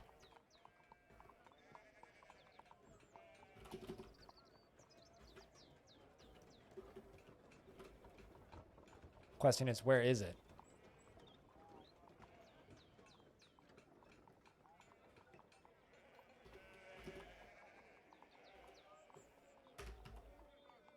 Written on the item is an image. Oh, it was written by Sparkly. This must be the new book. Oh, no, it's not. But this object is showing somewhere. Damn it. No, this isn't the new one. What did you write, though? And we haven't had anything new since Foundations of Interviews.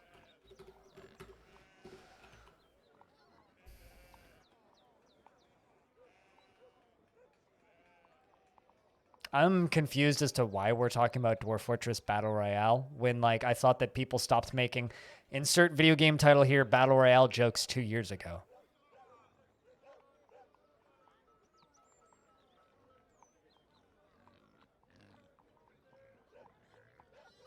Ironically, though, that's become less of the case in regards to FIFA and COD.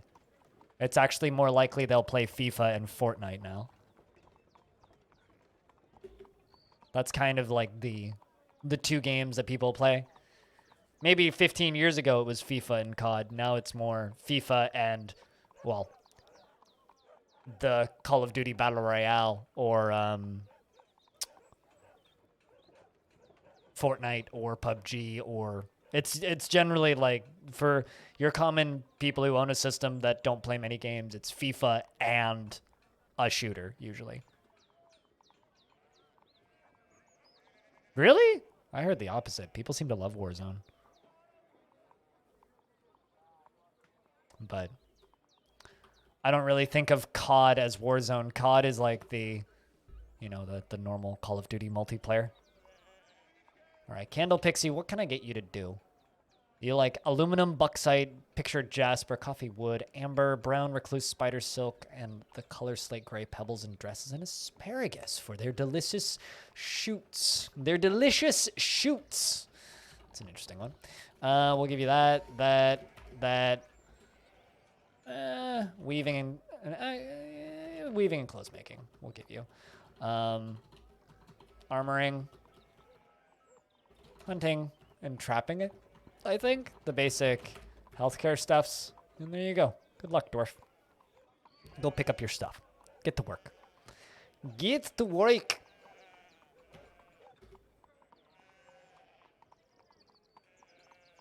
Yeah, chess is in fashion again, and has been in fashion for a little bit.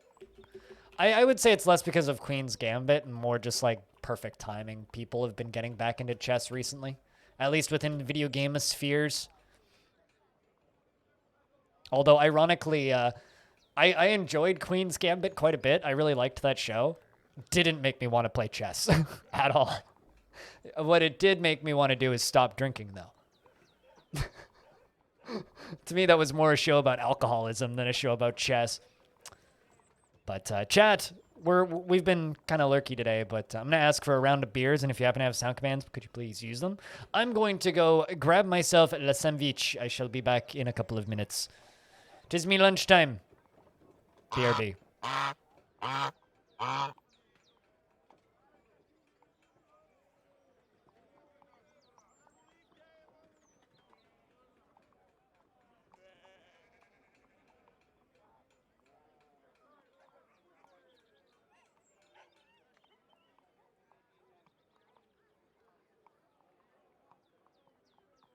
See how he bites off the Good night, shell to Goffer. get at the nut?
Cheese for everyone!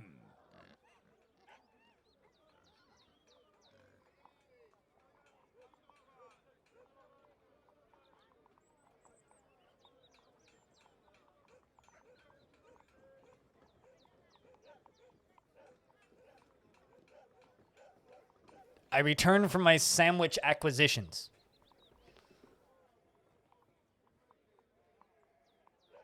That is one of the worst fucking quotes out of context. All right. Yeah, I returned from my sandwich acquisition. Sandwich has been acquired.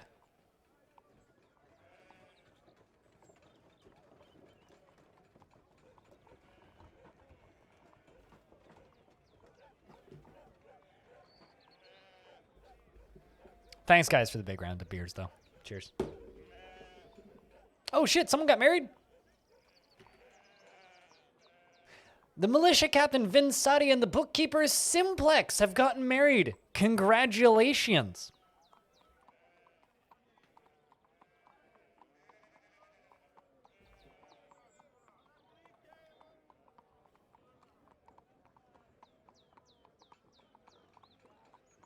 I don't know. Because no one's made it for me and I hate editing stuff that I don't need to. Some dope-ass sourdough? Dope-ass. I don't believe I've ever seen sourdough referred to as dope-ass, but, you know.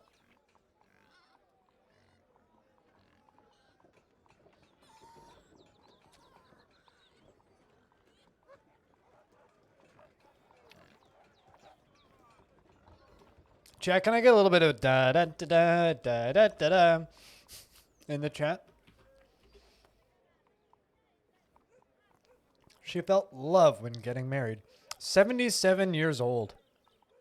Is the daughter of Sui and Focal Fury. How old is Vin? 113. The son of Dragon Man and Wave Thrash.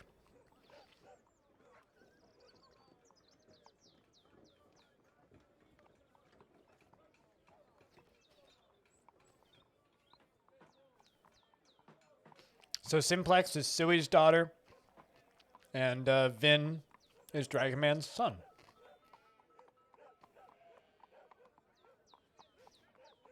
And felt love when talking with a lover. I wonder how long those two have been together. I don't remember catching that one. It's cute.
That sounds like a real good way to have no wine left, best up. How that sandwich? It was cheese, avocado, cucumber, and tomato, and some lettuce and spinach. That's what that sandwich was. It was very good sandwich. I kind of wish when dwarves had a wedding, the game would highlight it more. It would be neat if they did little wedding ceremonies too, but I don't think they actually do. I think it's just these two dwarves are married, yay!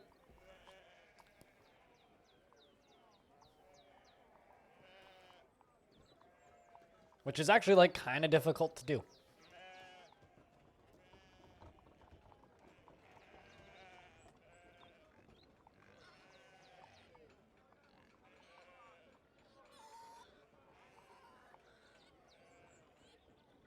So yeah, pretty good sandwich. Maybe not the best sandwich I've ever done. I think it would have been better if I also put some hummus on it. But not a bad sandwich. Not a bad sandwich.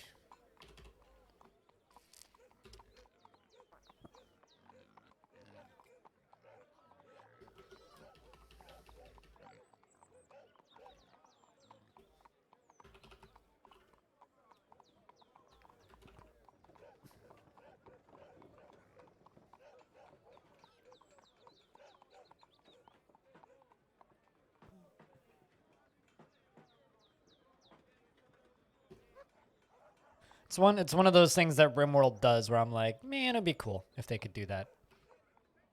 They could have a dance in the temple. In the temple. Yeah, I mean, they could pick whatever the most popular temple or tavern or visitor space is. Or guild hall, even. And then, like, maybe based on the dwarves' skills / passions, and then they all meet there, and then they do a little dance, and then maybe sing a song, and then tell some poems, and then go about their day, you know? Although I'm sure many Dwarf Fortress players would get very annoyed if dwarves canceled jobs to go do that. Whereas I think I would actually really like that if they just straight up stopped working and, like, went to attend somebody's wedding. Or maybe if, like, only friends and kindred spirits could do that. And so, like, a lot of the dwarves will just not. I attended a wedding. I feel happy about this. Did you just drink water? No, I misread what you did. It looked like you just drank water.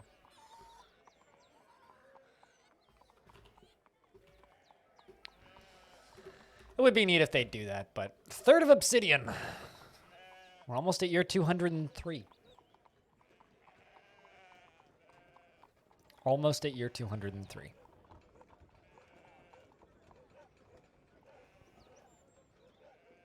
Then I think we'll check out that that Starmancer.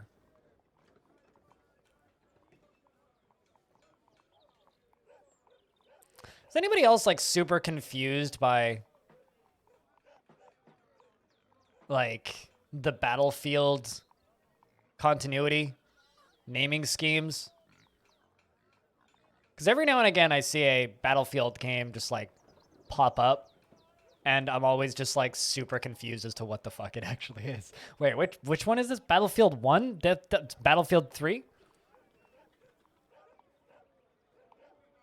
Me too. Seb, me too.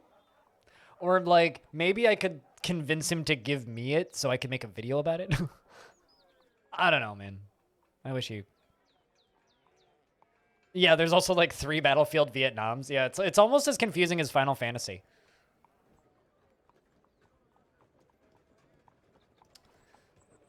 You know what would actually make me play a Battlefield game again and break my make me break my EA Games boycott is if they made a Battlefield 2143.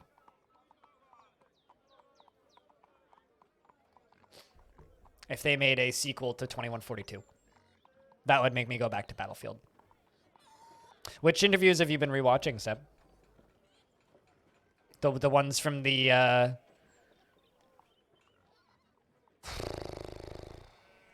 blah roguelike celebration that he did, like those talks? Because I've seen all of those. Battlefield 40K. See, that I'm immediately less, that I'm way less interested in. Don't give a shit about 40K. Don't, like, fucking buy somebody else's fucking license. Make your own goddamn license. Come on, have some goddamn creativity in this fucking planet. Jesus, man. Everybody's just like, maybe just put 40K in it. No, let's fucking stop putting 40K in things. Go make something different, interesting. Go make your own world with big robots and mechs and weird gothic churches. I don't understand why everybody wants everything to be 40K. It's like, I get it. Star Wars and fucking, like, Warhammer are cool, but, like, come on. Different studios trying to compete to make the best multiplayer first-person shooters, COD and Medal of Honor. 2 different franchises from 2 different publishers and different studios. Axon. Not even related. Get anything good 40K? Maybe it's a problem with 40K. I don't know. Maybe.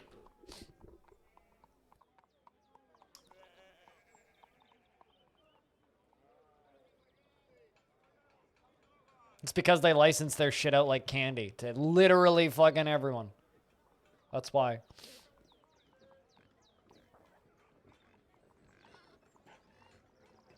And because Games Workshop isn't a video game developer, they are a tabletop scammer. I mean,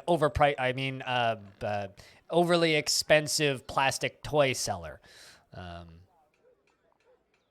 So obviously, you're not going to get good video games because they don't know the first fucking thing about video games.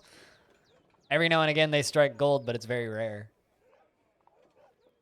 For every Battlefield Gothic, we get like a dozen endless runners on mobile and a bunch of other tosh just kind of vomited out. But they killed it. I don't really... I've never been a Warhammer guy. Like, genuinely, like, none of those things really interest me all that much. OpenTTD is coming out on Steam? On April 1st? Is this real? What? Huh.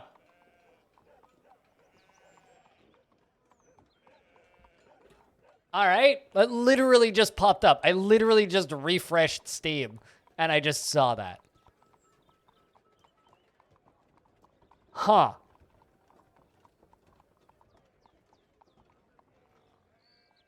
Weird.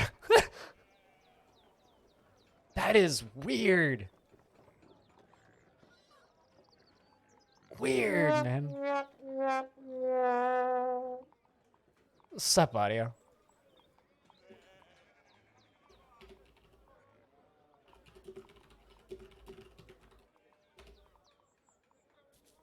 That is weird.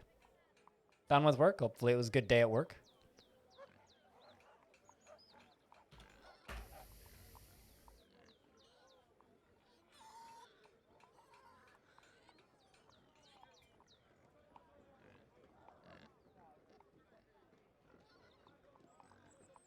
I love how I've just become Axon's video game history encyclopedia, and so instead of just Googling Wikipedia pages, Axon just asks me the questions, and then I'm rolling my eyes like, come on, basic video game history. How did everybody not know this? And then I realize that I'm actually just an extremely massive nerd who knows this shit for some stupid reason when I really shouldn't.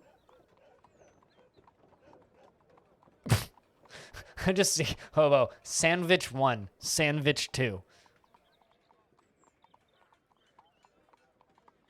And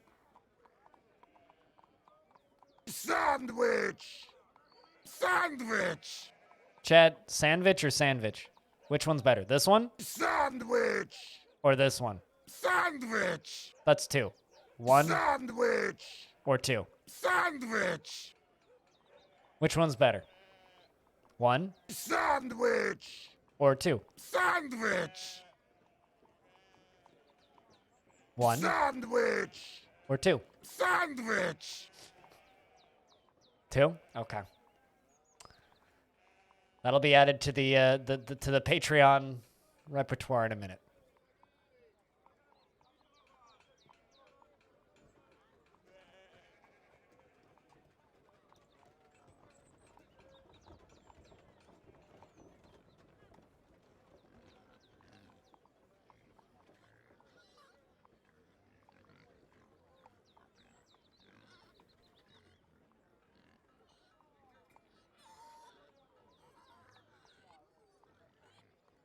You need a sandwich sound? Apparently we do. I was unaware that we needed a sandwich sound until Hobo just mentioned it.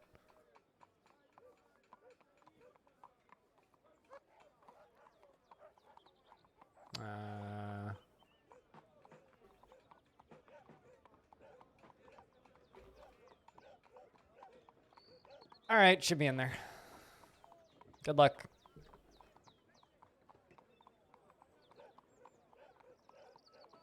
I like that Aquafunkalistic Booty Wap's name is so long that you had to abbreviate it. Yes, AFBW. Could it be alternating? My bot doesn't have that technology. And I'm not going to ask Below to program it in. So no, it couldn't be alternating. What kind of sandwich did I make today? Avocado, cucumber, tomato, cheese, lettuce, and spinach. Would have been better if I put hummus on it. Sandwich! There you go. Spring has arrived.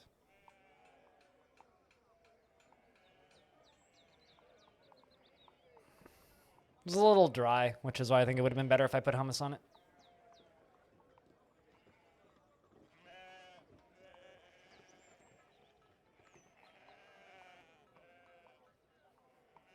Just realized you have hummus and spinach. Yeah. You should do it.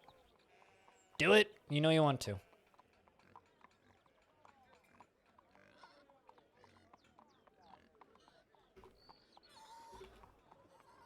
$36? I feel like I just lost a dwarf. Did I? No, I didn't. I don't think, actually. But the humans have arrived to drop off more tributes. A stray dingo has been found dead, though.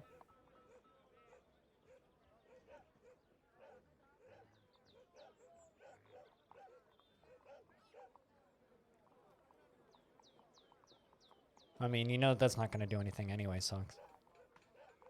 Dingo's been found dead, generally. That's why they go missing.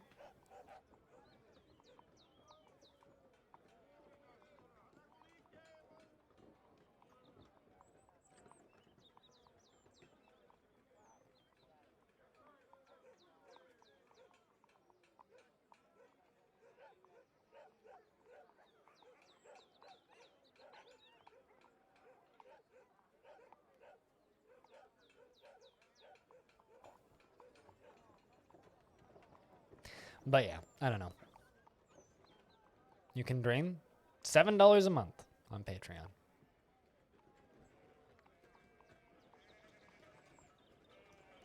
That's what you can dream about, is giving me $7 a month on Patreon, and then I will give you sound commands in return. But I will not become too much of an annoying-ass salesman. Just a little bit of an annoying-ass salesman. This is a very slow human.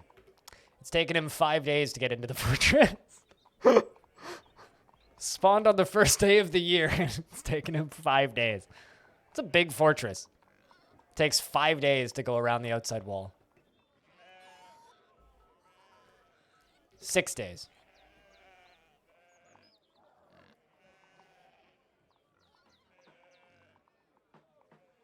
Still 6 days. He's just rolling on the ground towards the fortress. That or like the soldier who's supposed to be defending him just keeps tripping him. It's like, makes it 10 steps, soldier trips him, and then he has to pick all of his stuff up.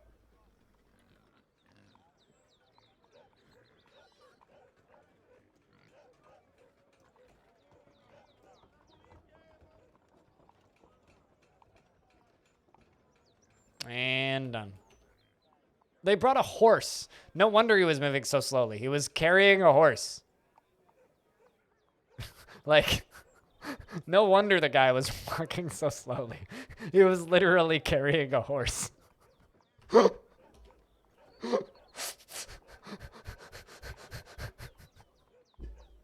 I will never get tired of that fucking visual.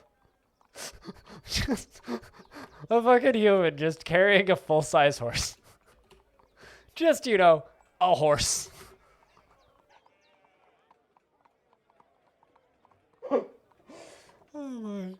Oh boy. Anyway, we are now on the 9th of Granite in the year 203, early spring of Longdeath. I think that, and that's about 4 hours and 55 minutes or so of Dwarfs today, because we got started super early. 4 hours and something. But I would like to take a look at that beta for Starmancer. So I think it's time for us to swap games, which is a game that I backed. So let's do that. So if you're done with the channel, if you're going to just go watch somebody else who's playing Dwarf Fortress, I hate you and will never forgive you for that. You can do that, though. It's all good. But if you are going to go watch somebody else, let's see if there's anybody I can recommend. There's only one other person streaming, which is Ratface Goblin. I actually haven't had the chance to check out that person's stream yet. I've seen them on a couple times, though. So they must be good. We'll be playing some Starmancer, which is a little space colony sim thing, which I backed ages ago. If you want more of me that's specifically DF related, there's more of me playing Dwarf Fortress on YouTube than you could reasonably ever watch ever. And if you want to support the channel directly, there's a Patreon. And yeah, we're going to go take a look at the Starmancer beta for backers, because I'm curious. I'm curious because I backed it. So that's what we're going to be doing for the remainder of the stream.